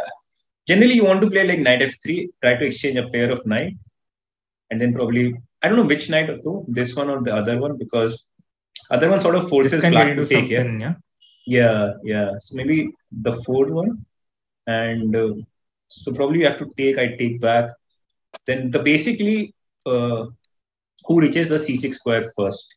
This is the main one. And you cannot play queen b7. I mean, you can, but it allows bishop f6 and this kind of positions can be a little bit of a problem for black because of the weak king. And generally this knight versus bishop, knight usually is a dominating force. So, but yeah, what e4 happened in the game? Rook d8. Yeah, rook c8. I don't think Radja was ambitious. But yeah, f4 seems to be quite ambitious. Yeah? f4, knight g6, knight c4, queen b7. Yeah, I feel white is okay. But I'm not liking what he has done in the last couple of moves. He's sort of... what are you trying to achieve as white in general? Because you can never really push f5. This e4 pawn is very soft. And if you push e5... so you give so many squares. Also, bishop on b2 is not really such a great piece after e5. So you play a3. He played a3, bishop c5. All looks normal. Rook e1, b5. Again, gaining some space on the queen side. Knight d2, a6. Knight f3. Again, very logical. Trying to, control the spin on the long diagonal. Knight e7. Okay, queen d3, h6, creating a loft, always a good idea. Rook e2, bishop b6, clearing the way for the rook.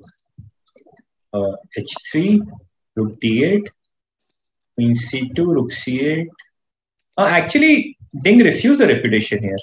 So queen d3, rook d8, queen c2, and he went for h5 instead of repeating. Yeah, I guess this was what Vishy was talking about when we were in the break. Yeah, you don't need to go all the way, but you can start being more ambitious. You can start playing these longer games, and I guess the Ding's already seen an opportunity to do that, because with the symmetrical pawn structure, it's only White's pieces who are disorganized and White's pawns who are weak. Yeah, the E4 and F4, which are weak, and these pieces, it just feels overcrowded, not enough spaces for the pieces. And he goes H5. Is H4 already a threat, weakening the F4 pawn? And knight G6, knight H5, all these moves readily come in. You're absolutely right. H4 can be lethal at some point. So he goes H4 himself.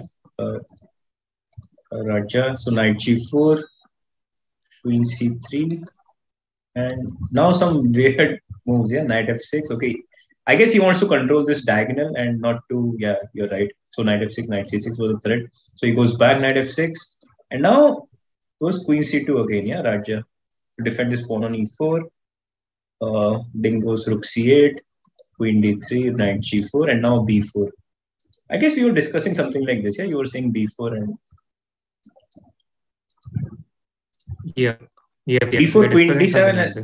Queen D7 has happened, and now Raja has gone for rook D2.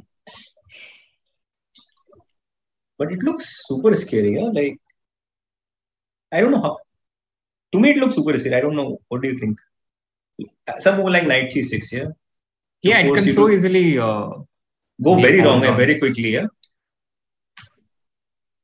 And if you don't take on C6, my idea is just to play rook D8 and ask you how you. What if I take on C6? I want to take with the queen. Queen takes C6. And then exploit these two weaknesses, yeah? I mean, there are many weaknesses. Also, at certain moment, I also want to play rook D8. Not right away, because there are some tricks. Maybe we can show, let's say I go, I don't know what to play as white. Let's say I play bishop A1 and you play rook D8. To be honest, it still works here. There is no mate as such. I wanted to show like queen D8, bishop D8, rook D8, king H7. But after knight G5, king G6, and that's it. Yeah, king is pretty safe on G6. Yeah, and black seems to be completely winning. But we have some other development. He has gone from rook C4 in the game after rook D2. And now E4 is in danger if the knight moves. If the knight doesn't move, then what move do you make as white? Do you just move the queen, like queen E2, for example? But this is a kind of shuffling which can weaken the E3 square. Yeah. And as white, you would ideally not want to move anything, yeah? But now knight C6 can be a big move, no? If you don't move anything. And then E4 pawn is also hanging on the next move, and it looks very scary to be. I mean, unless you can find something concrete with white, and if you cannot, then it's going to be a big problem. Right. While we ponder on how white can defend this, Abhijeet, there's a question in the chat. What is a chess player's diet by Magnus Daruwala? Most players are apparently looking so thin, at least in the candidates. How do you take care of that aspect of your routine? Not sure of the diet, but physical aspect is very important. If you have to play consistently at the same level for 7-8 hours, which we saw like Magnus doing it very well in the World Championship matches. Like he won the game in the 8th hour, not even the 7th hour. And that's deciding the whole pattern how the World Championship went later on. So yes, it is important. I've heard like Magnus takes a personal chef with him wherever he goes. Also, I've spoken to many different people. Generally, they don't want to go very heavy before the game to eat something. They want to keep it light, and yeah, like to not be sleepy but also have enough energy I think these days everybody, it's very easy to, follow, what is good for you, what is not good for you. You have like multiple apps to, tell you also. So it's quite easy to do that if you are into it. And I guess all these players are quite aware what they are eating and what they are not eating. So yeah, it is an important aspect. But personally, I don't know like what kind of food they eat generally. But I've read I've read about Magnus that he does not actually do snacking a lot during important tournaments, and he generally doesn't go for fast food and all this stuff.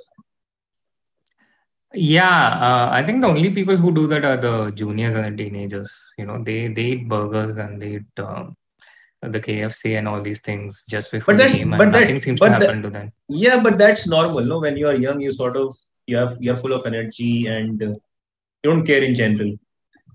Yeah, so you have excess energy, I think. Yeah. So I remember when I was 16, I also played about 240 games in a year or 250 games, classical games. So yes, when you are so young, it doesn't matter. Like you can eat practically everything, and even during the game, you eat before the game, after the game. It doesn't really matter so much because you are very young, and you sort of process that quite comfortably. But yeah, I mean, if you can just see like all of them, Ding,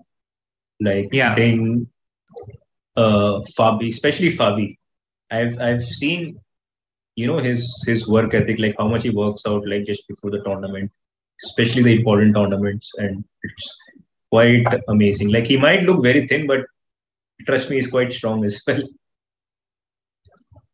And what I know about our Indian top stars, Vidit, he has actually turned vegan because he thinks it helps his thought process. He turned a vegetarian. He was first he turned into a vegetarian, and now he's also turned vegan, which I think also Virat Kohli is, if I'm not wrong. Although I'm not totally sure about it. No, he is. Also, his wife is. So the transition is quite natural in that case. But yeah, I mean, really? it varies. Isn't it natural? Like if, let's say, if your partner is doing something, one of them will change, like eventually. I don't know. I don't have a lot of experience here, but that seems like a very big adjustment to me.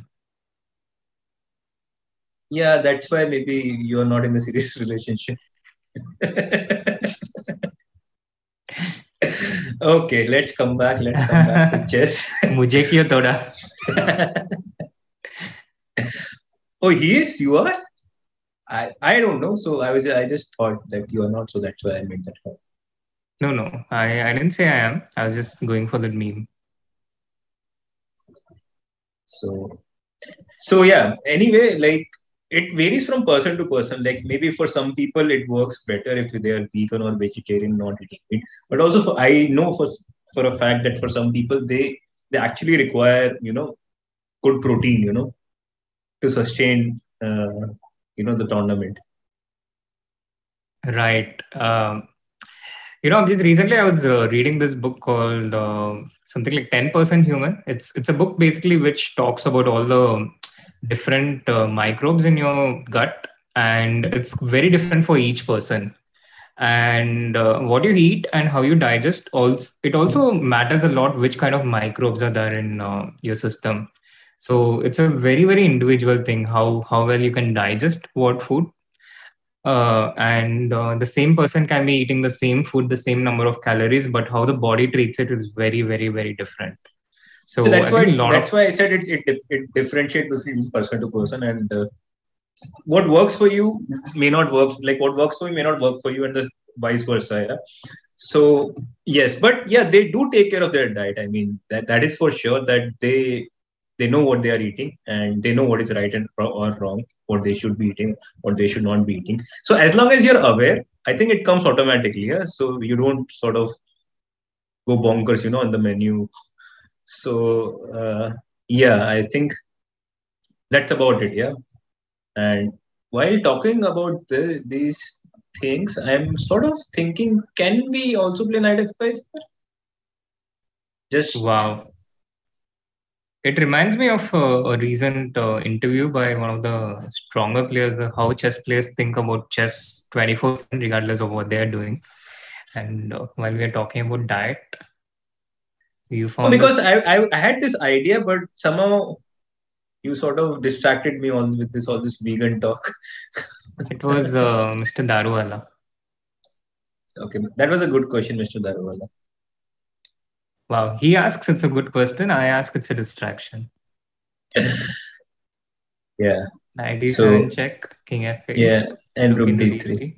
My point was, if you, I mean, you can also play rook c2 now, but probably rook d2. Yeah. Yeah, exactly what I was going to show. So I guess you have to take king into e7. Well, not entirely sure whether I have to, but let's pretend, yeah. Yeah, I don't mind taking it either. But I thought just bishop d4, yeah? Ah, you're not taking the pawn. No. These pawns. Okay. Rook c2. But I thought just rook c2, just king g1. Let me find. Yeah, king g1 seems to be a decent square. And although the knight on g4 looks very pretty, but I don't know how to activate it even further, because bishop d4, knight d4 is, my rook is attacked, and I don't see a very good square for it. If you go back, then probably, or rook c1, I'll just go king g2. My point is, I'll just go knight b3, knight c5 next if I given a chance. If I just wait with g6 here? So if for knight b3, what is your idea? Rook c2 check. Rook c2. I was wondering if I can even hold with rook d2, but let's see what you do here. The point is rook c3, knight c5, rook a3, and maybe I have nothing here. Rook d7, but yeah, it feels like I'm searching for something maybe which doesn't exist. King e8, yeah? Or king f8, I don't know. I don't know. But I have to say that the bar is a very distracting thing when you're analyzing, It makes it out yourself so much. It doesn't say anything, yeah? So maybe this is okay for white. Maybe just rook a7, e5, knight b7, or knight e4, knight d6. Because I don't see a clear pattern how black... No, I mean... No, I meant white goes e5. Oh, yeah, sorry. Yeah. So this is not enough time to initiate something for black. True. We have actually some of the interviews ready for you guys. So let's watch some of the post-game interviews if we can. Hikaru, thanks for joining. How do you approach your today's game? You mean how did it go, or you mean how did I approach the preparation? This question, sorry. I think both. No, I mean, obviously, I suspected Jan would play something in this Petrov. I mean, I think I got everything I wanted. I don't know what the objective evaluation is, but I think if I don't have this sudden brain slip and play knight d2. If I go knight d4, I think it's much better if not winning. So once I played knight d2 and I allowed this queen a1, queen f6, probably it's still a little bit better somehow, but I was already very upset at myself, and yeah, it just kind of petered out into this repetition. So quite disappointing. You removed your rook from e2 to b2 and then repeated the position. Was it just the principal Soviet rule to repeat 2 times and then think? You could say that, but also with no increment in this tournament, trying to get closer to move 40 is always preferable. So that was the reason I did it. Basically it came down to this one moment when I was going to play knight d4, and then I thought knight d2 was simpler, and I just overlooked this queen a1, queen f6. If I play knight d4, I think I would have won the game. So yeah, it's not good. On another note, you're always happy to join the interview, whatever the result is. Do you think it's chess players' responsibility to show up and promote chess and speak about the games? That depends on the situation, of course. I think, though, it's very strange if a player loses a game that they have to potentially do interviews. You don't have that happen really in other sports, so it's kind of a little bit weird. But yeah, everyone has their own opinion. A joke question. Would it be a bigger problem if Chris didn't bring the Starbucks coffee, or if you forgot your prep, what would be the biggest problem? Well, I think that depends on the color. I think with the white you can always more or less find a way, but when you have the black pieces, it's much more difficult. Everyone's very well prepared when they play against you. So probably it depends on the color. If you're black, forgetting the prep would be more important. If you're white, probably forgetting coffee. Perhaps one last question. You mentioned once you won FIDE Grand Prix that you would stream less, start prepare more for the candidates. Did you still get some kind of vacation, or you went directly into a deep prep? Yeah, I didn't really get a vacation. I mean, I still streamed some, and then even when I was streaming, it wasn't the normal sort of stream because it was competitive events. I mean, when you're playing Grishchuk on Drake and everybody else every single weekend, it's not exactly easy compared to regular streaming. So it was kind of a mix, but mostly I was just preparing nonstop. And at least I think I've done relatively well, all things considered. So yeah, that's what it is. All right, thanks a lot, Hikaru. Sure.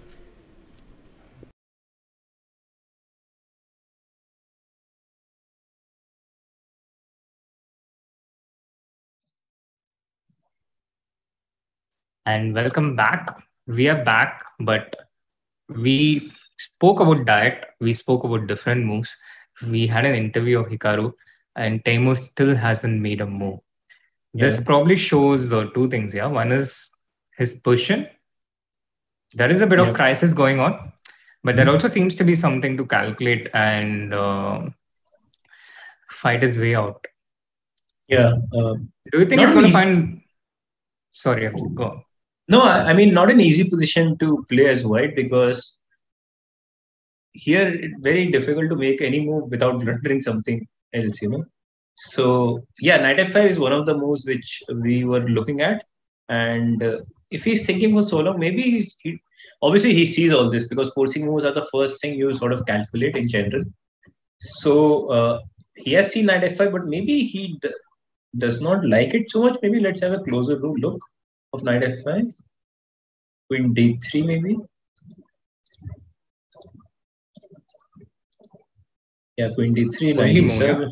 Yeah, I guess.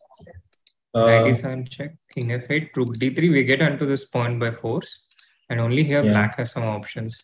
Can I start with rook c2 check here? Can we go back a bit? Move came to my mind. If you just go back to the point of knight f5. Like as soon as you played it and you were like only move, I was wondering, can I play knight d5? Also a move. It is if ed5, just ef5, and claim that your king is so much weaker than mine. Why should I exchange queens? And wow, juicy. Yeah, it doesn't seem to be entirely clear what white is doing. Next. Knight e5 can I play? Just to trade more pieces and try and defend. But you can do some knight e3 check, yeah? And say no trades. Where does the king go? f3 seems the safest square. Yeah, maybe. But no. He hasn't played this anyway, so he hasn't played knight f5 anyway, so let's not. Yeah, he went queen e2, and now after queen b7, queen e2 is apparently a mistake according to the computer. Well, we have the very similar position, like what we had already, but probably just queen. Oh, he has played already a move, queen b7, yeah. Yep. Queen e2, queen b7. I made this move queen e2 once during analysis, and it instantly felt wrong because now there's no way to defend the e3 square. That apart from the fact that the computer evaluation shoots up. Yeah. But we had, and now he just comes back queen d3. Also, it's such a difficult decision, no, Abhijeet? There are these situations where you have to choose between doing something and staying quiet. Yeah. And without being able to calculate fully, without having the time to do that, these decisions feel so difficult. Yeah. Yeah, I guess he's just trying to repeat and trying to go to move 40 without getting anything damaged to his position. So, also with black, how do you go about progress? Yeah. Not. Oh, your idea of not very trivial. It looked good actually. Can I do the same now, knight c6? But it was a little bit different, yeah, because now probably you can take and play bishop d4. And there I was somehow controlling this d4 because my rook could pin, from rook d8. This right. So we see that knight c6, it makes the defensive task a bit easier for white. So what else can we do to break through here? I can see some potential sacrifices with knight g6, queen c7, just knight takes f4 because all black pieces are here. And for white, it's not very easy to untangle, after this, once the queen lands on f4. Like some e5 is in the air. Natural also. Yeah, but knight g6, like you sort of go where because it doesn't attack anything. The pawn on g3 guards f4 and h4. Also, knight g6, maybe we can also think about e5, yeah, at some point. Yeah. For black, you mean, right? Sorry. Yeah. If white plays it, is it already game over with some tactics?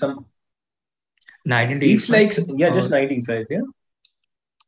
Yeah. Takes knight e5, queen where? Okay, not this. but in general, yeah, e5 looks such a committed move. Okay, let's not take this, yeah. Okay, let me play queen d5. After e5, let me play queen d. Let me play slowly. The slow poison. The most uncomfortable. Yeah, the thing is, also the time trouble approaching. I think Radja has to make three moves in less than 6 minutes, and the moves are not very trivial for him. Yeah, true. Not the kind of moves that, not the kind of time trouble that Alireza was in yesterday. Yeah. But the position is also almost as bad, yeah. But maybe it's also not as bad. It's definitely not as bad as what we had yesterday in Alireza's game because it was very direct. And here, somehow the plans are not so easy to come with. So knight g6, let's say you don't play e5. What else can you do here after knight g6 for white, not e5? Right. Because I am threatening e5, I guess, yeah? What if I just stay here with queen e2, just to understand the dangers in the position? Yeah, so e5, let's say I go e5. Takes, I guess. Okay, one of the knight. Let's say I take with the g6 knight. Yes, so knight e5. Yeah, this gets really bad because of the e4 pawn weakness. Yeah, now not only the king is weak, the structure is weak, and practically every piece of black is better than white's. Exactly. So knight g6 e5 is a plan. Let us see what he does. Yeah. It looks very tempting to me. Also, I don't see that many plans also for black. Like, if not this, then what else? What do you do? How do you improve your position? I guess knight g6 you have to go rook e2, yeah. And now does e5. It? Yeah. Knight f5. Knight f5 you have now. Yeah. Okay, this is a very good point. You covered this e3 square also earlier. I mean with rook e2. And now you can go knight f5. But still, yeah, knight f5, ef4. Knight takes g7. Knight takes g7, f takes g3. I mean, it's sort of unnecessary for black. But if it wins, yeah. Yeah, true. But yeah, it's a kind of mess white needs to aim for here, I guess. But still, yeah, knight h5, bishop c7. And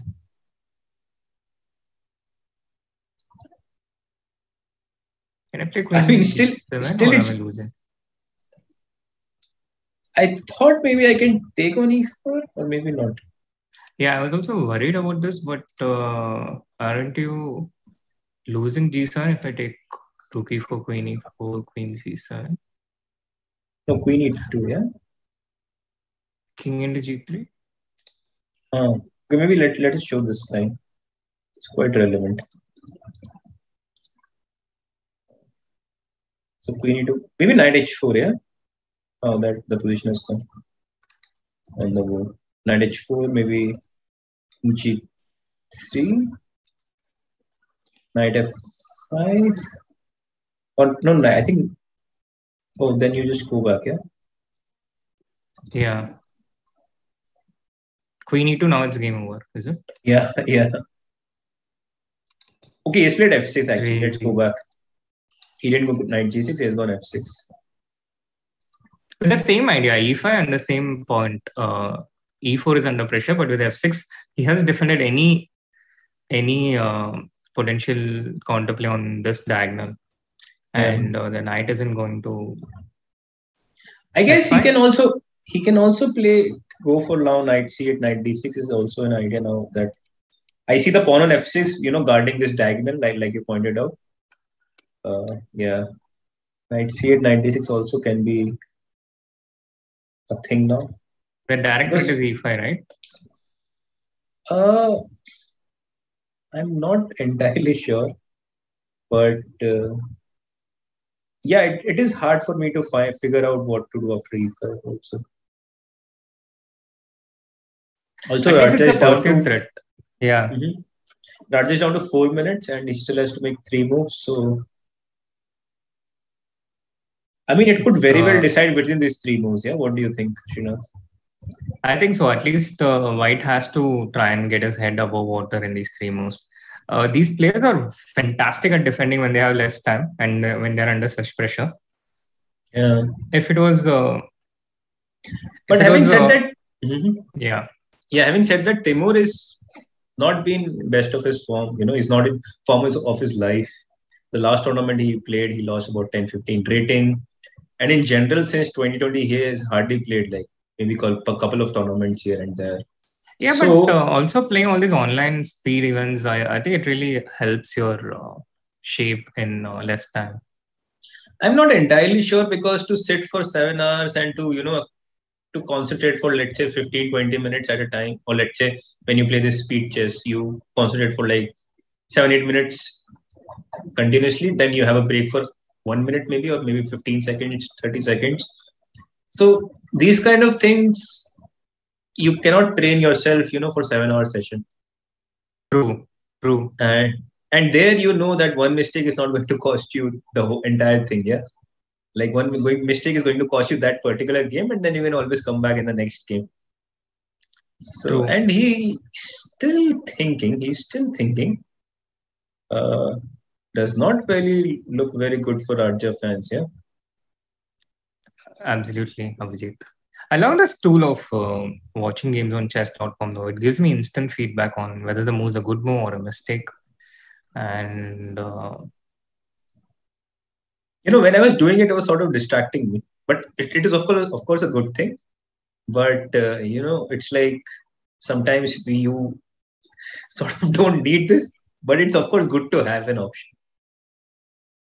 Yes, absolutely. I mean, especially if you're someone who's trying to make sense and you're not able to understand what's going on in the game, I think it gives a pretty good indication. But aside from that, I would love to have it without the engine though.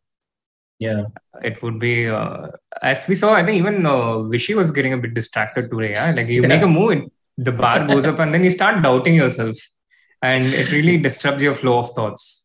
I want to interrupt you. He has 1 minute 40 seconds right now as we speak, and I don't think he's making. He's going to make a move.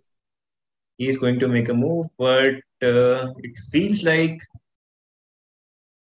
Oh man, wow! The pressure. He's really. Like. Oh, King H3. Oof.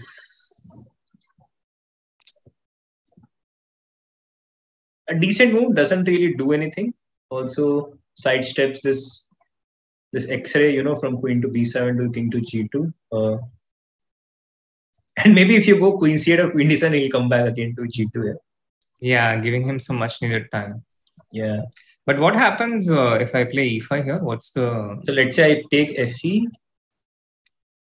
Yeah, FE. Okay, knight E6 is, I guess, more or less forced. Oh yeah, and now you get access to all these g5 squares. Yeah, like for example, even after queen into e4, you can you go queen d8 check, or is there even something stronger? Well, in general, I feel this queen e4 is shouldn't work. Yeah, because I can just take and play knight g5, rook d7. I feel I don't know, some knight to g5 and then rook d7. Generally, it feels like black is getting some white is getting some counterplay. Yeah, but here I have some rook e1, rook h1 also. No, I think other knight. So that's why. Okay. So I keep some squares h2 guarded, protected. Yeah. So yeah, but in any case, I think e5 is not a great idea here. Yeah. Yes. But what else? Yeah, what else can you do here? Does white have a threat here? Also, now that I think of it, what is your next move as white? Let's say if it's white to play, what would you play here? Knight into e6, can I play?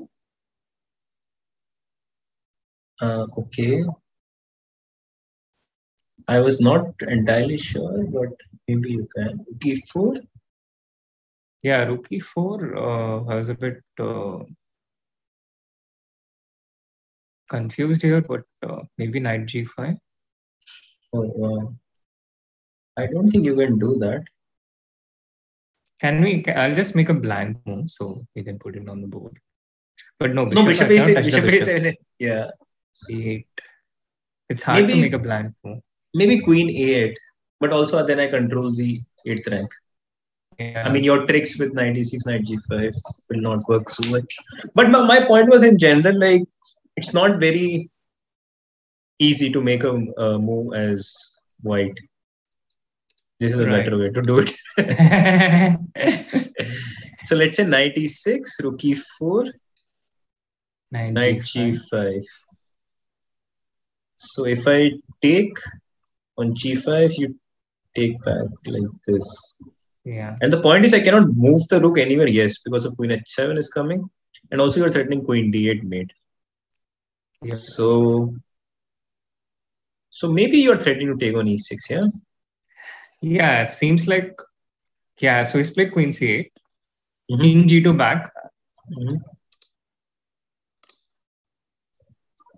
King g2 back is expected. But he's taking his time, yeah? But this is such an obvious move, yeah? I don't understand why he's taking his time. Yeah, e5 is coming in. But maybe he doesn't like king g. Wow! Oh, the pressure. He has played e5 himself. The pressure. I mean, I can take on e5. I can play f5 and, use this square for later. This d5 square, which you have given me up once you played e5. It looks like a... Oh, no. The other one. Not the brilliance here. E5 is definitely not the brilliance here. Yeah, this is more appropriate.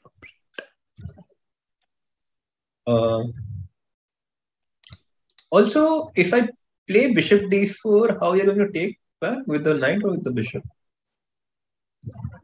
If I take with the knight, that feels more natural. And as Ding, I would be pretty tempted to make bishop d4 work, because then you have to make a decision before the 40th. And can I just take the pawn? Take back. Knight takes. Queen 2.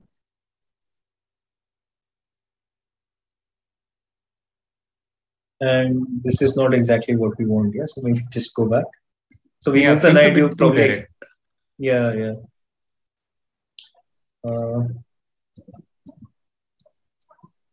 For some reason, I was thinking that you have to play bishop d4. But maybe not. Maybe fe. So knight d, bishop d4, knight d4, fe, maybe just queen a8, yeah? Not knight e5. You mean at this point? Instead of knight e5, queen. Yeah. And let's say if is losing. Yeah. I don't think it's losing, but it feels quite bad. Yeah, even positionally. Yeah. Like I think I can play 95 because if you go 96, I think it's good to ask. Okay. Yeah, knight f4. Yeah, knight f4 is probably winning.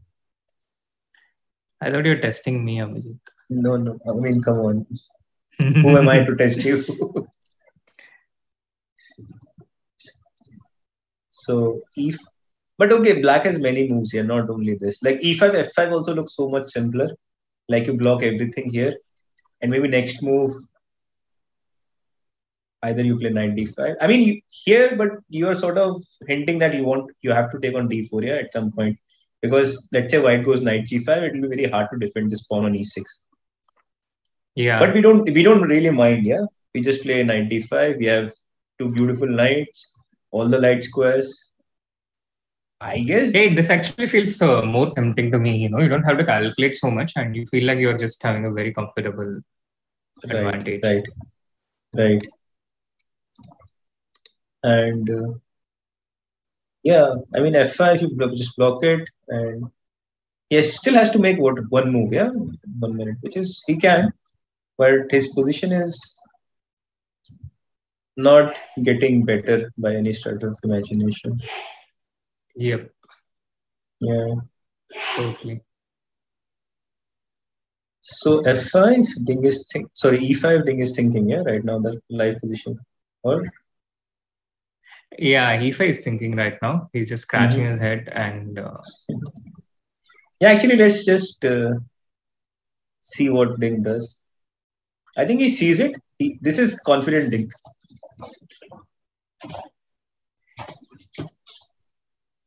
He takes fe. He takes fe. He takes fe. So we're going to see fe back. I'm hoping so because 95 the minimum. Yeah, he takes fe. So and now what?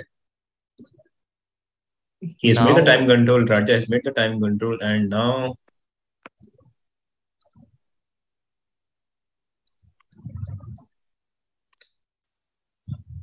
Now bishop into d4 just transposes to what we had seen, yeah? Also good. I feel you have to play bishop d4, yeah, because knight g5 I don't know how to meet knight g5 here.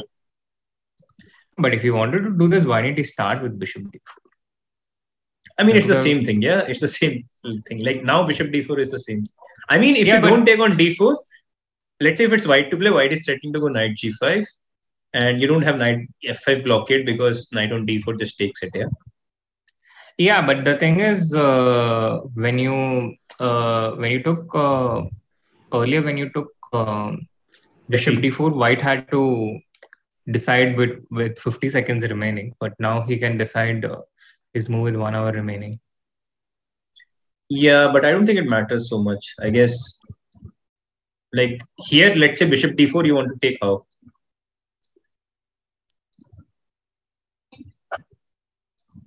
I guess with a knight. But before we get into that, Abhijeet, we also have another very special guest joining us. Before we introduce him, chat, do you want to try and take guesses who has just joined us? This person is a very strong chess player. And anything else would, I think, just kind of give it away to the chat. No, I mean, he's very, very strong chess player, has won many events, and especially strong in the online format where he has beaten, I guess, almost everybody who's out there. So without further ado, sure, Abhijeet. Yeah, without further ado, let's bring in Raunak Sadhwani. Welcome, Raunak. How are you? I'm good. Are you following the action? Yes, I was following. I think Ding might win today, I feel. Yeah. Also, I have been asking this to everybody who has gone to this torch relay. How was your experience, like the whole thing, sharing the stage with the Prime Minister and everything in general, you know? Yeah, it was a great feeling. None of us saw this before. So I'm very happy I was a part of it, and I hope I can give my best in the Olympiad. Well said. Absolutely. The chat going with all kinds of guesses. Yeah, they started with Vidit, then Nihal, Prag, Arjun, and quite a few Raunak OPs in the chat as well. There was one Adiman, but really, I've never seen him winning anything online. No?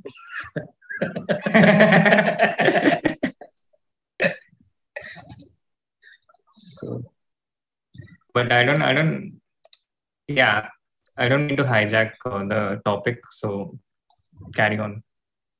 Yeah, no. What I want also to ask, like, okay, as you said, like you have never experienced these kind of things in the past, yeah. So and all of a sudden, like, also they have to take in the account. You're so young, you're still a teenager, and how does it, does it affect you mentally, or does it like, gives you even more confidence? It gives you like sort of, you think that maybe now because I am sharing the stage like this with so many important people, maybe I have to do even better, or just share us your thoughts, in general. Yeah, I don't know. Nothing really changed. Like I wanted to play well before, same now. It doesn't really add any pressure on me. Cool. That's actually excellent, and it's nice that it doesn't affect someone in any way. I think it's a great outcome. Meanwhile, Raunak, an easier question for you. What would you play if you were black in this position, making the 40th? Good question. Now I have to think. But you have only 52 seconds right now. That's a tough call. That's Raunak's routine every week. Title Tuesday Rapid Chess Championship. Yeah, but the problem is I cannot make a blunder and get away with it. True. I think I would somehow try to prevent knight g5 and just go queen b7 if I had no time. I don't know. How would you do that? Queen b7 directly? Yeah, 96, but this is the problem, but I don't know what else. I mean, I'm very surprised that Ding took f into e5 and he's thinking now. I mean, he played g6. It feels... Yeah, I wouldn't have taken f into e5 at all, yeah. Yeah, either you play f5 there or you just play, I don't know, bishop d4 here. Or if you see something concrete, it makes sense, but to play g6, I don't like that. Yeah, you would rather play f5 than fe, g6, yeah? Yeah. In the previous game. No, I thought he was in complete control and somehow now I think it's gone. It's chaotic, yeah? Yeah, the control is not there. Now it's like a 3-result position. Can I just go knight g5 anyway here? Yeah, I was wondering the same thing. It's not very easy to figure out what is happening after knight g5. Maybe queen b7, but then you just go knight f3. Yeah, the other knight f3. Because knight f2 is not possible because in the end you have queen d8. I guess in general, I'm threatening queen d8 in this position. Yeah.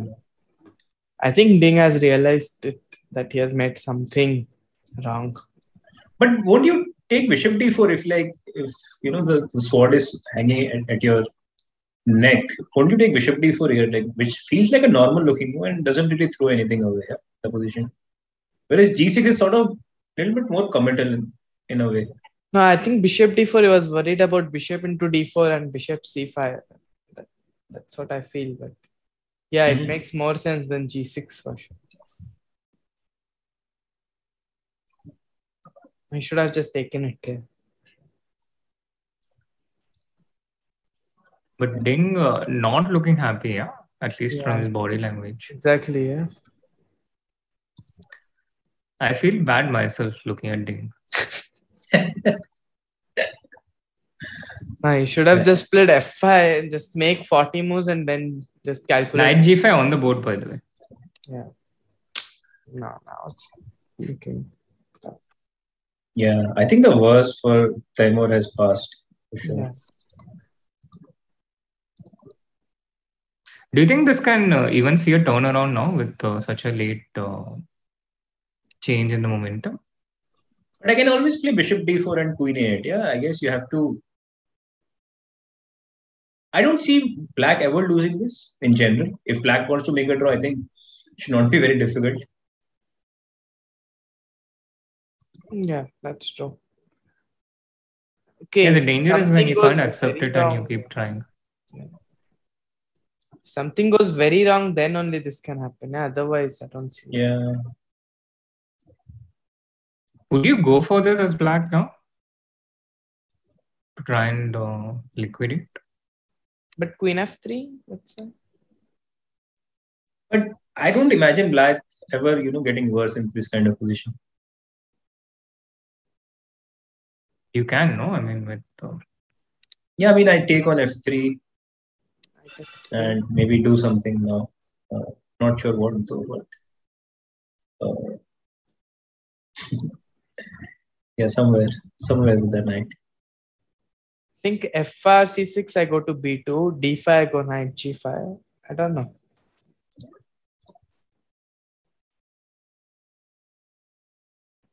But sure, black cannot lose this. Right. I was really hoping that Hikaru wins today, but okay. So you're rooting for Hikaru in this tournament in general? Hikaru and Fabi, yeah. So you like American players, yeah? Yeah. Yeah, I mean, okay, let's say knight c6, bishop g2, maybe just king f7, king e7. Knight c6 right here? Yeah, knight c6. Bishop d2 was the point, no, Raunak? Yeah. So let's say king f7.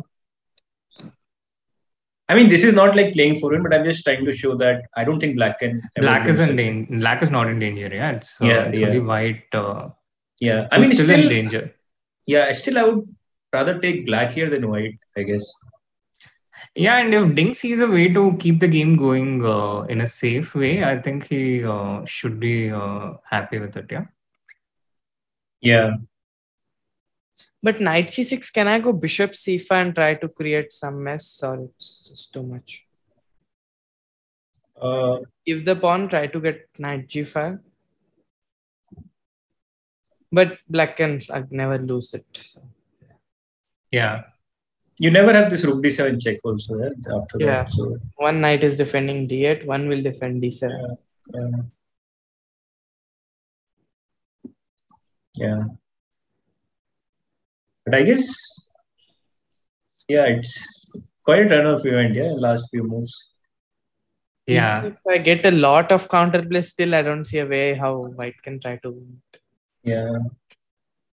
But I mean, Jan not losing that position also, I mean, if you think about it, then anything can happen, yeah, general. No, but somehow I felt that Jan would save that position. He saved worse. Yeah. And when you have these options of so many nice moves that keep your advantage, it gets so confusing, I think. Yeah, I think this is there with Petrov. White has many tempting options, but black is very solid, so it can easily go away. Right. All right, so that's the 40 move time control, a cliffhanger of a game. Knight g5 just played by Raja. Black is still doing okay, but black is no longer winning. Ding is no longer winning. And this is where we are at the end of 40 moves. We will go in for a short break. We'll be back with Raunak. But meanwhile, do hit that like button, subscribe to the channel if you haven't, and we'll be right back.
Fabi, thanks for joining. The reason you came first is because you beat Richard at rock, paper, scissors. Are you good at this game? Well, I lost the first time, but somehow it didn't count. So I once played a computer in rock, paper, scissors, and it slowly destroyed me. Like, it learned how I thought, I guess, and then it beat me. I tried like 1,000 times. So yeah, maybe not too good. On a more serious note, you both played such a creative game. Do you think it's because you were playing one of the most, let's say, creative players that it inspired you to be just as creative? I think, well, okay, Richard is a very creative player, of course, and also his opening choice is in general very creative. And it took me by surprise, so I also started to play a bit maybe too risky. I didn't feel like I had full control of the game, but I also at some point felt like I might be better. But I really wasn't sure, and yeah, I missed this e5 in advance. I saw it once he played a3 quickly. I understood that he was going to play e5, but at that point I didn't see any way to avoid the draw. I can take on e5, but I thought I might just lose the game. He has this passed pawn on b2, and I actually can't really capture it. But yeah, it was a very interesting game. I just hoped that it wouldn't end in such a abrupt draw. So you would have preferred to play it more? Yeah, of course. Yeah, in general, I was ambitious today, but yeah, I can't say that it's a bad result or anything. It's just that it felt like we got an interesting position, and then it just ended suddenly. But I also didn't see exactly how I could prolong the game. If you were to explain the theoretical g4 to a more general audience, would you say it's an attacking idea or a positional idea? Well, I guess it's more of an aggressive move. I mean, white can play very positional lines here. The most positional is probably to just capture on c6, and it's even the main line. And g4 is, yeah, sort of the most aggressive way that white can play. And it could transpose to kind of very popular Taimanov lines if black plays queen c7, for example. But knight e7 is a way to get into totally new territory, I guess, or very close to new territory. I imagine the position isn't so well explored after knight e7, and I think we were both rather unfamiliar with it, although he was probably a bit more familiar than me. On another note, we mentioned the Olympiads and your thoughts about it yesterday. How high do you think are the chances of your team to actually win it? Well, let's say it would be a pretty big disappointment if we didn't win. All right. And are you satisfied with the coach that you are going to have? Yeah, of course. Yeah, in general, yeah, of course. All right. Well, one more question about the Olympiads. I've asked it once to Hikaru. So what would be your dream American team for the Olympiad? And you can take any players, either they are alive or not. But they have to be American? Yeah. Dream American team. I mean, of course, Fischer has to be on the team. I guess we would probably put Morphy on it, and Pillsbury, and Rushevsky, and me. Of course, you. Thank you so much. Thank you. Richard, such a creative game, and yet finished in a draw. Do you have some kind of frustration? Oh, not really. I was expecting any result, actually. So draw was one of them. Yeah, of course, I tried to get some play even with black. But he went for this g4, which I've never seen before. And things, unfolded from there on. So that's why the game is so short, actually, because theoretical line ended on move 6 or something like that. So in a way, we didn't play such a short game as it seems. But yeah, and then I don't know, I went a bit, over the top probably with this bishop b4, queen a5, a3 idea. In any way, very risky position. But maybe it's fine, or maybe I'm losing, I don't know. These were the possibilities, and okay. Wasn't it like a cat and mouse? In a way, you both were waiting for each other to castle first. Yeah, no, actually, things got a bit tricky because he has a very concrete play against my king, even while it's being in the center. However, for me, my play with a5, a4, first of all, I'm not sure if it was that smart, and also it's not that deadly because he can just walk away with his king to the short side. Well, for me, I have to castle queenside if I want my king to be completely safe, which is, of course, not safe even there. So, yeah, but yeah, this is Sicilians, I guess, without you know, the opening theory to back it up. So it's could happen, and something crazy could happen from this opening. Yeah.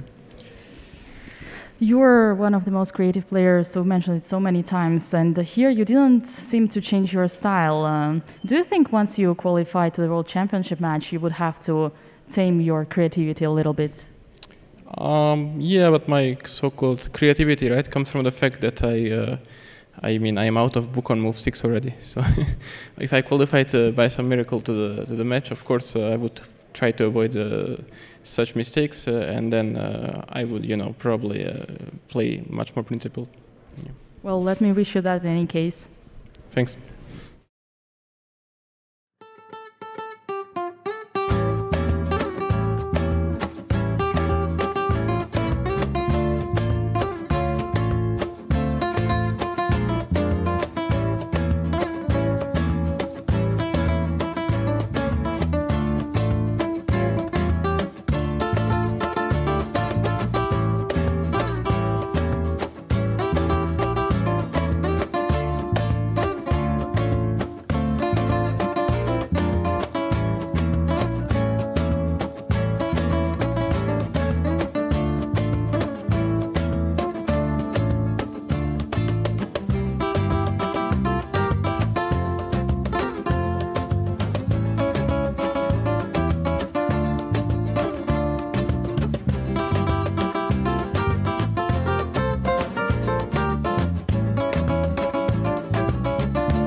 Welcome back, everyone, to the round 5 of the 2022 FIDE Candidates. And we are back with Abhijeet and a very special guest, once again, Grandmaster Raunak Sadhwani. And just as we were away, exactly one move took place in the game. And Ding took bishop to d4 finally after a 15-minute thought. Do you think perhaps one move a bit too late? 1 or 2 moves? For sure. I mean, had he seen that he had to play g6 after fe, probably he would have gone f5 directly. And now probably it is more out of a desperation because it's not easy to, you know, protect this e6 pawn. So yeah, he has taken on d4, white took on d4, and let's see what Ding has in store. What if I play rook c1 here? Yeah, it is a move. Can I go to d1? But looks d1 does very queen passive, c2, yeah. no?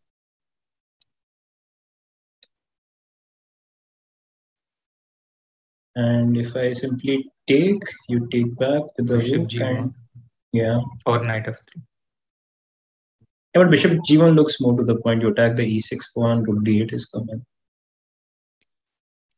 Yeah, that's counterplay. But you could also play directly bishop g1, I think. For rook c1, yeah? Start, yeah. Yeah, very nice, very pretty. See, this is what we miss, yeah, Srinath? Simple tactics. It's just forced draw, yeah? You just can't avoid. Yeah. No, the line I think we checked is the best trial, like something like Queen C6. I don't know. Queen F3. Okay.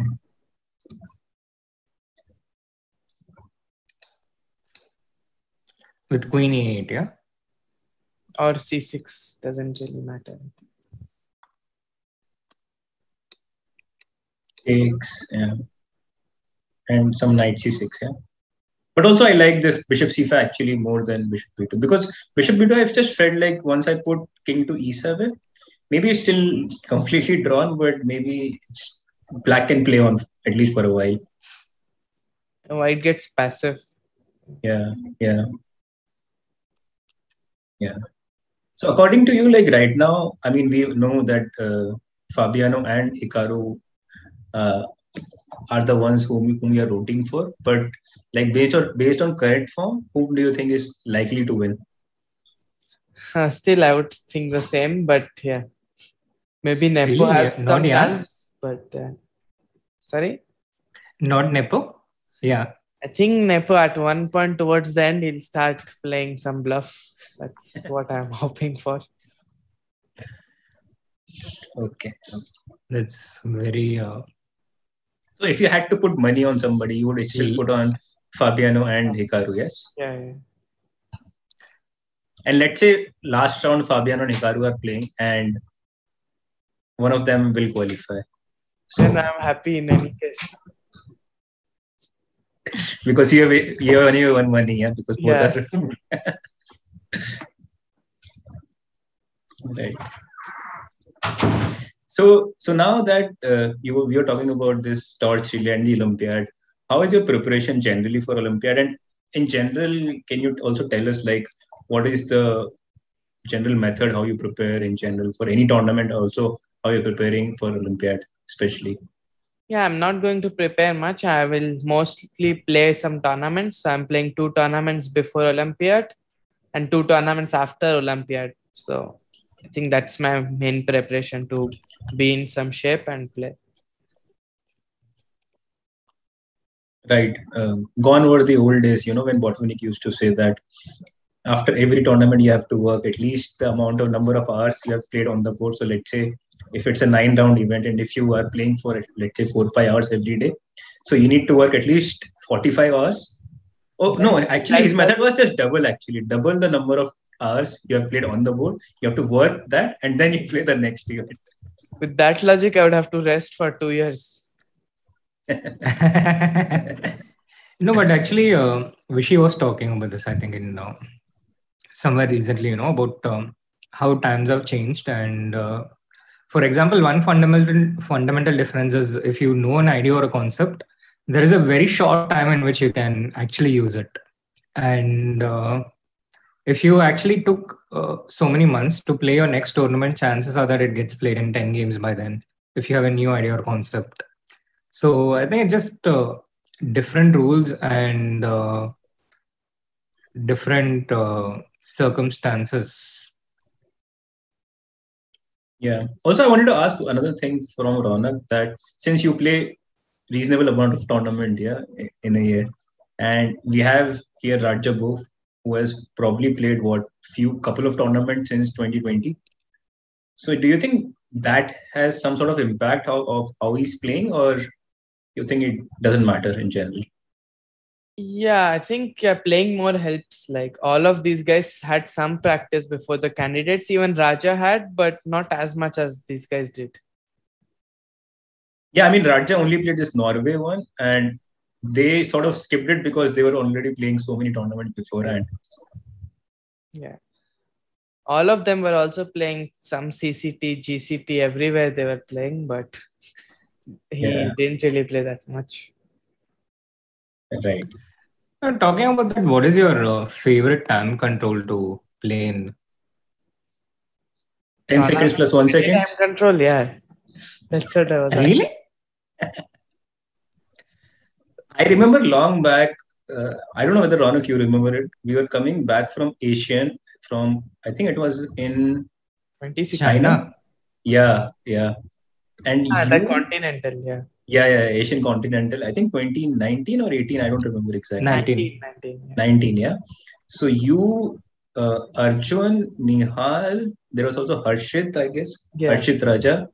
And all of them were playing this 10 seconds plus 1 second increment and some insane, this bug house supply. And once half of the people had left for their flights, I remember Raunak and Harshit was playing online on chess.com this 10 plus or some random time control you guys were doing. Yeah. Getting disconnected like every 2 seconds. Yeah. So I guess these days I haven't seen that many people, who are so interested in general chess, doesn't have to be, anything specific that you're preparing or you are, going for some specific openings or something like that. Just like they just want to, they are so much in love, from chess, within chess, So that's what it shows actually. All of them are like, I don't want to say progressing too fast, but certainly at a decent pace, yeah. Absolutely. So he played Queen A8. I'm expecting Queen F3. Yeah. Do you think that's the only move here? I can play Rook D1 as well, but Queen F3 just makes more sense. Yeah. But it also depends, yeah. Like, are you getting a little bit ambitious from white?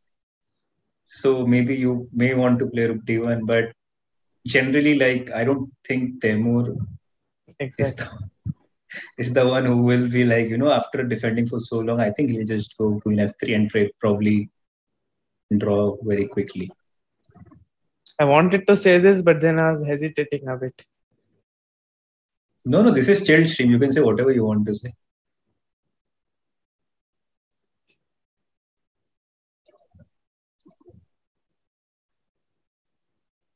And like few moments back before you joined, we were talking about, Srinath was giving some analogy about his relationship to some chess. And so, yeah, you can talk whatever you want to in general. What was this analogy? I seem to forget. But something you were saying, no? Suddenly somebody breaks up with you. I think you're muted, I think. No, Srinath, I think. Yeah, I was muted. Yeah, it was something about something going nicely and then ending quite abruptly. So it was in reference with the games you were. It was this game, no, this Caruana's Rapport game. Yeah, where it just finished all of a sudden. Yeah? It's all going nicely. You feel like it's the one game you want to watch. You expect a decisive result, or at least you expect some complexity, and then it just goes like this when you just don't even expect it. But someone in chat is like, no, Raunak, it's a trap. What does this mean? I don't know. Sorry, Raunak, you're saying? Yeah, I don't know what does this mean. No, Raunak, it's a trap, but okay, whatever it means. Like in Rapport's game after Queen D4, he could have played Bishop C3 and Castle probably. It would be. Yeah, I think we did discuss it. Maybe we can quickly come to that position, yeah, Srinath, if it's possible. Sure. So I think we did discuss this little bit with Vishy, and I think we discussed with AB, CB, I think this same position.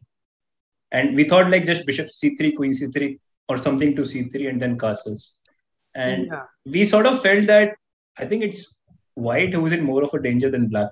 I would surely play black here, not white. Yeah. Maybe he wasn't that ambitious or he thought Queen F5 gives something more. I don't know. But I've seen this in Rapport's game. Like usually he doesn't go for any simple solutions. Like here, maybe black is even better. I don't know. But for him, he was like, what is the most complicated move? And usually goes for that kind of a move. I think if Fabi was black, he would have done this. But I don't think if Fabi was black, he would play all these moves. Yeah, 97, 90, 85, 84. I think at the first. Yeah. Okay. So let's come back. I think we have exchange of queens already. Queen F3, Knight F3. And yeah, I mean, we saw Knight C6, but also Knight F5. You wanted to go Bishop B2, right, Raunak? No, now I feel just go Bishop C5. No need to play bishop e2. Yeah, because I felt like whenever you come back, I think I can simply go king f7, king e7. And again, not much, but I can still claim that how you can make a draw, how you make a draw with white. Not these knights are very strong, so no need point. Do you want to go knight f5 or knight c6 is the question? No, because earlier Raunak was mentioning for both knight c6 and knight f5. Oh yeah, right. Go bishop b2. But yeah, here also knight f5, bishop c5, maybe. Just a draw. And it's just a draw. Yeah, this is simply a draw. King g7, rook d7, and nothing to do. Even king g7, there's some bishop f8, but okay, it's still a draw. Same, no? The good thing would be if he starts with king h7. Yeah, instead of king g7. Then it's just a mate. Yeah. Check, and checkmate. Yeah. And he has gone for knight c6. More calmer move, safer move. You control the d8 square. I think he realizes that he has messed it up. Yeah. Yeah, I think he did that right after he played g6 earlier. Yeah, but now it's more obvious, kind of. Now he's just trying to stabilize, trying to get into a situation where he can try to press without... he just wants to ensure that he's safe and then decide. He might just offer a draw. I wouldn't be surprised if he does that. After knight c6? But I don't think he's risking anything by playing on, I guess, with black pieces, no? I think he's just waiting for Radjabov to just go bishop b2 and then have something, but bishop c5. Yeah. Can you really offer a draw here? I mean, I haven't seen any agreed draws in the candidates so far. Really? Yeah, you mean draw by mutual agreement? Yeah, exactly. I haven't seen any draws by mutual agreement. It has been either repetition or full-blown games. That's true, actually. Yeah, that's true. Maybe there is some rule. I don't know. Also, tell me one thing for bishop c5. If I simply take on e5, knight g5, and once again you threaten the same thing. Yeah, rook d8, bishop f8, and I thought you wanted to take with the g knight, but still. No, but you don't threaten anything, right? Rook d8, king g7, bishop f8, king f6, and right now. But yeah, I don't know what move to make also with black. Yeah, I'll just take this e6 pawn at one point and okay. Yeah. Oh yeah, rook d8, king g7, knight e6, and knight g5 is. And then threaten some checks and okay.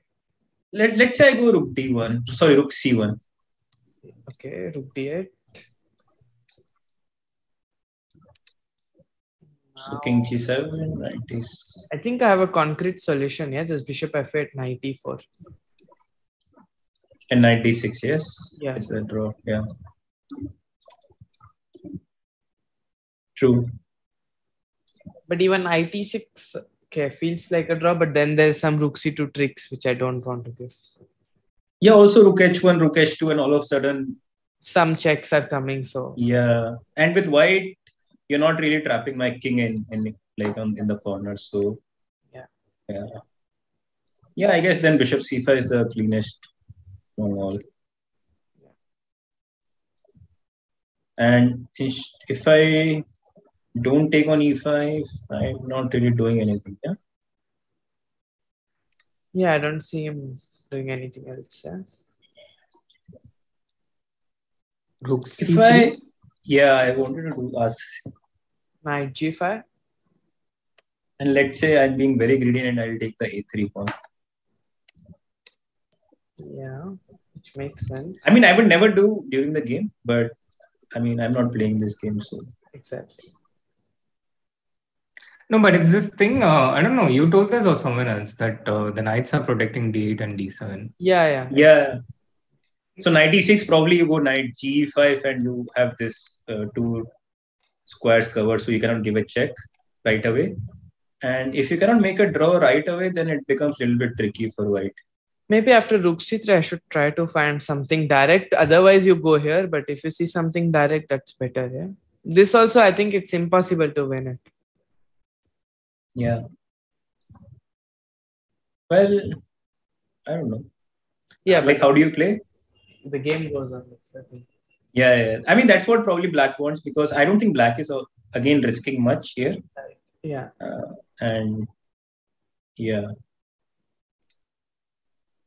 So maybe bishop c5, rook c3. If not knight g5, maybe what else? Other option. Can I go rook d6? Rook d6, okay. So rook f3, rook c6. And yeah, rook a3, maybe. Yeah, you always have bishop g1. That's the thing. But also, I thought just king g2, and I'm very active with both my pieces in general. And yeah, sure. Rook e2 check. Not king f3 for sure. Just king g1. Yeah. King g1, yes. Knight e5. Yeah. This is very distracting, actually. Yeah, the thing is, knight f3 check is coming now, yeah? So just rook e6, knight f3, and king f7. That's why I think king f1 was the move. Okay. Got it. That helps.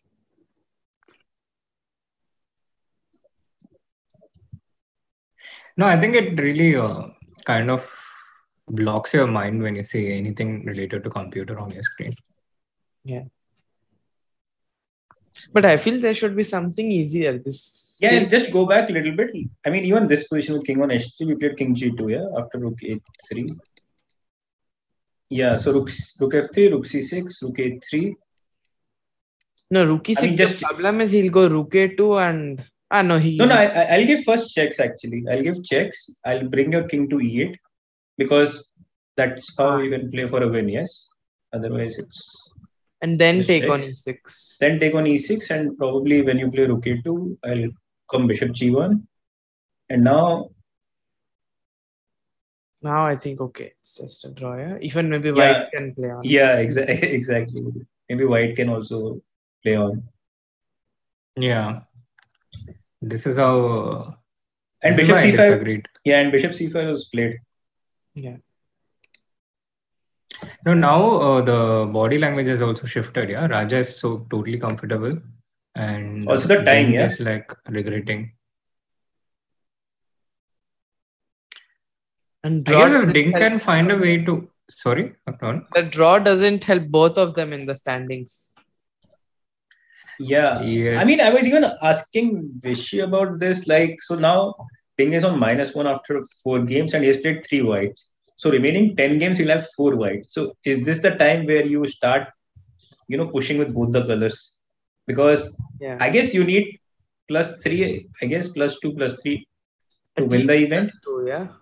At least +2, yeah. And let's maybe say one white. Some of them can hope that they finish second, yeah, and Magnus doesn't play. So it's still something to hope for. Yeah. But yeah, at least +2, and let's say one of your white game doesn't happen how you planned it to be. Then it is almost like, you have to go berserk, yeah? Yeah, I don't see both of them winning in such situation. It's too unlikely. And anyway, we know your favorites, yeah? Hikaru or Fabiano. Both of them are at least not losing. Yeah. But I'm not sure if... I think it's the ultimate cake for Raunak if they finish top 2 and Magnus doesn't want to play, yeah? Yeah. No, it would be really funny if Hikaru wins, and then Magnus doesn't want to play, and then Hikaru and Fabiano plays, and then he comes back and also does his recap after the games. Raunak, what do you think? Sorry, Abhijeet. Yeah, do you think he will actually do recaps even, let's say, if he qualifies for the match? Hikaru? He might, I don't know. He'll play Title Tuesdays, he'll play Arena Kings, he'll do whatever. And then like 10 days before, he will say, I'm preparing now. And did you ever consider doing like this? Like streaming, recapping, whatever during the classical tournament? Yeah, even when I'm not playing, I don't think I can do that. So. I think you can do that. It's a question of whether you want to do that. That's true, but okay. You already have a streaming setup, a gaming chair, and you're not shy of the camera, which really I think which really puts you in an outstanding position in the juniors among your age group. You already put yourself as an exception there. I think amongst all the top juniors, you're probably the only person who's not shy of the camera. Hans. Yeah, I mean Indian juniors. I mean, yeah, okay, Indian juniors. And Hans is already a retired streamer. Okay, yeah, that's true. So Hans has told me that he will never come on streams again unless he's contractually obliged to in some way. Okay. So he's retired from his streaming career, which kind of eliminates your only possible rival there. That's true, yeah. So I should start streaming. You could. That's okay, for an that, option you chess.com has to organize Arena Kings again. They just stopped it. They are probably a bit distracted by the other. By the way, Raunak, did you know like what Ding has done for his education? Like what he has, like he's graduated, but do you know in what subject or anything? I did ask like to the chat before. Sorry? Ding. Yeah. Yeah, Ding. No, I have no information. If you had to guess. I don't know. Did you do some psychology or what? No. Not yet close, yeah? Okay. Not close, but okay, you can take another shot at it. Mm-hmm.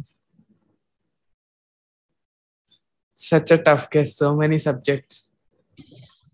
But looking at Ding, what do you think right now? Like looking at him and what do you think he is or like he has done for his studies?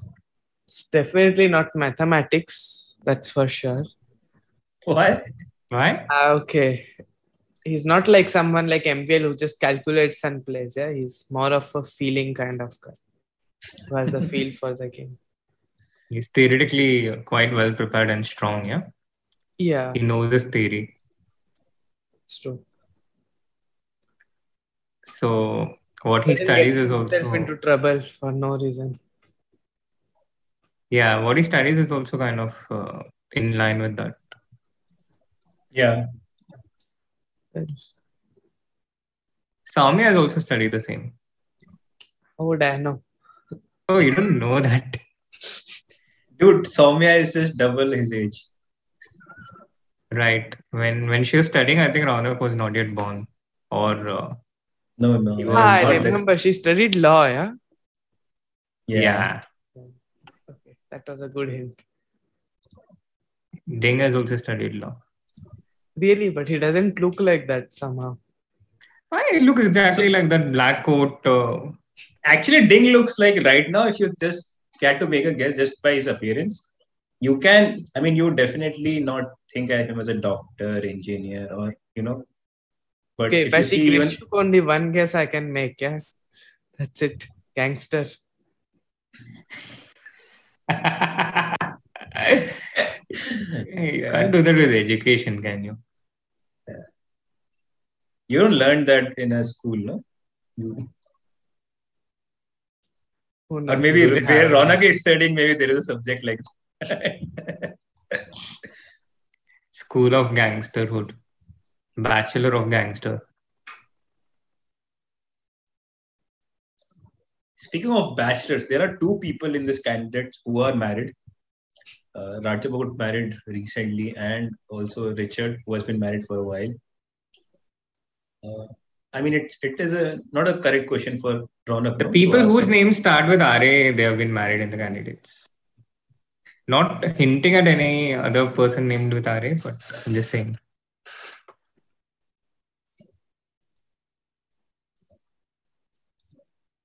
Abhijeet, you're saying something? Yeah, Raunak has completely ignored what you just said. Yeah, I pretend. What else can I do? Yeah.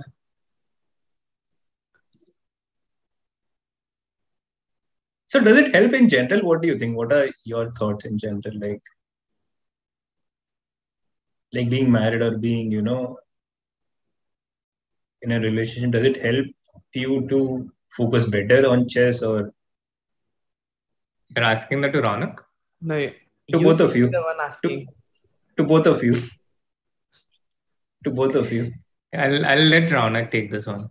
No, I'll let Abhijeet take this one. That's a good one. I mean, Abhijeet, of the people here, you're the only one with experience, practical experience of being married. I mean, you're telling me as if you have never dated anybody in your life before, right? But I'm not Is married. what you're saying. No, I said also in a relationship or, somebody like who, Yeah, but here we're specifically talking about the players who have been married, right? 2 out of 8 are married. We're not talking my about question was not single about marriage. My question was about, does it help if somebody is there for you, I think it really depends on the person, yeah. Really, it can go either way. I mean, it doesn't have to be your wife or girlfriend. It could be your mom, dad, your friend. I mean, any relationship, it really depends on whether it offers you stability, right? There can be fights with anyone, and that's not going to do any good for your mental peace. So whoever is with you in whatever capacity, whatever relationship, if there is stability and support, I think it really helps you. It gives a plus. But if there is chaos and fighting and conflict, then I think it pulls you back. And I think there's been a lot of examples both ways. Like from your own experience, you're talking about, right? I mean, from others' experience, because if you're talking about my own experience, the level is pretty bad regardless, no? Just a normal question, Srinath. I mean, you don't have to be underplayed so much. I mean, what can 25-50 become? 25-75, 25-25, what difference does it make when we're talking about the candidates? That's true. But I remember like Levon at the age of 20-21, he was 25-50 or 25-40-50, something like that. And he has been a candidate multiple times.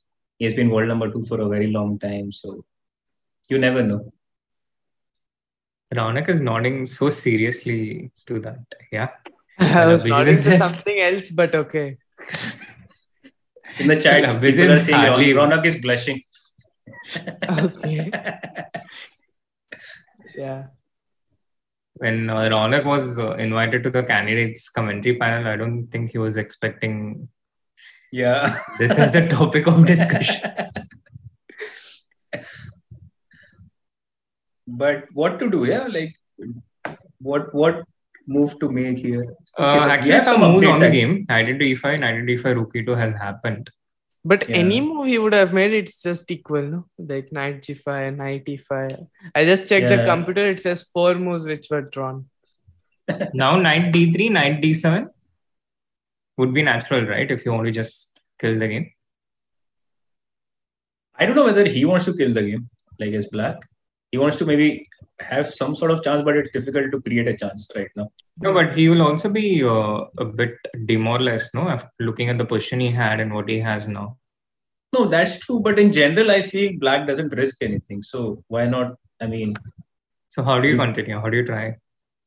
I don't know. I'm not playing here. I'm not in the candidates. If I was in the candidates, probably I would answer this question, you know. If you are in the candidates, I don't think we'd be able to ask you this question right now. Let's say you would be asking to Raunak, but I would have replied it. No? After the game. I just have a simple answer. Yeah, he spoiled it. It's his matter. Why should I be bothered? Krishna Sharma in the chat asking any decisive results today? Unfortunately, not. So far, we have had 3 draws, and this one also looks set to go towards a draw, the 4th draw of the day, which will be the 8th draw, the second day of candidates with 4 draws. All 4 draws. We also have some interesting comment in the chat that is this a sneaky girlfriend reveal try for Srinath? I think we should have the GF reveal paths preserved when Vidit joins the commentary panel. I think that's where it gets actually interesting. So we are waiting for him so that after that you can also reveal something like that? I don't think there's anything to reveal in my case, but with it, there's actually something of interest. So, okay, so we have 93. So I think the game is going to end pretty soon, and you can also look at Ding. He feels disgusted. Yeah. Yeah, it's like, just get me out of here. Counting the moves, looking back at what he could have done better. I think that's a story after every candidates to be a bit, I don't know what to say. Yeah, because only one person is very happy. The rest of them are very sad. Yeah. After the candidates. Yeah. He hasn't had a lot of candidates appearances in general, but Ding, I think 2-3, already. 2, I think. Yeah. 2, yeah. Also, yesterday he was completely. It was yesterday. Yeah? He was playing against Rapport, or it was day before. It was day before. Yesterday he was white against Fabiano. Yeah. Oh, yeah.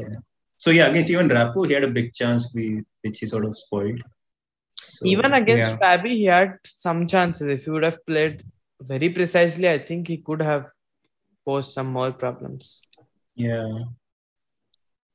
So I think it's now we are going into a 3 versus 3 rook endgame. Yeah, rook into a6, rook into c5. And yesterday he had 4 versus 3, which not pose any problem. So not much chances with 3 versus 3. Oh, they have agreed to a draw already. Okay, so we have first agreed draw in this tournament. Radjabov was saying, I think I was lost. Yeah, you should have played this. Maybe I could have defended, but this was just winning. Didn't you see that? Ding is like, yeah, anything wins. But I like Ding in general. Such a soft-spoken person, like such a nice guy in general. And also I got to play with also I've played with him many times, but also I got to play in the same team with him once, and he was such a nice and polite guy. Like during that event, he was like, you want white, take white. I don't care. Like, okay, give me white. So I can see where that admiration comes from. Perfect team, man. Yeah. No, also the humility. Like when these guys talk to some of the weaker boards, like they don't even know those players. Yeah, these be it Ding, maybe Taimur, or like whoever was involved in that tournament, when they talk to Indian youngster who was like barely 2200, 23, 2400, be it for that matter, like such a the humility they show, in general, it's very heartening to see. Absolutely. Who do you think is the most humble player that you have met so far, if you had to pick one? Me? Yeah. Actually, all of them. Like starting from Vishy, I guess, like 5-time world champ. I mean, if you think in a bigger picture, like why Vishy has to talk to me in general, no?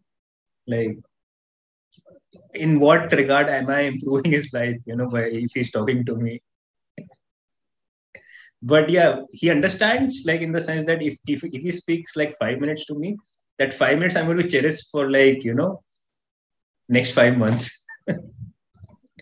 Which is sort of understand, and that's how that also defines your greatness. I mean, you could be a very good chess player, you could be successful in many different fields, but how you carry yourself, and also how you give back. Like now also he's running an academy also. Raunak is part of it. Maybe you can talk us through like how that academy works, or in general, what is the Anand's involvement and all those things. Yeah, he's really a very nice person. Today also I sent him some position. Whenever I sent him something, he'll reply to that, send an answer. Yeah, like he will never ignore you. That's what I like. Wow. Going from coach sending students position to students sending coach position. That's yeah. But if you ask him anything, he'll reply in a very nice way. And my point was like he doesn't have to do it. Like yeah, exactly. I mean, nothing changes him by replying to nothing in his life. Nothing is going to change. Yeah, I can. But for your people like not replying, and it doesn't really matter. But he'll never ignore you. That's the thing. Yeah, but for you, exactly like that 5-10 minutes of conversation with him can change a lot of things. How you think, or generally it can be like quite motivating. So yeah, Vishy also. I have the same admiration also for Levon Arunian, like also very nice, humble guy. And all these other guys actually are they're similar ages to me. So, I sort of cannot, say, let's say if somebody is of the same age as me, I cannot really say that I really admire this guy, because then I would feel really stupid, for myself. So, yeah, but also Ding is quite nice, like very humble, very soft spoken. Right. What about you, Srinath? No, I also completely agree. The same answer comes to my mind. I mean, if I had to pick one, Vishy would come to the top of my mind. And if you had to pick three?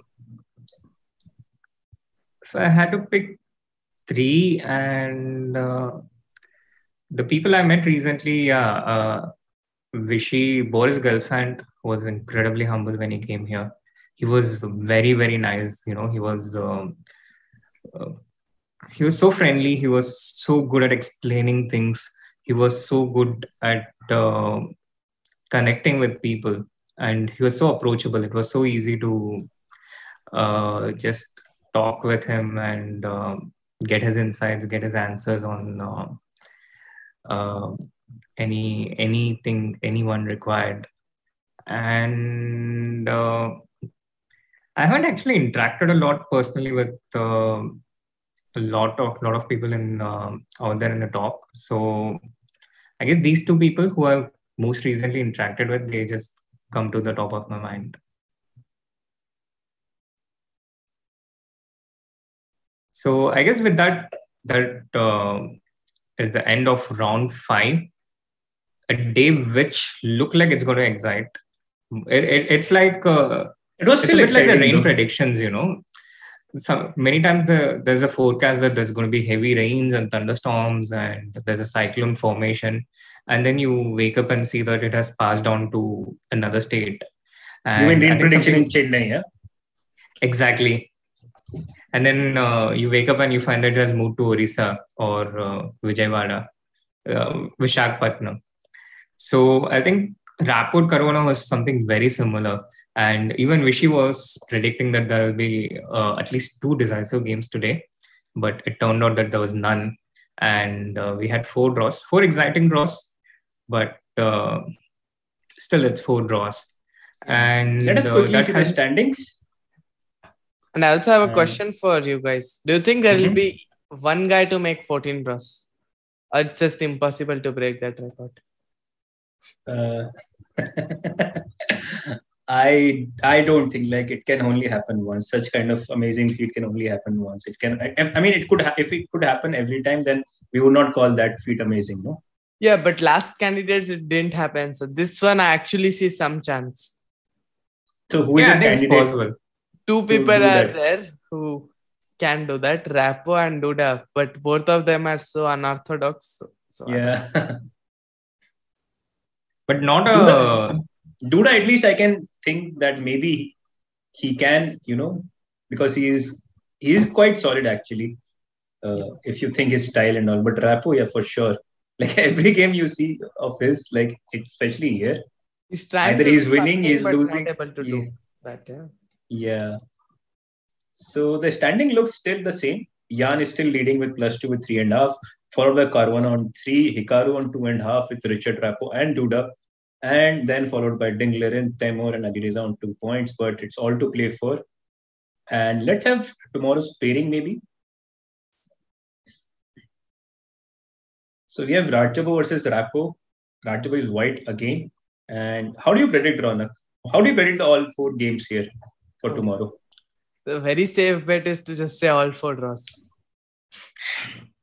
But still, if you had to... Nakamura is going to do something interesting tomorrow. That's also, Nakamura is white again. So that also... Yeah, but the problem is he's playing a very solid player. So I don't know. It depends how Ding approaches the game. If he wants to fight, it will be really interesting. And what do you think about the fourth board, Nepo versus Duda? Nepo has really good chance to increase his lead, I feel. Right. And Srinath, what are your predictions for tomorrow? I'm pretty excited about the Alireza Caruana game. So far, Alireza has managed to set fire on all the games except today.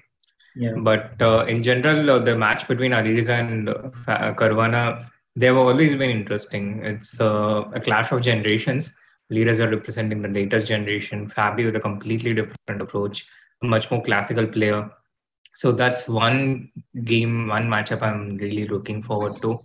And the other ones are, I think there's something exciting to look forward to in all the games, especially those with white. Also, I really hope Radjabov manages to, get some vigor going in tomorrow's game, once again with the white pieces. Yeah, also I would like to add on like this Firouzja Caruana is that Caruana still can be very dangerous with black pieces. Like we have seen like the depth in his preparation is quite lethal, and he can spring a surprise in a sharp line with black pieces as well. So it could be the game where there is a decisive result either way. Absolutely, Abhijeet. And with that, that's a wrap for the round 5 of the candidates. But don't go anywhere. We will have the interviews with the players as soon as we'll have the interviews with the players playing as soon as we wrap up. So that's a wrap up from us for today. But do stay tuned for the interviews and see you all tomorrow, same time. And thank you so much, Raunak, for joining us. Thank you, Abhijeet. It's always lovely. Thank you, guys. Thank you, Raunak, for coming. Thanks for inviting.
Alireza, it's great to have you here finally.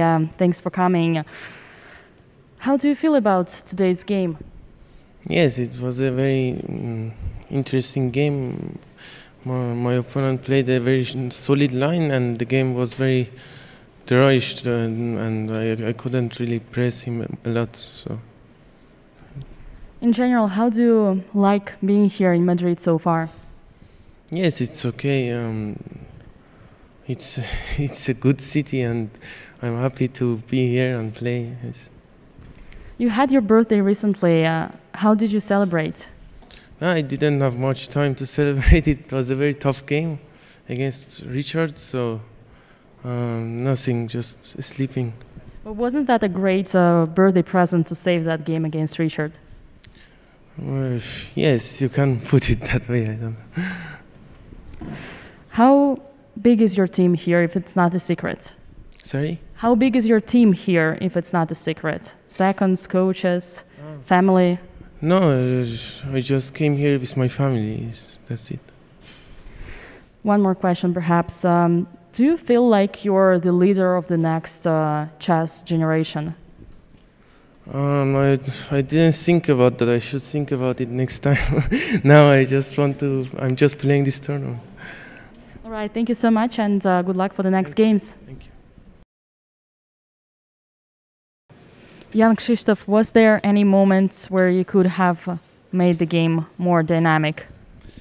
Yeah, I thought it was pretty decent game. I don't think there are much like a lot of improvements. Yeah, possibly because I mean I've played this line quite often recently, and I was a bit surprised that actually my opponent was burning so much time. Yeah, and I played like I don't know 10 games in the structure, so I know a little bit. Yeah, I thought basically. I mean, I couldn't quite recall my analysis to. Yeah, but I thought this bishop f6 was definitely the idea. I hope in this position, and the point is that there is no c5. I mean, there is, but knight e4 is an answer. And after d takes c4 and b5, I thought I'm totally fine with black, to be honest. Yeah, it was a little bit tricky because there were background issues for both of us. Yeah, perhaps at one point he could have played differently. Like I thought queen b3 instead of knight c3, but yeah, I guess even allowing knight takes f6, g takes f6 is not a big deal for me actually. So yeah, I guess it was balanced all the way. Do you feel some kind of, let's say, frustration, or you think like, just as you said, if you don't lose, it's all good? No, I mean drawing with black is totally fine. Like, I mean, I played Petrov, so obviously that was kind of the idea, actually. Yeah, I mean, yeah, the tournament is long. There are still many more rounds to play, and I'm looking forward to have decent finish. On another note, do you consider yourself as a role model in Poland? Role model to what? To Polish chess? Yeah, no, not in particular. I mean, I'm happy I can play chess and promote it because chess has become popular in Poland in recent years, and I mean a little bit, but hopefully it will be more and more popular. So yeah, I'm just happy, to have successes and yeah, that I can do good for my country. That's indeed the most important. One more question, perhaps. How do you evaluate your team chances in Olympiad? It's a difficult question, but yeah, I think the team is highly motivated. So yeah, I think we have decent chances. I mean, it's difficult actually to say, in person, but yeah, I mean, in the last Olympiad, I mean, we were fourth. It was very unlucky because we played like 8 top teams, or maybe 9 even. Yeah, this year we are hoping, to win finally a medal. So yeah, but it's, of course, I mean, everyone has to play good chess, and it's in general very difficult if there is 5 men in the team. So yeah, but we definitely have chances. Well, let me wish you good luck for that, and thanks a lot. Thank you.